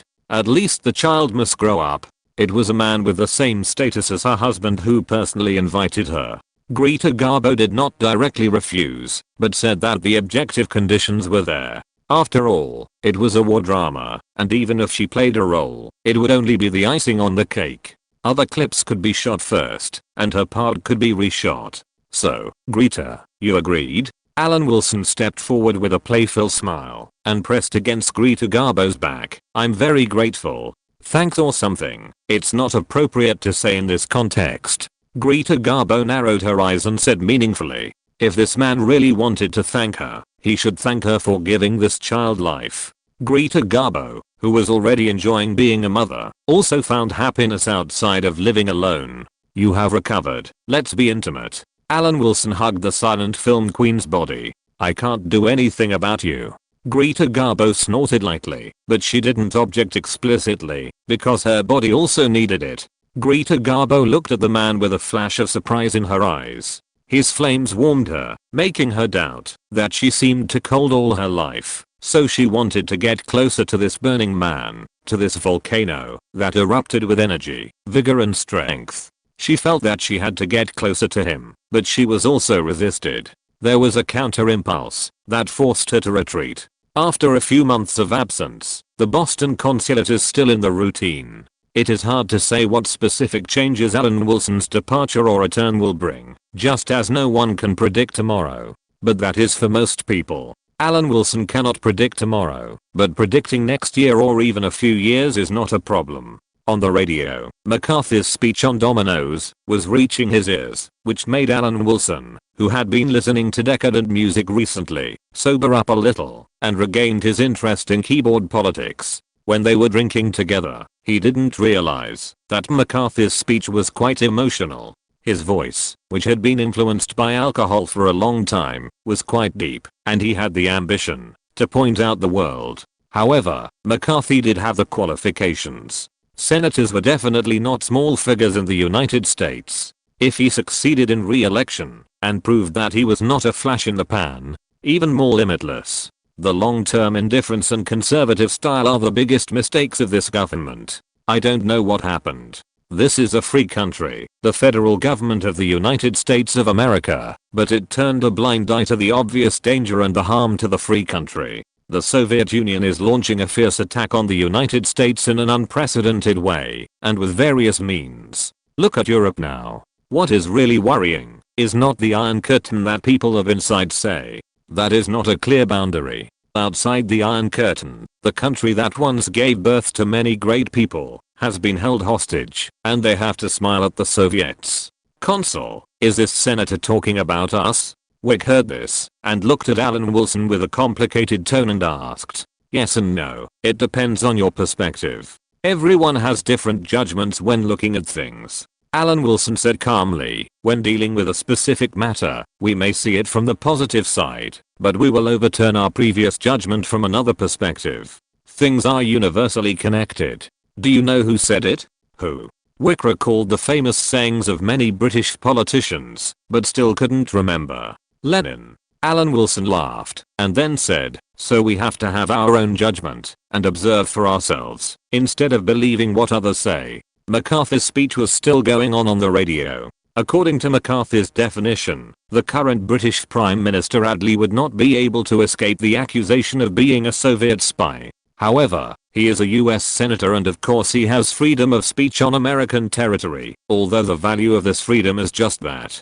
Chapter 497, McCarthy. We should not just believe what others say. Wick repeated the consul's words solemnly, as if he was savoring the meaning of them. Of course it's not easy to do this. Alan Wilson talked about the reality, after talking about ideals. At its core, it is a struggle between one kind of people and another kind of people. This is the essence. When the struggle between the two factions becomes intense to a certain extent, they begin to completely deny, slander, and frame each other. Whether it is the internal struggle of the Soviet Union, the internal struggle of the United States, or the struggle between the United States and the Soviet Union, the essence is like this. At the fundamental level, the difference between the United States and the Soviet Union is not much. Not much difference? Wick was really a little shocked. His immediate superior did not seem to be particularly disgusted with the Soviet Union.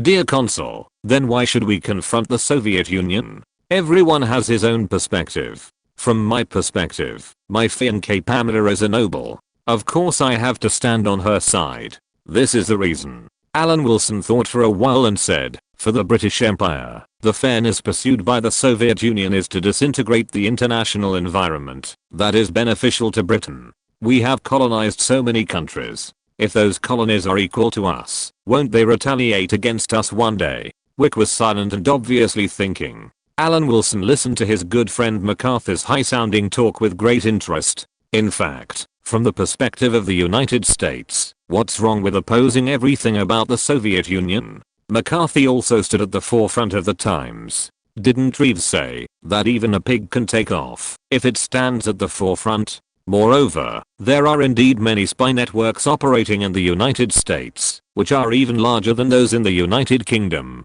let alone just a certain degree of persecution. From the perspective of the United States, even if all suspects are hung on street lamps, it is reasonable. In essence, in Alan Wilson's heart, human life is worthless. He will not have sympathy for any stranger, no matter what nationality or belief this person has. It doesn't matter. The key is to ensure that he lives well. There are spies in the federal State Department to influence our foreign policy. Their existence proves that the Soviets are omnipresent. The United States has reached the most dangerous time. And everyone can notice that in Hollywood, the widespread pro-Soviet atmosphere is subtly influencing the citizens of our United States. This is ideological aggression and an invisible war.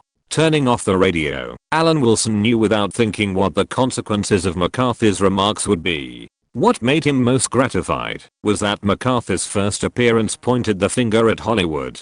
This friend was really worth making. The Hollywood 10 case had a greater impact, but after the war, there were other fields where Soviet spies caused a sensation, and this was the Kaplan spy case that has not yet been concluded.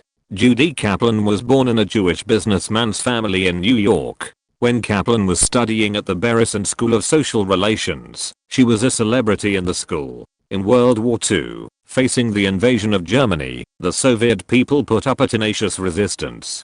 During the War of Resistance, the determination and courage shown by the Soviet people made Kaplan admire her. From then on, she began an extraordinary contact relationship with the Soviet Union. After graduation, Kaplan joined the US Department of Justice. After work, Kaplan worked diligently and rarely asked about other things except work. During the 3 years of work, Judy Kaplan saw a lot of American secrets in the Department of Justice. After a lot of investigation, the FBI caught this government official who was developed into a spy by the Soviet Union during his student days. Last month, the trial of Judy Kaplan's spy case officially opened, and it is currently a hot topic in political news. In this sense, McCarthy's timing was just right. In the next few days, Alan Wilson, who had just returned to Boston, left Boston under the pretext of collecting feedback on McCarthy's remarks, and went to listen to music with Greta Garbo. As a diligent imperial civil servant, Alan Wilson certainly did not forget his job, and submitted a report on McCarthy's remarks. After all, according to the words of the US Senator, Prime Minister Adley was suspected of being a Soviet spy. Alan Wilson was a porter of information, and it was absolutely right to report it truthfully. At this time, McCarthy had just swallowed up thousands of miles, and whether he would set off a wave of storms higher than the other wave still needed to be observed nearby. But Alan Wilson believed that gold would shine, and becoming a celebrity was definitely not a problem for his friends. Greta Garbo was busy running around, shuttling between the kitchen and the dining room, frying potatoes, serving roast chicken, removing the soup bowl, and serving ice cream cups. It is difficult to adapt to the air-conditioned room and the kitchen with gas flames and cooking smoke. In the air-conditioned room, the mind is refreshed, and the body is cool. When you take a step, the hot and humid air is almost nauseating. In the kitchen, facing the dedicated stove, you sweat all over. When you go to the living room, you suddenly feel a chill all over your body, which is unbearable. American women love to talk, love to eat, and love to laugh. When I serve the meat and dishes, and take away the empty and dirty dishes and return to the kitchen, their great stomachs are already full. Maybe they chatter, because they are too full to help digestion. They don't need to speak too loudly, but it seems that their only purpose is to speak loudly. The topic is not fixed. Their topics are constantly changing.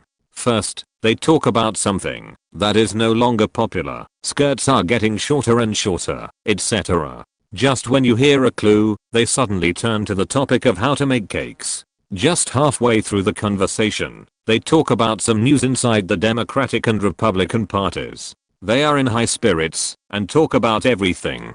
Fortunately, Greta Garbo was still a Swede at heart and did not fall into the trap of American women. Are you too harsh on Americans? Greta Garbo, who had finished her work, sat opposite the man in her home clothes. Or is it that Europe generally views Americans this way now? The latter. Alan Wilson was very frugal with his words, confirming the words of the silent film queen, and then said, Europe has been the undisputed center of the world for hundreds of years. It is not the center that other civilizations claim to be, but the superiority that has been created by defeating one civilization after another. Naturally, they look down on the United States. Are there other civilizations that think so? Greta Garbo was surprised. This man liked to talk on social media and always said some little known knowledge that others did not know. Why not? Every civilization thinks it is unique. Indians, Arabs, Persians, Chinese, all have some. Alan Wilson stuffed chicken nuggets into his mouth and said vaguely, maybe all the black people in Africa think so. What's so strange about that? But thinking is thinking. Reality is reality. When I was working in British India, I would shout a few words about the great Indian culture. It was no big deal. You did that. Greta Garbo smiled and teased Alan Wilson, who was eating voraciously. In fact, you are not much different from Americans in terms of eating. It's just like being starving. Alan Wilson's etiquette at eating is really not commendable. He completely used the style of solving the most problems in the shortest time to eat. He ate voraciously, but was full immediately. The people around him didn't feel involved at all. Fortunately, this man was not opposed to enjoying fruits and snacks after dinner, otherwise it would really be confusing. He has always wanted to make a movie, and I have an idea. Feeling the fullness in his stomach, Alan Wilson talked about the script of The Beautiful Legend of Sicily. You can write a script? Greta Garbo was really surprised this time. Although it was relatively simple, she could feel that the script story this man was talking about had absolutely nothing to do with shoddy production. Will you? Honey, you are doubting me. No one knows movie scripts better than me. Alan Wilson was confident, and his image is suitable for this script. You are really good to her. Greta Garbo glanced at Alan Wilson and said in a somewhat sarcastic tone, if it is widely welcomed, will you be completely devoted to you? You can't say that. I don't have any ideals. Alan Wilson smiled and said, in fact, I'm just a humble social tool, holding your blooming fruits. It's just that every fruit must be tasted, right? Greta Garbo looked at the man coldly. Say the most humble words, do the most daring things. Isn't it a sense of accomplishment? Playing others in the palm of your hand. If it was McCarthy, Alan Wilson would definitely nod without hesitation, but Greta Garbo didn't know his plan, so naturally he would never admit it. I just have no resistance to beautiful things. It's not my fault. Alan Wilson said tactfully that he just made the mistake that all men would make. Since his speech half a month ago, McCarthy, a senator who used to do nothing and was teased every time he appeared in the newspapers because he was drunk, has suddenly become a celebrity in American politics. Bold and highly targeted firing made McCarthy the darling of the media. Wherever McCarthy went, the media's focus followed him. McCarthy did not stop there and repeatedly said that no one loved America more than him. The public opinion caused by McCarthy not only did not disappear, but intensified and was finally noticed by the top Republicans. McCarthy, who used to do nothing and was drunk every day, became the object of praise from the Republican bigwigs. McCarthy became a senator representing the grassroots, reflecting the simple patriotic feelings of ordinary American citizens. At the critical moment, the Republican Party helped McCarthy establish a persona of pleading for the people and began to guide the top traffic in the party to attack the Democratic Party. McCarthy, who had always been ignored by the Republicans, suddenly enjoyed the feeling of being the moon in the spotlight. Chapter 498, Chaplin, the Pro-Soviet. There is nothing more joyful than grasping the weakness that others cannot solve. In Garbo's huge luxury apartment, Alan Wilson danced and laughed at the contradictions in other countries. Although it was just the beginning, there is a saying that a spark can start a prairie fire, and this fire will only burn bigger and bigger. Jian Zheng's happiness is nothing more than this, which led to more times of listening to music with Greta Garbo. You are like a bull that has just grown up. Greta Garbo was shy and timid, praising this man with less obvious words. Although it was more obscure, the effect was the same. Who can be indifferent to the beauty at the pinnacle of human planning? Alan Wilson's happiness came from the inside out, as if every cell in his body was full of energy to meet the challenge. Don't you consider becoming a priest? Greta Garbo gave the most sincere advice to the British consul, who looked glamorous on the surface, but was full of thieves and prostitutes. Elegant diplomats were not enough to carry such a dirty soul. Only believers in God could provide a body to carry a dirty soul. In fact, I can. If the Roman Catholic Church was very authoritative, I would definitely be a master of theology. Alan Wilson's eyes lit up, and his mind sketched out the image of wearing a tight priest robe, standing on the pulpit and preaching. From the faces of the believers below, he could see that everyone admired him very much and listened with relish. He was often so excited that he had to interrupt his endless speeches. The people listening to his sermons held their breath and waited quietly for him to control his religious passion and continue speaking, while he fell into a frenzy of self-intoxication and only heard the crackling of candles and oil lamps burning in his ears. He was fascinated by the air around him, the incense in the cathedral, mixed with the pleasant fragrance of the ladies below. In the end, the images of those noble ladies became specific faces, such as Greta Garbo, Ingrid Bergman, Paulette Goddard, Hedy Lamarr, etc. No more. Seeing Alan Wilson getting closer and closer, Greta Garbo moved her buttocks and backed away little by little, explaining that although music is an elegant hobby, it cannot be listened to all the time. So Alan Wilson changed his statement and wanted the Queen of Silent Films to tell him about the play. It seems that when dealing with the Vanity Fair, he, a British diplomat, has any breakthroughs in his acting skills. Greta Garbo thinks there are no more, but Alan Wilson thinks there are, which requires a slow run-in to prove whose opinion is correct. McCarthy went through fire and water for the United States of America, and so did Alan Wilson, who even sacrificed more. To be realistic, McCarthy at this time was more like a priest who preached to fanatical believers. After all, North America was their home ground, and Alan Wilson was destined to be a behind-the-scenes worker. But it doesn't matter.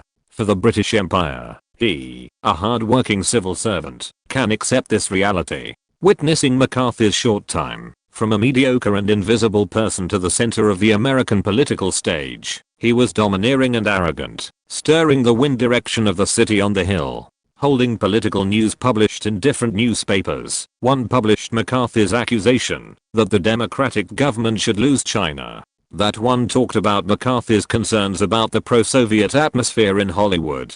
The former is something that no one can solve, while the latter is more practical. After all, it is the Americans' own internal affairs. Alan Wilson believes that, as long as he makes a little more effort, there will be no problem. Hollywood, which is facing a cold winter due to the popularization of television, cannot be said to have suffered a heavy blow in one fell swoop. Extending the cold winter for 3 or 2 years will be a good thing for the whole world. How to prove that Chaplin is a pro-Soviet element? Alan Wilson, who was smoking on the balcony, pondered, and this sentence was just heard by Greta Garbo, who came to change the baby's clothes. The silent film queen was surprised. Chaplin had also been developing in Hollywood for a long time. Greta Garbo was no stranger to Chaplin. At this time, Alan Wilson turned around and said, "Dear, did you hear what I said? What do you think of Mr. Chaplin? He is a great actor. His personal problem is that there are many rumors about his private life." Greta Garbo explained, "For no reason. I also heard about it. I'm not familiar with him." Ah, gossip. Alan Wilson was amazed. It turned out that he was a fellow traveler. The biggest hobby of this comedy master was to make movies and then sleep with the heroine. This was a well-known fact. Chaplin also had a place in the red sofa package of Hollywood. Edna Purviance not only starred in many of Chaplin's films, but also became Chaplin's lover. Their relationship ended in 1918 because Chaplin married Mildred Harris at the end of 1918. But until 1923, Purviance was still the heroine of Chaplin's films, including the famous The Kid, and Chaplin kept paying her salary until her death in 1958. In the same year, the 29-year-old Chaplin married the 16-year-old child star Mildred Harris, and divorced 2 years later. Chaplin first met Lita Grey when he was filming The Kid. 3 years later, the 35-year-old Chaplin met Lita Grey again when he was preparing to film The Gold Rush. At this time, she was only 16 years old. In the same year, Chaplin married her after Grey became pregnant. If there is no legal age limit, I think Mr. Chaplin's wife is definitely not limited to over 16 years old. Alan Wilson flipped through the emotional experience of the comedy master, and it turned out that it was not Prime Minister KO, but the style of Jiang Dong-sun. From this perspective, the comedy master is an extremely loyal person. He did not hide his love for young and beautiful women at all. He always kept his hunting targets very low. Of course, as he got older, Chaplin also made appropriate compromises. For example, when he got married at the age of 54, his wife was 2 years older and married Chaplin at the age of 18. Of course, this is Chaplin's freedom. As long as it is not illegal, no one can say anything. However, as a comedy master with wide popularity in the world, Alan Wilson now urgently needs Chaplin to be a pro-Soviet. Compared with Chaplin, I'm simply a saint. Alan Wilson was justified. He felt that he had the capital to say so. He could have had many opportunities to take down Audrey Hepburn, but he had always suppressed his beastly behavior. Do you think I'm too old?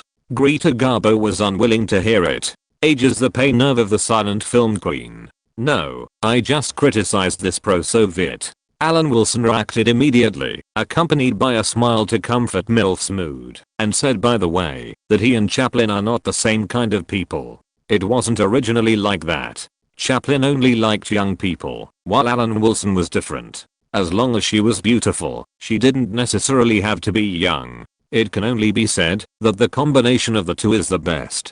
The age limit can be relaxed when appropriate. Chaplin was originally British. What qualifications did he have to betray the empire and come to the United States to develop?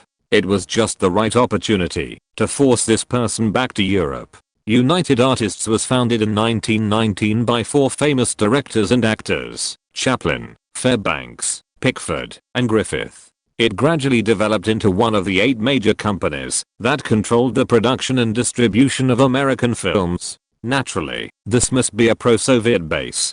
Although David Griffith was a standard white American from the South, if it weren't for the birth of a nation he filmed, the KKK wouldn't have been surging. But it didn't matter. Now United Artists was supported by Chaplin's movies, which was a pro-Soviet base. Vivian Leigh just needed to complete a gorgeous transformation. It would be best if she could snatch it. Alan Wilson, who had accumulated enough musical cells with Garbo, wanted to see if McCarthy had not forgotten his original intention, and whether he still had a friendship with a small British diplomat like him that could withstand the test of alcohol. McCarthy, who was in the spotlight every day, relied on his understanding of federal laws and media habits. He shot a shot and changed places every day, practicing the policy of retreating when the enemy advances, harassing when the enemy stays, attacking when the enemy is tired, and chasing after the enemy when the enemy retreats, using the time difference to annoy the target of criticism. Alan McCarthy, who saw Alan Wilson again, was delighted to express his friendship to the defeated opponent at the wine table, and was not flattered by his recent success. After all, the two of them had gone through the most difficult times, and McCarthy was now in a good mood. Looking at the foreign friend who was still in the bottleneck period of his career, he could not help but feel a little sympathy. "Oh, Joseph, you have been in the limelight recently." Alan Wilson was also enthusiastic, expressing his sincere joy, and was sincerely happy about the recent status of his old friend.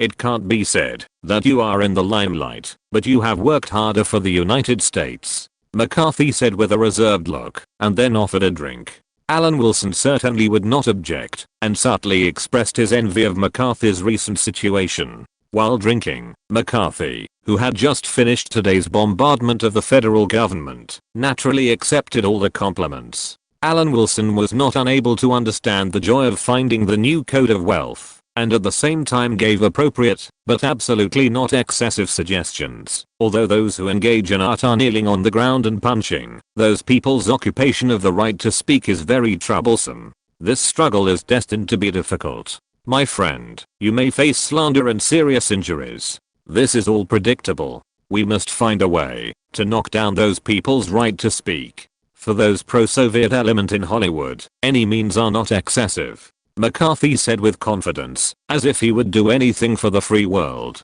After learning that the prince had passed away, typing was no longer interesting. Chapter 499 International Situation. "I think I can see the serious injuries you will face in the future, such as alcoholism, bad manners, and bribery." McCarthy himself had a problem with alcoholism, and he became a serious injury to the pro-Soviet element in Alan Wilson's place. McCarthy, who was holding a wine glass, agreed with this deeply and couldn't help but clink glasses with Alan Wilson. Moreover, before firing, he was indeed reported by some media to have accepted bribes.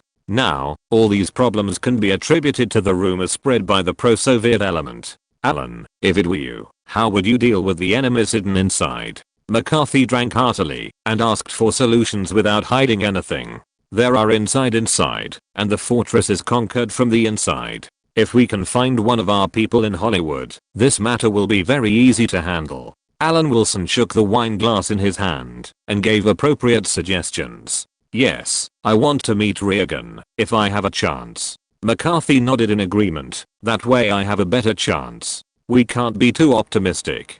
People like Chaplin are too well known. We have to be careful." Alan Wilson had already identified Chaplin as a pro-Soviet element as soon as he opened his mouth. After thinking for a while, he said, "We'd better find evidence of dissatisfaction with the free world and the subtle shaping of a positive image of the Soviet Union from Chaplin's movies. Otherwise, I don't recommend taking action against him. It's embarrassing. Embarrassing.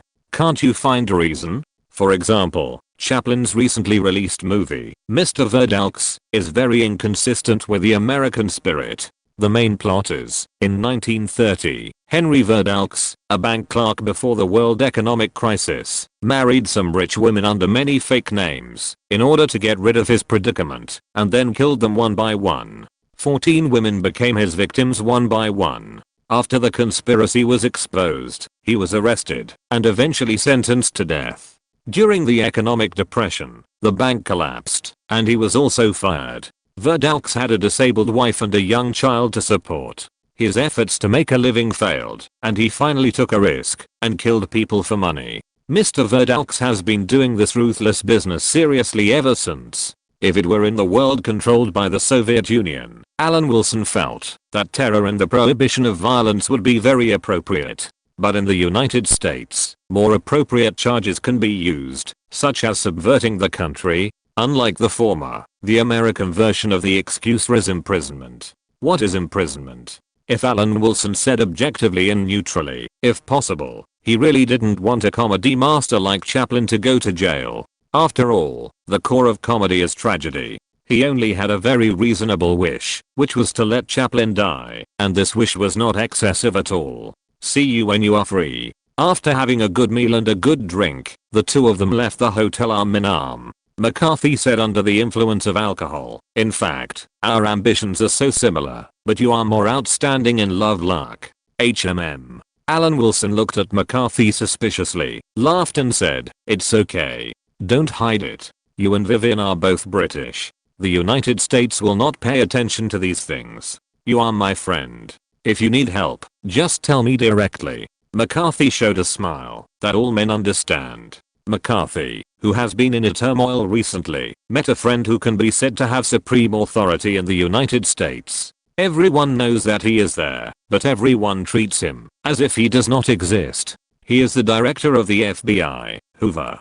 Compared with Hoover, the newly established CIA is just a child who has just learned to walk, and they cannot be compared at all. With the support of the respected Director Hoover, McCarthy's confidence is also more sufficient, and the accusations are no longer random, but have sufficient confidence. It was from Hoover that he learned that his friend had secretly gotten pregnant with the heroine of Gone with the Wind, and was living a shameless life. Alan Wilson put on a smile and nodded to McCarthy. When he turned around, sweat was already on his back. "I'm being watched too."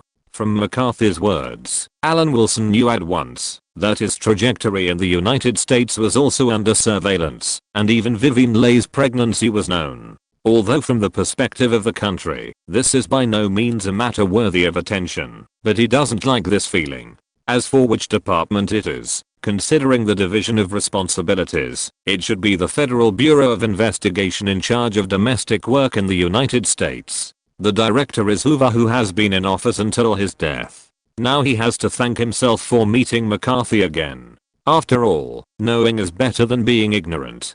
Arriving from the east coast of the United States to the west coast of the United States, Alan Wilson, who is busy making a living, can only take the trouble to help Vivian Leigh do some things that are difficult to do because of her physical inconvenience. At the headquarters of the Barbie doll company, Alan Wilson, who was listening to the quarterly report for a group of very familiar shareholders, stood out among the group of female soldiers. Originally, he felt that his rice seemed to be getting softer and softer recently. "Okay, Heidi and Ingrid are not here. Ladies, is there anything you don't understand about the quarterly report?" Alan Wilson cleared his throat and asked the stumbling blocks on the road to success in front of him. "I will tell Ms. Vivian Leigh about the ladies' opinions when I go back. A group of people are here, Ms. Vivian Leigh, and in private, it's Vivian." Joan Crawford raised her head and said sarcastically, "Greta is not here either, and you didn't even mention it." "Joan, don't say that. Is it because you haven't been able to deal with the young actress you like recently, so you are very angry?" Alan Wilson said in a gentle tone, "We are all friends. If you have any ideas, you can tell us, and we will help you with ideas." "I don't have any ideas. Hollywood is getting harder and harder every year. We have to thank Vivian for helping us have our own careers." Joan Crawford made a group of female stars feel the same way. Everyone's acting career is getting more and more difficult. Lana Turner, Joan Bennett and others also nodded. Lana Turner also asked about Ingrid Bergman and Hedy Lamarr, who returned to Europe. "How are they now?" "They are fine." Alan Wilson nodded cautiously. Some of the actresses in front of him were American. He had to be careful when speaking. From McCarthy, he had already understood that this was American territory after all. He still trusted non-American actors more, but there was an exception. He happened to have something to ask for, so he specifically kept Katharine Hepburn to discuss. "What do you want from me? You don't think I'm as easy to fool as Vivian, do you?" Katharine Hepburn looked alert. She always felt that most of the actresses who came here were too familiar with the man in front of them. "Katharine, it's like this. I have a friend who really wants to enter the acting career. If I can get your guidance, the future will be much easier." Who else could Alan Wilson be talking about as a friend except Audrey Hepburn? Now he came to ask the first person in Hollywood for help for the Ballflower. "Do you have photos?" Katharine Hepburn didn't say anything special and spoke directly. "Yes." Alan Wilson took out his wallet. If there was a reporter from the Sun run at this time, it would be a good opportunity for him to become famous, but unfortunately there was no one.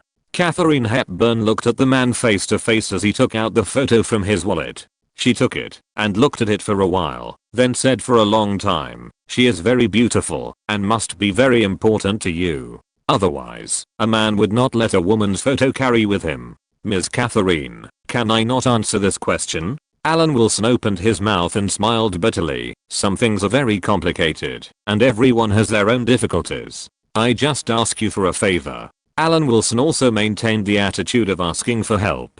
He himself was being treated for free, so what qualifications did he have to evaluate another man who wanted to be treated for free? It was simply outrageous. "I know, if this girl comes to the United States one day, I will certainly be willing to help." Katharine Hepburn nodded, and then returned the photo to Alan Wilson. "Then, see you when you are free." Alan Wilson, who came to the company to attend the meeting on behalf of Vivian Leigh, continued to choose to lie dormant during this period. At the same time, the collapse of the Kuomintang continued, which also became a strong basis for McCarthy to jump up and down more and more. After all, China is not a small country, and it takes time to walk. It will not collapse completely before the end of the year. The Indian government's military action against Hyderabad has gradually become clear.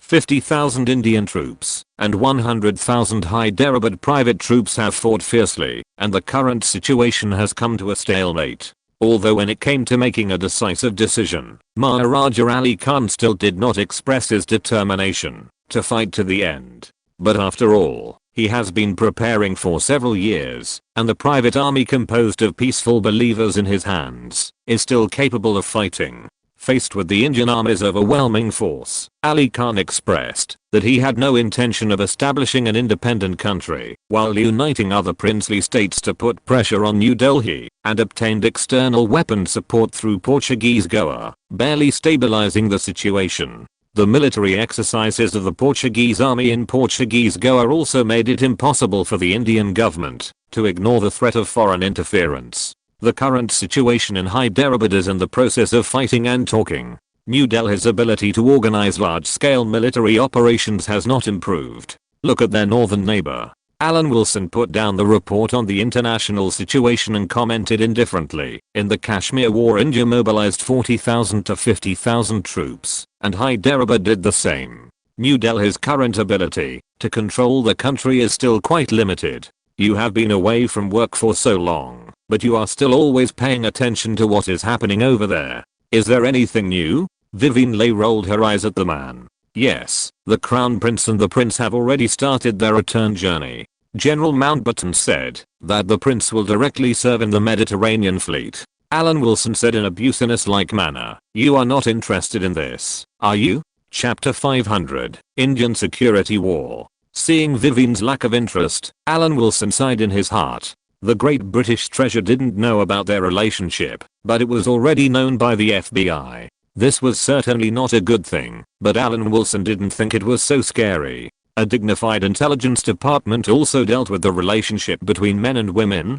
Just because of the relationship between men and women, his fear of the FBI was very limited, and he was not targeted by the Soviet Ministry of Internal Affairs. The most powerful modern intelligence department was the Soviet State Security Committee, which was later the KGB. More than a dozen general bureaus were in charge of military, transportation, border defense, internal security, science and technology, civil defense and firefighting, and even cadre recuperation. But the KGB was only a part of the power department after the Ministry of Internal Affairs was split. If it was really to be said that it was established, it was the Soviet Ministry of Internal Affairs personally managed by Beria.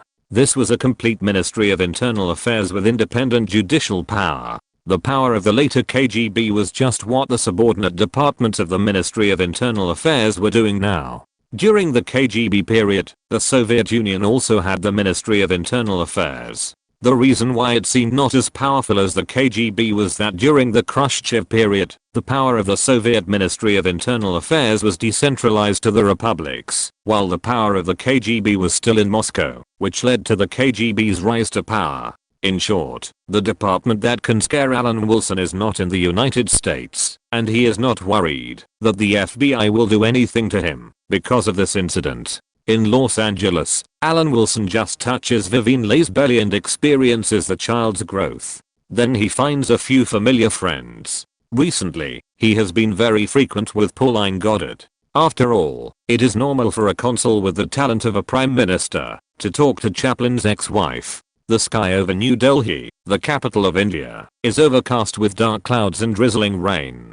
The rising water vapor is like a thick dusk, covering the entire city. The colorful signal lights at the international airport have also lost their former brilliance. From a distance, they look like a hazy halo. Indian Prime Minister and Foreign Minister Nehru stood in front of the large French window in the VIP lounge, staring at the apron outside the window for a long time.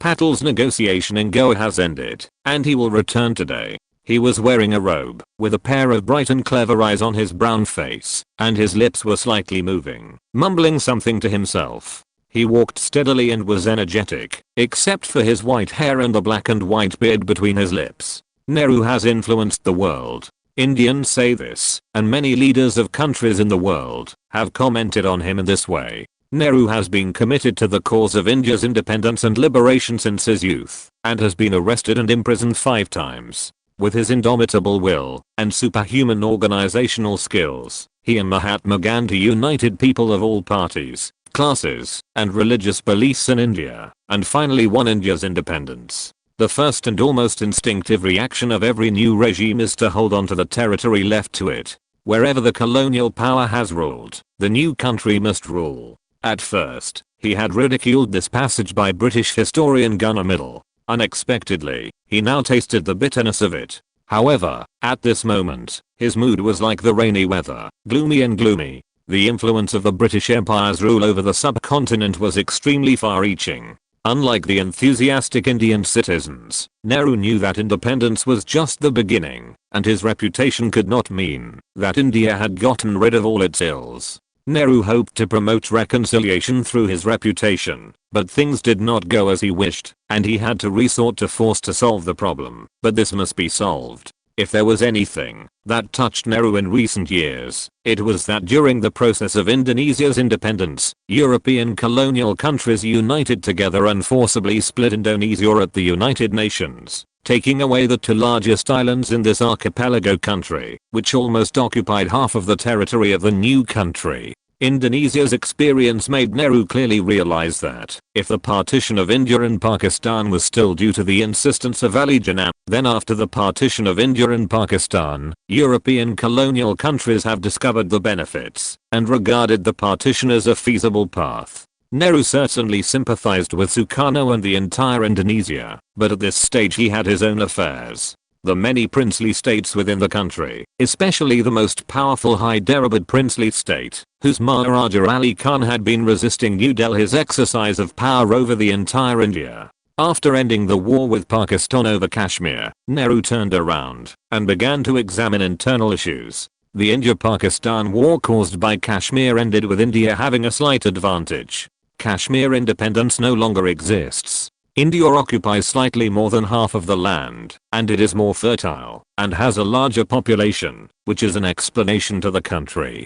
For the ministers who wanted to continue the war, Nehru appeased them by saying that they should solve internal problems first. It is indeed time to solve the internal problems, but this time it is not going well. Because Ali Khan had a non-staff minister, Alan Wilson, who was serving as a consul in the United States, it can be said that he had been preparing for the British Empire to withdraw from the subcontinent before the end of World War II. In order to prove that he was not a white-collar worker, the non-staff minister Alan Wilson did his best to make independent India struggle more in the quagmire. A large number of German weapons that were destined to be scrap metal were brought to the subcontinent by the two wings. At the same time, a group of German soldiers helped Ali Khan train the Hyderabad army in the name of instructors. Of course, today, because the environment in Germany has stabilized and has been supported by the Marshall Plan, there are not many German soldiers in Hyderabad, and most of them have returned to Europe.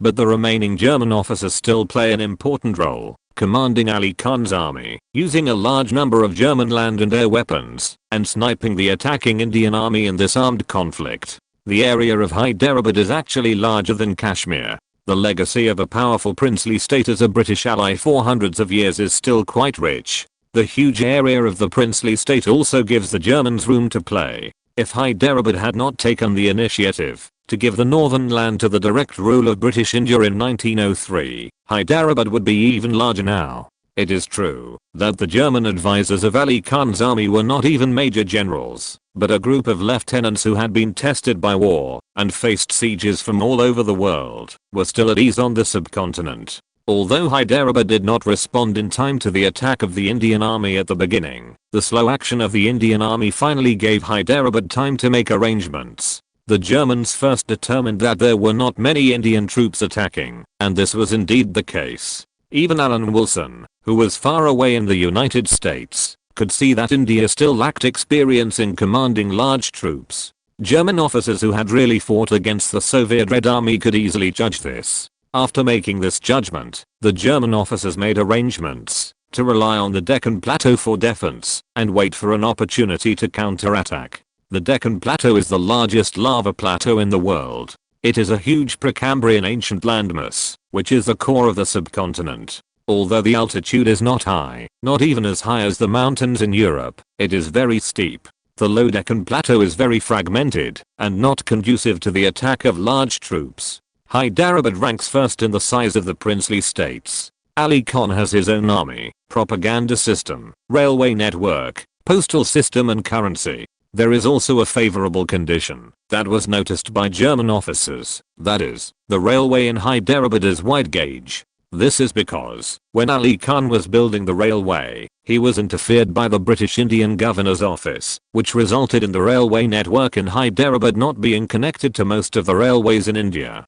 Now, it has been used by German officers. In the event of a defensive war, this is not only not a disadvantage, but also an advantage. The roads in the Deccan Plateau are winding, steep and narrow, and some places are just goat paths. It is indeed not easy to disperse the weak troops along such a long front, and to ensure that they continue to obtain food and ammunition supplies, or to let them resolutely withstand a stubborn enemy who almost relies on their own bases to fight. However, with Hyderabad's own railway network, they began to take advantage of this, and the Hyderabad army advanced in two parts. The main force advanced northward along the railway. A smaller but more sophisticated guard planned to cross the central plateau along the only narrow road to reach the Krishna River. The two forces finally caught an Indian army that had penetrated the deepest into Hyderabad. It was a regiment in size and was an ace force that had just withdrawn from the Kashmir battlefield. The purpose of coming to Hyderabad was also simple,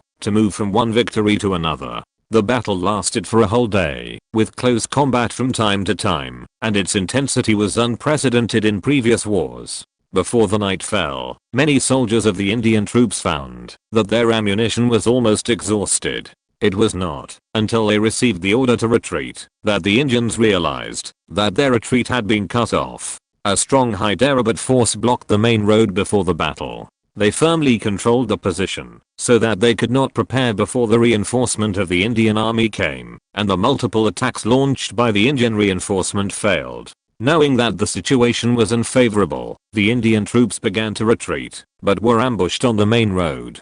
As a result, the place was soon filled with damaged vehicles, and the tank crews and infantry fled in panic. After losing its suddenness, New Delhi's offensive entered the Kashmir model of combat. The war can be said to be going on every day, but it has been protracted and has become a mutual shelling and attack. There was no such thing as a security war at this time, but in fact, India's military operations have become a security war mode. I forgot to save it after typing it for the first time and typed it again. I will never do it this way in the future. This kind of work and rest time is simply courting death. End of this chapter. Thank you very much for reaching the end. Don't forget to like. Looking for more exclusive content and immediate access? Subscribe to our Patreon. Remember, every like, subscription, or donation encourages us to continue. Thanks to everyone. See you in the next video.